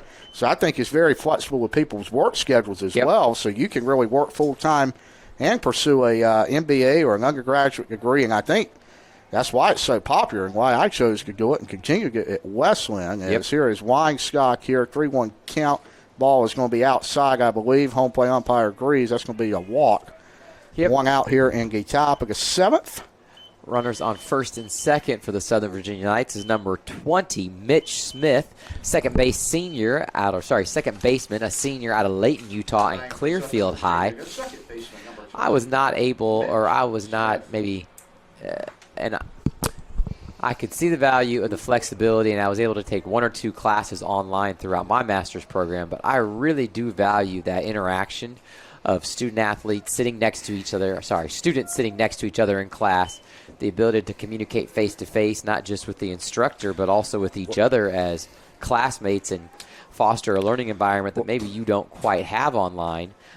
While I know that that is an advantage of in-classroom learning, I also understand that not everyone's schedule can be adjusted to be available for that type of a learning environment. So, as you mentioned, the onset of technology and people, I think our online program is called Adult Professional Studies. It really encapsulated what you just said. People that have jobs that are maybe outside that traditional 18 to 22 age, online learning is the only way to go. Well, I'll also say this. I think it's important for the formidable years. You look at children really ages, I would even go like 5 to 16. I think it's important for them to interact with other children in the classroom. And really, I'm not sure if as much as school, when you're in elementary and middle school, is actually learning, obviously, to read and write and all that, but really just interpersonal communication skills that you build at that time in your life. And I think that skills some value into that. Is Smith is going to check swing. He will go around. It's now 2-2. But I tell you what, not only is it a great way for young professionals to get a jump start and have a job and a school going at the same time, but like you talked about the low-cost learning, you don't have to have lights on. You don't have to have food that you have to feed kids or even professors into classrooms. As that ball is roped into left, they will send the runner. Williams will try to throw it. Scoggins cuts it off. No throw. SVU is now up 10. Yep, 11-1 here. Does UNOH have any online learning now? Yes, absolutely.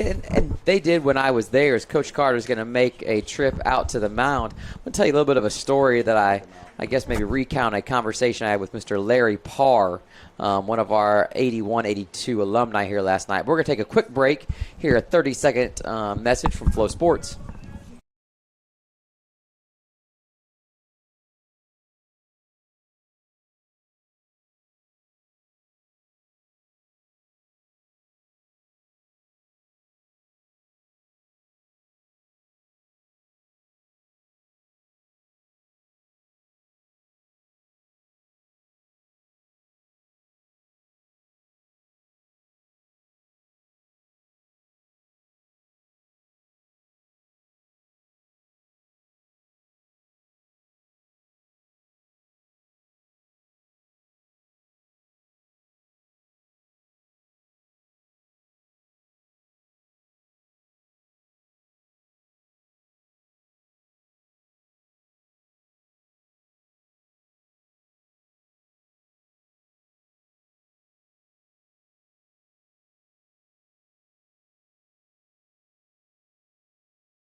Back here, Clay Warriors, Mr. Mike, will be a new Battling Bishop pitcher, a graduate student out of Virginia, very tall, about 6'7", 6'8" on the mound. Very good mound presence, and he will fire ball one outside. Just a hair bit. In the box now is Garrett Scoffer, right fielder for the Knights. And with the USA South's rules, a little different in college baseball. Usually this would qualify for a 10-run rule if the Bishops could not score in the bottom of the seventh, but USA South plays the 12-run rule. So SVU's got to bring home both runners on base, and they might do that right. Likely do that they here will as do. Travis Gamache and has he's an pulling up issue. limping at third, so they will only get one run Only get across. one of Hope them. that young man is okay. And Yeah, we you may hate have to time, see that yeah. as Zach heads out. I think they're going to pinch run for him for I sure. really hate to see that. Wow. As the head coach is going to step over and speak know. to Zach. I think Zach's going to trot out here and walk back to the dugout with number 20, Mitch Smith. We will take another very short break and be right back.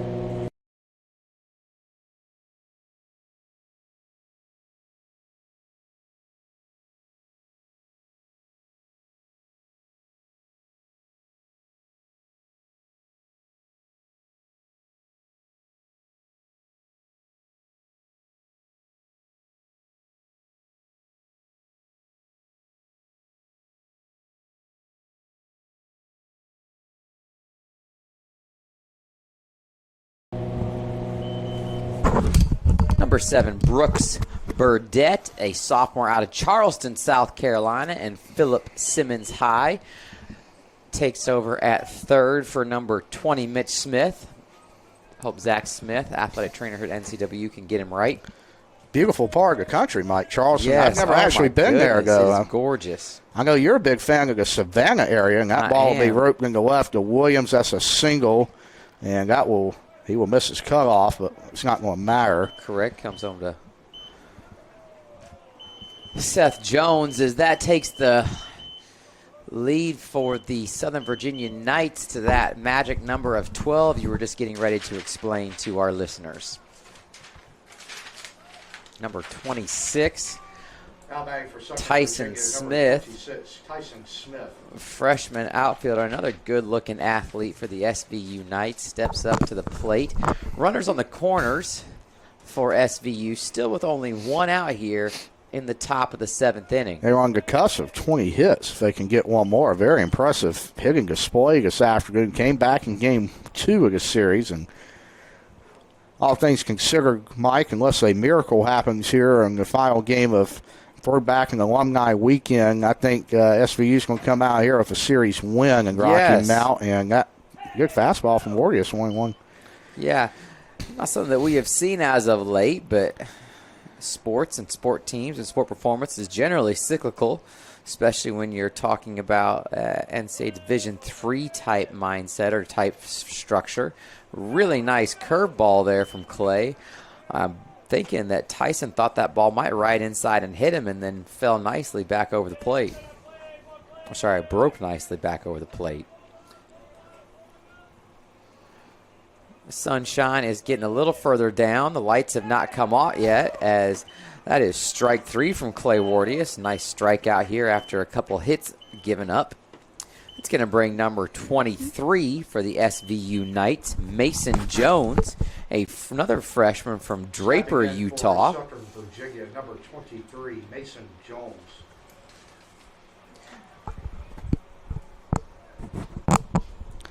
Score update, Texas A&M leads Michigan 31-28 with 4 minutes left in the first half. Ohio State fans rejoice. Yes, it's interesting. You really go into those conference tournaments and you want to battle and battle and battle, and you want to win and have a regular season conference title and a conference tournament title, but sometimes I think that is at a detriment, especially at the Big Ten that plays its championship game on Sunday prior to Thursday kicking off the Big Ten tournament. Fatigue could be an issue with Michigan, the Big Ten tournament champions. Pitching side, 1-2. Mike, today's trivia question, we're going to give that to you. We'll probably have to give you the answer in the bottom of the 7th, depending on how this ball game turns out. Yep. Mr. Mike has referred to Bauer Field as the friendly confines throughout his broadcast this year. Where does that term originate from? What MLB team and ballpark? If you get that one right, you're a winner.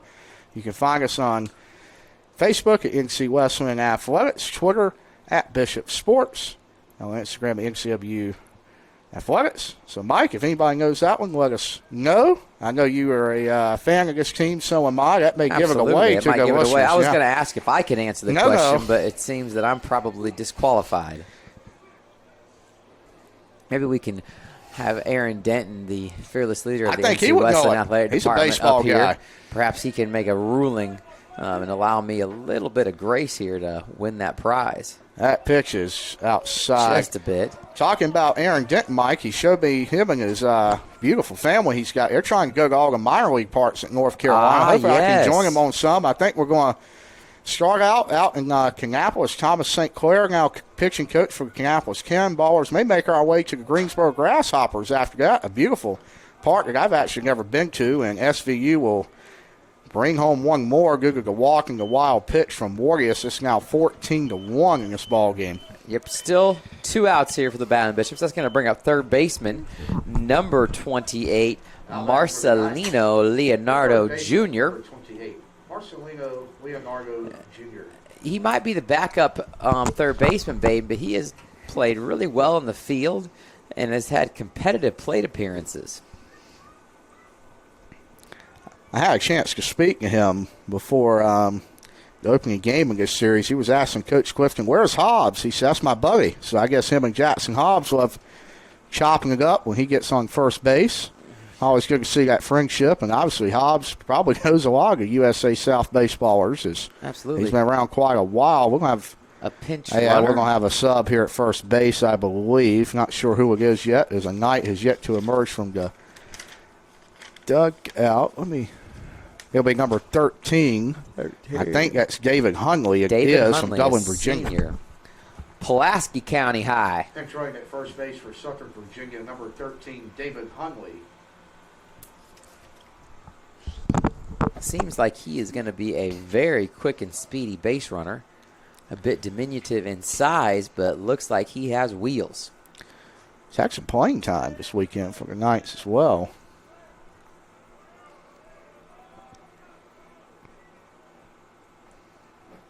Leonardo Jr., curveball for a strike. Wow. He thought that thing was going to hit him, and it fell over that plate. That was a nice pitch by Clay Wardius. That zone gets a little bit bigger as we can score the way it is, Mike. I think it does. As you see a lot of activity in the Battling Bishop bullpen out there. Coach Carter not taking any chances here. Trying to keep this thing as close as he can to that 12-run margin. Right now we sit at 13. Battling Bishops needs to score at least 2 runs here in the bottom of the 7th inning to remain alive in this contest. Out 2-1. I will say, Mike, and I do believe it's going to happen here one day. And when Karen Campbell was on the airwaves here with myself, when Hampton Sidney came to town, we had a similar score. We talked about Clemson scored 16 runs in an inning. Yes. In the ACC tournament a few years back that we sat through, and I believe the NCAA record was just broken over 20 runs by William and Mary a few weeks ago. So in one inning. Yes, anything is possible in the sport of baseball, so never lose hope. But Clay Warrior's trying to get us to that point. So he's got a 3-1 count. The Leonardo Jr., who is in the box for SVU, he'll draw a 2-out walk to jam the bases up here. Right, and it's not going to matter that those runners advanced off that pass ball. It'll just simply be a walk in advance. It looks like Coach Carter is going to take another walk out to the pitcher's mound, and my guess is he's going to call for a sub. Yes, he does. We're going to have another relief pitcher come in for Clay Wardius, and we'll let you know who it is here momentarily after a message from Flow Sports.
back here. Cam Walker, he's a new battling Bishop arm.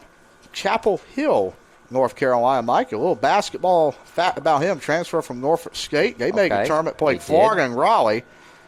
And I guess his hometown Tar Heels, both have been eliminated. First pitch, Walker is a ball. He actually he was a shortstop, Mike, converted to a pitcher. Yes. Hit the ball very well at Norfolk State and had some starts at short last year. You know what he reminds me of? That's kind of like the same thing Cord Butler went through.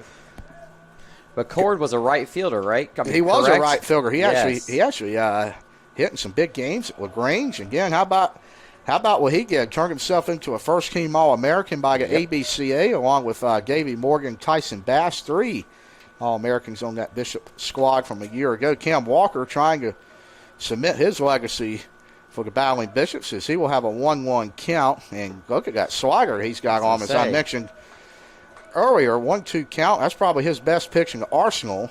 Senior from Chapel Hill. Looking to get out a bases loaded situation here for the battling Bishops. As we have commented numerous times, that third out of the 3 is very difficult for the battling Bishops to accomplish on an inning-by-inning basis. That's right. 2-2. Walker's first batter that he has faced. It looks like Sam Johnson now getting loose in the Wesleyan bullpen, as he may be the next arm behind Walker if we go to that point. Ball is grounded to Hobbs at first. That should end the 7th inning for SVU. It mercifully comes to an end. 4 runs for the Knights. It's 14-1. Let's see if the Bishops can skin this game right after this.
Bottom of the 7th here. Bishops trail 14-1 to Southern Virginia. Javier Quintana will flip the lineup back over for Wesleyan. The Bishops, as the song was played, staying alive in the half inning. They're going to need, Mike, I believe, 2 runs here. Yes, that's to what stay you alive. mentioned. You get that margin under 12, correct? In the USA South, that is correct. This game is in jeopardy of coming to an end here in the 7th. Javi trying to extend it, and he'll take a slider, it looked like outside. 1 ball, 2 strikes to him. He's had a very nice weekend, though. Nothing for him to hang his head about. Yes. He's really hit the ball well along with Jackson Hobbs, and he will hammer that 1-2 in the left center field. It looks like good from here. I think it's going to get out. It will get out. That is It's a home run once again for Javier Quintana. Congratulations to Javi Quintana, doing what he can to make this game back fall under the run rule for the USA South. It's hard to be super excited, though. Still down by 12 runs. That'll bring Jacob Trivet up, DH for the Battling Bishops. For the Battling Bishops. Designated hitter, Jacob Trivet. Swing and a miss on strike one. Another really good breaking ball there. But you still got to love it, Mike. Hobby's still going out there, fighting. getting a competitive at bat. And that young man can really swing it this year. He's really stepped up since late last year. And at the end of this season, you're going to really hate to see him graduate. But once again, like we saw with all of the Bishops who departed due to graduation a year ago, somebody's going to step up and fill that role next year, and so you can see who that will be. But we still got a lot of baseball left this year. Is now Jacob Trivet. He's had a hot bat for Wesleyan. He will have a 1-2 count. He's going to loop that one into the bullpen. It's going to take a hop. Just a hair bit foul. Number 11, Drake, was that upset, I think, over Memphis. Yes. They are up 16-12 on Texas Tech right now, early going of the first half. The Aggies really struggled in the SEC tournament. I think they got knocked out by Texas, who lost in the first 4, if I'm not mistaken. And Dayton, Ohio, balls outside, evens count, 2 balls, 2 strikes. Well, after games we have tonight, they have yet to be played in the round of 32. Creighton going against Auburn. Creighton lost to St. John's in the Big East Championship. Yep. They're taking on. BYU is facing Wisconsin. Great drive right here, right center field. That ball is going to go nearly to the fence. Jacob Trivet is in for a stand-up double as the Battling Bishop bats come alive here. Brings up Jackson Hobbs. See what Mr. Hobbs can do. He has a home run to his credit this weekend. As the Battling Bishops try to mount a wild and mighty comeback here. Still down 14-2. Behind in hits 19-6. But if Jackson is as good as anyone with putting the ball over the fence for the Battling Bishop. He does not have to do that to keep this game going. All he's got to do is hit a ball in the gap, even a single. SVU playing deep in the outfield, ball 1. But again, I think the Knights really don't want to use 2 more innings of pitching staff work here. Correct. I'd like to go ahead and get this one over with, but Bishop's still fighting. Never give up. As you mentioned, crazier things have happened in baseball.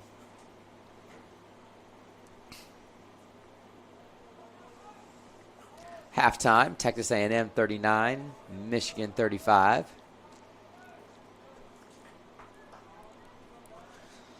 One-0 count here to Jackson Hobbs. Nobody out in the bottom of the 7th for the Battling Bishops. Jacob Trivet standing at second. Pitch Hobbs is high. 2-0 now is the count. We have getting on to 6:30 here, going to the 7 o'clock hour.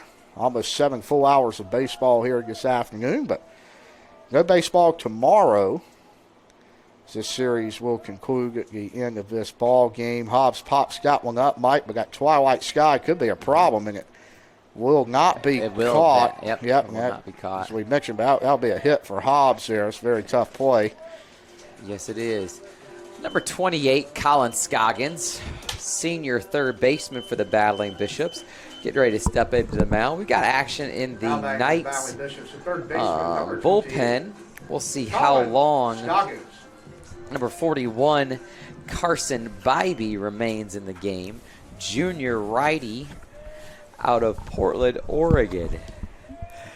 You mentioned Oregon got a nice win last night. As that ball is, I believe, going to be considered. Is it foul? It is foul. Down to third base. That angle I had here, Bade, man, that thing looked doggone close to that third base Not bag. much argument from Coach Clifton or Jacob Trivet down there, so we will take them at their word. Sam Johnson is now at the end of the Wesleyan dugout. He may be the next pitcher to come in this ball game if we extend it to the top of the 8th. Correct. He's a big Wildcat fan. Big Wildcat. Yes, he is. They play tonight or tomorrow? I think that they play tomorrow. They may play tomorrow. I know Blue Devils will take on Jeremy Roach. He was a guard there in Durham for about 4 years, I think. And oh, really? And where is Jeremy playing at now? Jeremy Roach is now at Baylor. They took down Mississippi State, That's right. I believe. 0-2 is now 1-2 to Colin Scoggins. senior from Durham, North Carolina. Wonder if he'll be in attendance in Raleigh tomorrow. Blue Devils not playing far from home. Curveball low. Runs it even to 2-2. Still no out here for the Battling Bishops. right. Runners on the corners. Bottom of the 7th inning. A sudden death, if you would, as you could say, inning for the Battling Bishops. Need to score one more run to allow themselves to remain in third. Leonardo this game. Jr. will make an error there. That will extend this game. Comes in with a standing double for Colin Scoggins. That'll bring up number 5, Malachi Hayes, a freshman right fielder. And see, we're going to get a time here. We will. We're going to have a conversation with the head coach and number 41, Carson Bybee. We'll take a very short break and hear from Flow Sports.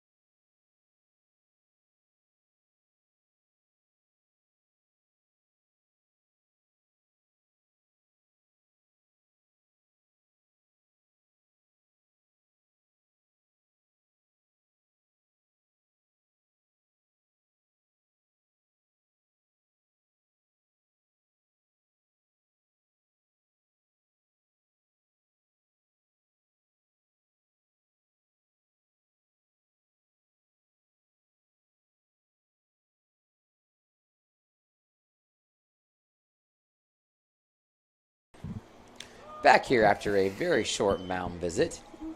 Carson Bybee remains on the bump for SVU. Malachi Hayes is in the batter's box. Take strike one there, low and away, but even the count. Looked like it might have been a bit low and outside, but I feel like the home plate umpire has been given that as a strike here for the majority of the game. That's right. Fortunately, the Bishops will extend this one at least another inning, as we have an 11-run ball game now. Here is Hayes, left side. That will bring in at least one more run. Nobody covered the base there. Not a good flip, and that will be a hit and an error charge to SVU. Hayes will get the second without a throw. It's going to score 2 Battling Bishops. That's going to bring the count to 14-5. The Brady Bunch is playing across the Bauer Field loudspeakers. That means Brady Williams is getting ready to hit. I'm wondering if the head coach from SVU, Jerry. That's a tough last name, yes, Schlegelmilch. Perhaps I butchered that. I apologize, Coach Jerry. It's unique. You don't generally see a defensive coach or the head coach of the team in the field standing outside the dugout. Not sure that there's any quote-unquote rule against that, but it is definitely untraditional. I would say there is a rule against it, but very lenient for some umpires. Gotcha. Depends on who you get. Some are very funny about that. As Williams hits one in the left, it's not going to score Hayes as that ball is corralled, but runs at the corners here for North Carolina Wesleyan, and that's the 9th hit. They're one hit away from double digits. SVU is one hit away from 20 in this game. Mason Nance, shortstop now at bat for the Battling Bishops. And it does appear we are going to get a substitution here. Perhaps the first baseman is going to come in and pitch, which I do believe number 25 is getting ready to head to the mound. We are going to take a decent break here, as I'm sure that he's going to be afforded more pitches than a pitcher coming out of the bullpen. We'll be back after a message from Flow Sports.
here at Bauer Field. Number 25 for the Southern Virginia Knights, the former first baseman. That would be Stockton Hall, has now stepped onto the bump and delivers 1 ball and now 2 balls to the batter Mason Nance. Battling Bishop still have 0 outs here in the bottom of the 7th inning, where it has been a wildly productive inning by comparison to everything else in this game. And another hit into left field is going to bring home 1 run. That'll be a single. And Battling Bishops have runners at first and second as number 22, Travis Gamache, the starting center fielder for the Battling Bishops here in Game 3 of this 3-game series. This is the rubber match, quote-unquote, and the Battling Bishops find themselves down only 8.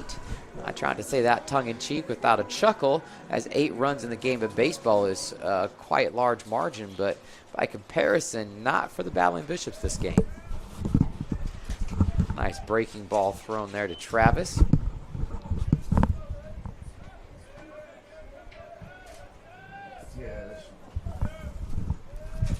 0-1 pitch on the way. Mike, I know Adam Conti foul. just mentioned he is correct. SVU has done this twice in the series. They've killed the DH. Is now Zach Gearson's over at first base. You don't see that a lot in baseball, but the pitcher's slot will be a hittable position now for Southern Virginia. That's a curveball outside. Can't believe he could not swing that. What a take there on the curveball outside. 1-2's the count of Gamache. Well, and I understand that perhaps killing the DH is not traditional, but it seems like for Southern Virginia, at least with this pitcher, number 25, they have great confidence in his ability to hit, as he has been hitting the entire game. Stockton Hall, and I don't think that really matters to them. I think just getting this win and getting out of North Carolina with 2 wins and 1 loss is the goal. They still have to get a few outs to do that, though. 9 to be exact, as the Bishops have put up 5 runs here in the bottom of the 7th without an out to show for it. Gamache trying to keep that parade moving. As now mentioned, the Battling Bishops are at 10 hits in this ball game. Mike, we're going to give away the trivia answer after this at bat. Gamache, 2-2. He will strike out, swing on a breaking ball. That'll be out number 1 for Wesleyan. And that will bring up Seth Jones behind the plate now. He'll hit. Great defensive catcher Seth Jones steps in the batter's box. He's got a runner in scoring position. Would be a great time to get a hit here for the Battling Bishops catcher if he could. Great job by him taking pitch number 1, low and in the dirt over the outside corner of the plate. So as promised, Mike Armbruster's referred to Bauer Field. It's the friendly confines throughout his broadcast this year. Where did that originate? The answer to that is Wrigley Field, home of the Chicago Cubs. Started back all the way in the late 1800s. They've been playing baseball a long time there, Mike. Time. The lovable losers, babe. The lovable losers. Well, they were not the losers in 16. They were not. That was a heck of a night. How about the rain delay, Game 7, bottom of the ninth? I don't know if that'll ever be duplicated. I don't think so. Jason Hayward gave a very arousing speech to the Cubs. They went on to beat the Cleveland Indians, now Guardians, to win the first World Series in over 100 years, I believe. 1904, babe. 1904 was the previous year in which they won the World Series. 3-2 count here to Jones. He's going to strike out. He was ahead up 3-0 in the count, but he'll go down swinging, and that will now flip the lineup over to Quintana. Well, we've talked about 2-out magic and how SVU seems to do most of their damage with 2 outs to the Battling Bishops, and perhaps the Battling Bishops can flip that script a little bit here and score some runs of their own with 2 outs.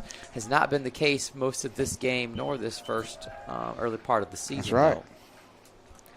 Quintana's the man to do it. He homered his last time up. He's got some pop in that bat so far this year. He had a pitch low there.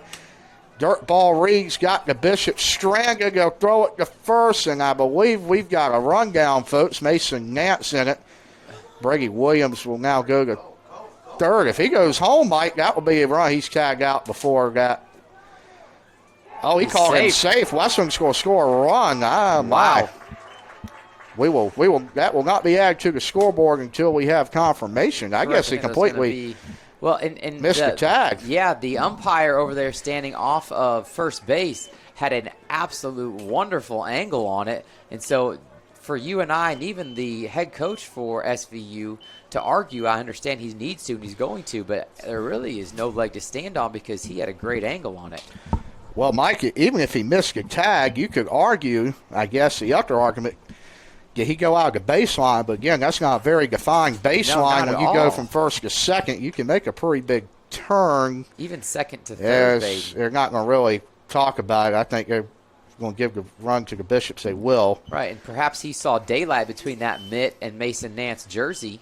That's going to bring up that's going to have Javi Quintana stepping back into the batter's box, ahead in the count 2-0 with a runner in scoring position and down 7. Here's the pitch to him, 2-0, 2-1 now. What a wild ball game we've got on our hands here. 21 combined runs, 29 combined hits, and 4 errors so far in the bottom of the 7th. It has taken a while. Quintana will foul that one off 2-2. Wesleyan making some noise, not going away lightly. This game's far from over with the way the Bishops have been swinging a bat, particularly at the top of the order. Yeah, you really see a drastic difference between the top of the order and the bottom. And as you mentioned, the top of the order with Jackson Hobbs and It's been a Javi tough play. Quintana. Marcelino Leonardo Jr. No, will he not beat it out. make He it. definitely beat that throw out. That will be giving a hit to Quintana. Not sure he would have got him anyway. Yep. I don't think he would have got him. It was deep over there and really close to that third baseline. That's going to bring up Jacob Trivet. Bate, you talk about the top of the lineup with Javi Quintana, Jacob Trivet, and then Jackson Hobbs, who over his career at NC Wesleyan is a dangerous, dangerous hitter. And those top 3 spots are I wouldn't say murderer's row. Let's not talk about the New York Yankees just yet, but are 3 really talented hitters. Trivet is due a hit here. He absolutely I think he got a gapper his last time up, but he's really been struggling this weekend against Southern Virginia, trying to get back on track. He was USA South Player of the Week 2 weeks ago. He'll hammer that one into the 5-6 hole. Coach Clifton will not send around Nance. That is a throw into third. That's Wesleyan's 12th hit, and that'll bring up Jackson Hobbs. He could do some damage here if he clears the bases and get this game pretty close. Graduate student from Brandon, Florida. Now batting for North Carolina Wesleyan, the first baseman, number 15. Jackson Hobbs. Mainstay of the NC Wesleyan community over the last 5 years and currently works with our student activities department. Mr. Elliott Smith, a director there. Jackson helps out with them and is a large part of the community. That ball is driven. It looks like it's going to be into right field, though, and a very easy routine catch by the right fielder. Wesleyan does score. Yeah, Wesleyan does score 6. The bad news is we're still down 7, so we head to the top of the 8th and hope for a quick 1-2-3 inning if you're a Battle and Bishop sports fan. We'll be back after a message from Flow Sports.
Back here after an exciting 7th inning where we saw 10 runs scored, 4 by the visiting Knights and 6 by the home battling Bishops.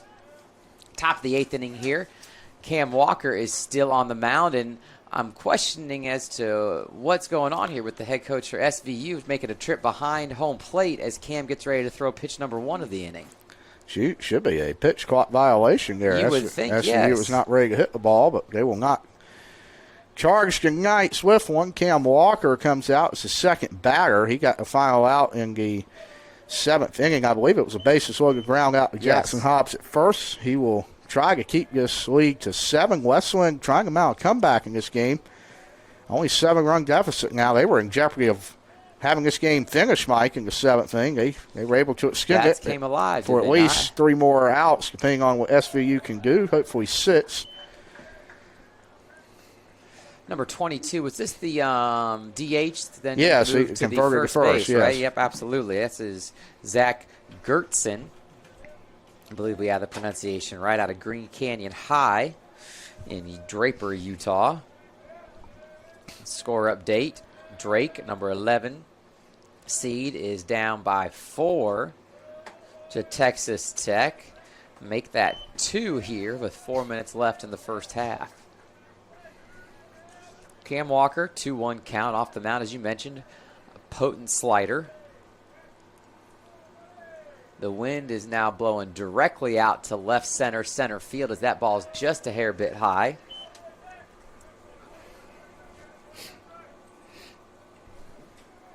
Hoping to not lose the leadoff run or base runner here to a walk, trying to get an out. Absolutely. It's just, as you mentioned, Baden, 23%, did you say, or 22% of leadoff walks I believe it's scored? closer to 23. It's in between that number. That's a ball. Will be a leadoff walk to Gertson, and it's been a theme this afternoon, both sides, and that will keep the train rolling for the Knights. And here comes the relief pitcher, number 25, formerly the first baseman, Stockton Hall, junior out of Davis High. That's weird saying, the pitcher. Yes, Yeah. yes. DH moved to first, first baseman moves to pitcher, now steps into the batter's box. Mike was not up here last night. Hall's going to hit that one in the right center field gap. I think that's going to be down. It will be. Gamache misplays, got one to hit. So goes Hayes, and that will allow a night run to cross the plate. It's 15-7 now. Yes. Tough job, tough play out there. Long run to make. The ball hung in the air a ways, and then to have both the center fielder and right fielder bobble it just a hair. But I don't think it was an error, but definitely could have handled it more cleanly as it bounced off the Bauer Field turf. Stepping in for Southern Virginia, number 7, Brooks Burdette. Number 7 steps in the batter's box. I believe, Baden, you have to remind me, the current second baseman. I believe so. He will. I believe so. Out of Charleston, we mentioned the beauty of that city. You have not been there, but I would highly suggest it, especially if you want to eat some fresh seafood. That's right. As the batter, I'm not sure if he did or did not pull the bat back in time. I did not see a strike call. Nope. Must have been a ball. It seemed like he did. Maybe at the very, very last second pull that back. Some interesting stats from this ball game. After Walker delivers the 1-0, they will square around. He'll pull it back 2-0 now. There have been 13 runs back in for Southern Virginia, so they have hit the ball well. 20 hits in this game, Mike. 20. Strikeouts are even at 7 apiece. SVU has walked 6 times to the Battling Bishops 5. So really just a lot of hits in this ball game. Yes. I mean, pretty even fielding, pretty even with everything else. As Cam Walker's having a little bit of an issue getting that ball down in the strike zone. Got some nice pop on his pitches, got some nice movement. Just got to get it down underneath those letters on that Knights script on that jersey. Kind of as that ball will be out. That's 4-pitch walk for Walker. Double barrel action skill. Yes. Very much in play for the Battling Bishops in the bullpen here. Garrett Stauffer, a sophomore out of Heber City, Utah. Wasatch High School, I believe I'm saying that correctly. Cam Walker deals pitch 1 of the at-bat. It's going to be a breaking ball that just didn't quite catch the inside corner. I thought he felt like that should have been called a strike. As I was saying, what this reminds me of, Mike, LaGrange playing a series this weekend. That's a strike slider, good There slider. we go. 25-13 in game one. They scored 31 runs in game two. So What? Talk about an offensive Yeah. showing from the Panthers, who the Bishops played recently. That ball is hit. That's going to hit off the clubhouse, I would guess. Yes. It will just miss it, 1-2. But we've seen that. I bet you that game went about 5 hours. How would you like to be at that one? No doubt. You love some baseball and you're a fan of seeing runs scored, or I guess LaGrange run scores, you would be a fan of that game. It's also pretty incredible what we've seen this week. The flags, by the way, are blowing pretty heavily now. Yes. This game is now well over the 3.5-hour mark. Yeah, game last night went 2 hours and 17 minutes, so two totally different sides of the spectrum that we've seen this weekend. As we are now at the twilight time on a Saturday evening at Bauer Field, Walker sets and delivers fastball Wow. high. Right at his eyes. Yes, he will. He'll get Scott for the chase for the first out in the 8th inning. You talk about twilight, you would guess that the lights would quickly or soon come on here at Bauer Field. Maybe not necessary at the moment, but definitely trending that direction. See Zach Smith down in the Battling Bishop dugout. He's been very active today as the athletic trainer on site. Appreciate his efforts to not only keep our student athletes and SVU student athletes safe, but also ensure that if anything does go wrong, he's there to treat and help.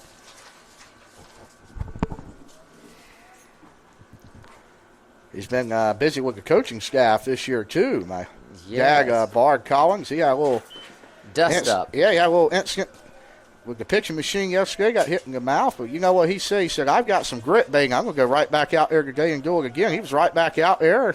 Love it. He's back, and he's enjoying some baseball today. He'll be right back at Northern Nash at 5 a.m. Monday morning. That ball is over the head of Williams. That's going to be a double, ground rule double. Whoops, he never threw his hand. He's just out scanning around. Oh, there we go. Threw up the hands that time. Very confused there.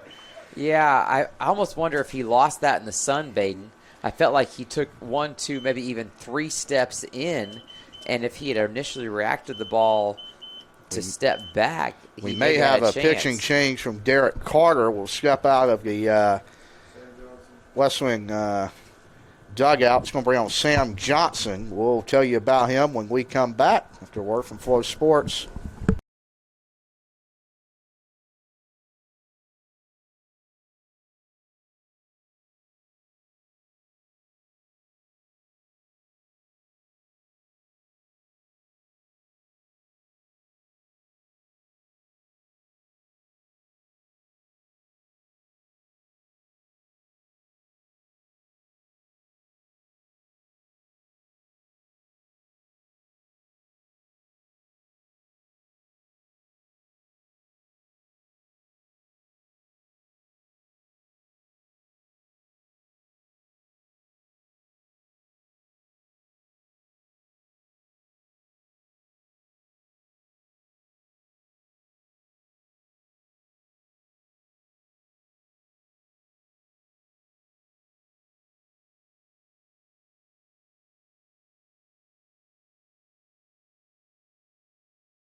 Battling Bishops and SVU fans, we are back here in the top of the 8th inning. 2 runs across the plate for SVU. 2 runners on base in scoring position with 1 out as relief pitcher Sam Johnson steps onto the bump.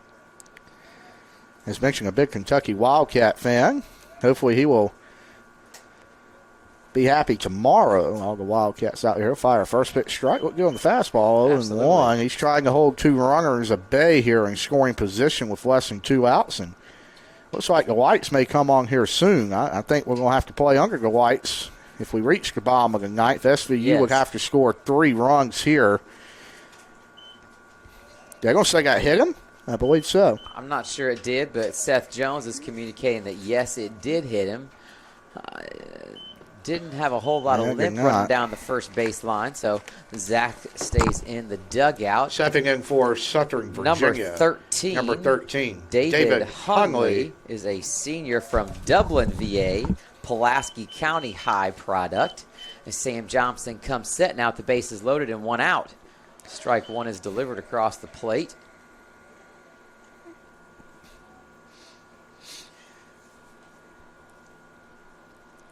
Ball goes back into, I guess, the Battling Bishop dugout. Is that where the errant ball came from? Bullpen. Sorry, bullpen. That's what I meant. Thank you. Here's a right-hander warming up. Sawyer, who had a start against Kane in Game 3, looked well. Yeah, he sophomore, did. And he might have a chance to come in at the top of the 9th, maybe even finish this one off, depending on how Sam Johnson finishes up here in the 8th frame. Here's the pitch from Johnson. Fastball high, 2-1 now. Definitely don't want to walk a run in here. Want to make SVU earn it if you're a Battling Bishop fan. And SVU is just trying to figure out how can we get a few runs across this plate and finish this game an inning early. Really nice pitch there by Sam over the outside corner. Sam, a Charlotte, North Carolina native, spent 1 year up in the Buckeye State at Marietta College. Another NCAA Division III baseball powerhouse, just like Wesleyan. That ball is just a hair bit low. We actually played here in the regionals in 2021. I remember that. Had the opportunity to travel with the team. That was enjoyable. Had a big win, number 1 of the NCAA tournament there. That ball is driven high towards the bullpen. I cannot see, Baden. It will go out of play. Hobbs will roll that one into the SVU dugout. Brings the count full 3-2. By the way, you were talking about Marietta. They've been to the College World Series 8 times. Most recently in 2006. I know a lot of pictures I got from Greg Clark and the 1981-82 Bishops. Those World Series were played at Marietta. Okay. So that was a big deal back in the day. That ball is high. It will walk in the 17th Southern Virginia run of the ball game, and the deficit is now 10 for the Battling Bishops, and that'll bring up Marcelino Jr. Leonardo is the backup third baseman, but has done a great job over there defensively and been competitive at the plate as well. He is the only international student on the SVU roster. He's from a heck of a baseball powerhouse in the DR. Yes. I believe our former pitching coach, Thomas St. Clair, spent some time in the Dominican Republic at the Texas Rangers facility. He's mentioned Aaron Denton's is going to go pay him a visit in his minor league tour this summer at Kannapolis Ballers. That ball is swung low. Coach Ginton's got the goal to go to all of the minor league parts in North Carolina. Mine's trying to see all of the 30 MLB ballparks. So if we pick that up with Texas at the end of July, two to get this summer. Nice. That'll get me to about 18. We'll have to ask Coach Ginton where he's at on the minor league tour, but he better get, I know he is a native of the Bung area, but you baseball fanatics better get to 5-County Stadium and the Mudcats. It's going to be the last year you're going to be able to see them. They're going to go to Wilson. They're going to go to Warburgs in 2026. One more year in Zebulon. That's been around for many years, Mr. Mike. I know you've a little bit unfamiliar with them, but I would say recently introduced, even though it's been 4 or 5 years now that I've known about them. I was able to go to my first Mudcats game I think it was the fall of 2019, my first fall here at NC Wesleyan, as that ball is fouled off, brings the count to 2-2, 1 outs, bases loaded here. Really cool little restaurant up there. Cattails, Cattails, yes. We've had the opportunity to host some alumni events, not only for the NC Wesleyan Athletic Department, but also for just the college and the institution here, as that ball is just a bit low. Had a great time. It was fun to hang out with athletic alums and just NC Wesleyan alums in general. The couple times we were able to be there. But golly, are we excited for that new ballpark in Wilson? I believe that's a walk. Is that a walk? Yeah, it is. 3-2. He will 3-2, take his yep. base. It's an 11-run game. Coach Carter is going to make another trip to the mound. I believe he may take out Johnson, as he has walked 2 and hit 1 out of the 3 batters he has faced so far today. But, Mike, you talk about the Mudcats. My first game, it used to be Double-A. I'm not sure if you knew that. I did not. And they played the Cleveland Indians, now the Cleveland Guardians. Johnson will depart. We'll tell you more about that story when we come back from Bauer Field.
Back here with Trent Sawyer on the mound, number 40 for the Battling Bishops. He's a sophomore out of Elizabeth City, North Carolina, Perquimans High School, if I'm pronouncing that correctly. Yes, you are, Perquimans. Awesome. Almost like I'm an NC native down here, Baden. Here's a pitch from Sawyer. That's It's going to sneak away from Seth. Yeah, they will send the runner because that is a big run in this game, even though Correct. with the scoreboard you would not think so. But now that is the 12-run deficit that they are needing now will be so still something to play for if you're SVU in this game. But talking about the Mudcats, they played a exhibition game in spring training against the Indians and got to see. Really? You ever heard of Shin Soo Chu? He played in that game for Cleveland. Heard. He's an old-time guy for them, and it's great to see. That was my first, I guess, major league game. That ball is hitting the gap. That will bring home at least one. Maybe two. I don't think they're going to send Leonardo Jr. They will not. That is the 20th run of the ball game for Southern Virginia. This is really an impressive hitting display for the Knights. And this, mainly, I tell you, not just this game, but the whole day. Correct, yeah. I mean, a lot of hits in the first two games of this three-game series, and the Battling Bishops were able to mitigate those by stranding some SVU runners on base in Game 1 especially to get that win, and looked like they were going to be able to do it for 2 games in a row. And here you see that evening out, that quote-unquote water finding its level of 22 hits and 20 runs here in this game. We're going to have Baden take a step off. No, we are good. We are good. We are here. good. I accidentally pressed the button. Yep, you're correct. Excellent.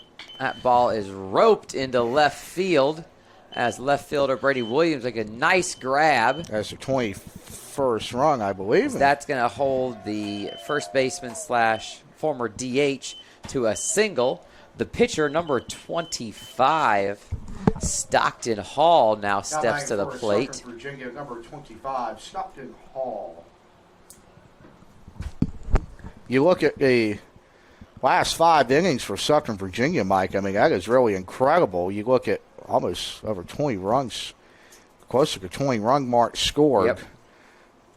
I believe 19 to be exact in the past 4 frames. No, else Jones will throw it to no avail. Runners will move to second and third here with 1 out, I believe. 1-0 count.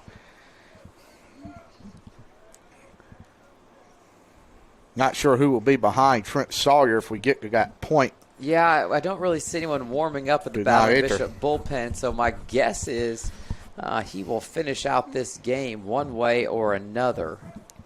Sawyer will force a ground guy over there to Javi Quintana. Yeah, but however, that will score a run. That will be the 22nd run of the game for Southern Virginia. Number 1 steps into the batter's box. Taquan Moon is a sophomore outfielder out of Greensboro, North Carolina. That's actually Brooks Burdette, number 7. I apologize. I thought that was a number 1. He will have an RBI opportunity, runner on third with 2 outs and an 8-run frame here. We've seen multiple Bishop pitchers. Started with Cam Walker. It's going to end with Trent Sawyer with a stop by Sam Johnson in between it. Bishops will at least need 4 runs in the bottom of the 8th to keep this ball game moving to the 9th. Still a lot of spectators here, Mike. We got a nice seafood feast, I'm told, by some of the parents of baseball program coming up after this. So the boys going to be well fed on a Saturday night. Maybe go home, shake this one off, watch some college basketball. Yes. I know we got a few big games tonight. I guess there's no point in me watching anything besides my Blue Devils, because my bracket you might as well put in the shredder and throw it down the trash can. As it is about every year, unfortunately for me. Trent Sawyer gets a strikeout. That's beautiful. The 8th run, 8th will come to a close. Wesleyan will need 4 to keep it moving. We'll see if they can do it. We'll be right back from Flow Sports.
Bottom of the 8th inning here.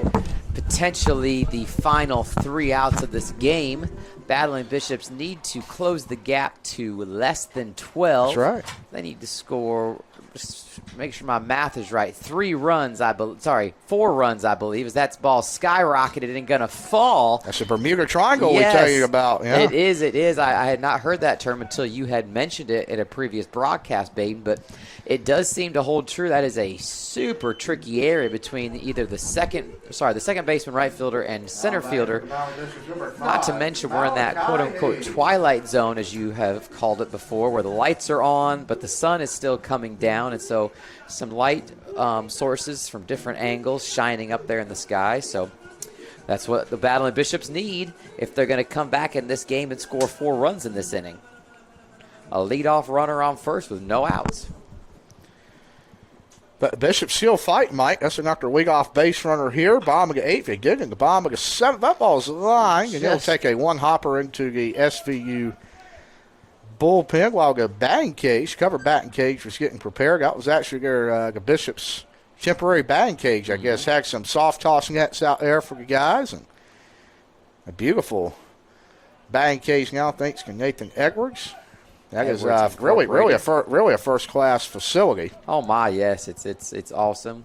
You saw even early on when it was just completed, as that ball is skied into left field. And the ball will find you when you come into a ball game. Gabe Moore is now pointing left. He'll make the play. That's one out.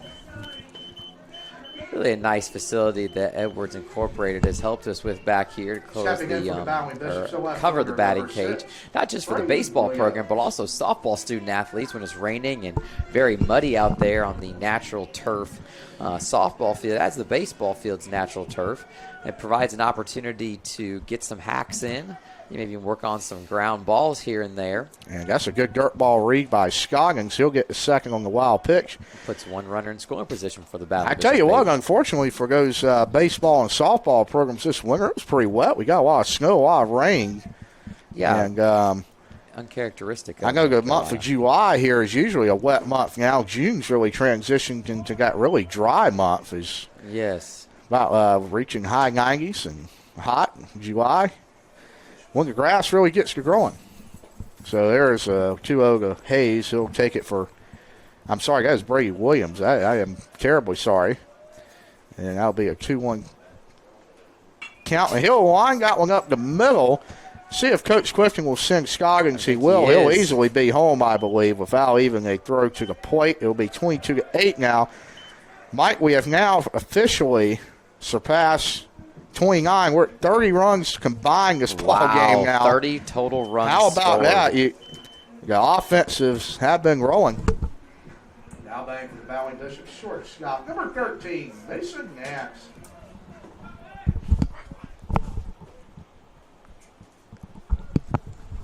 As you hear across the PA system, Mason Nance, 2-year starter at shortstop for the Battling Bishops, steps into the box. He will snip that one over to Coach Clifton in the third base coach's box. He has to throw it with his left hand. Hopefully the cast coming off this week, I hear, Mike. Absolutely, early this week. We're excited for Coach Clifton to get back to some semblance of normalcy, I think, with movements and what he's able to do with that. 1-2 count right now for Nance. 1 out as the Battling Bishops need to score 3 more runs to stay alive in this game. 1-2 Nance will foul out on the way station to fight Zach Lyon. Lights we sees down there. He was a heck of a player in his day. And looks good. I'm going to have to tell him that. Looks good in that third base coaching box. I'm not sure if I like him better on first or in the coaching box. I'm not sure as that ball's outside of Nance. Tried to frame it back. Could not. Counts even at 2 balls and 2 strikes.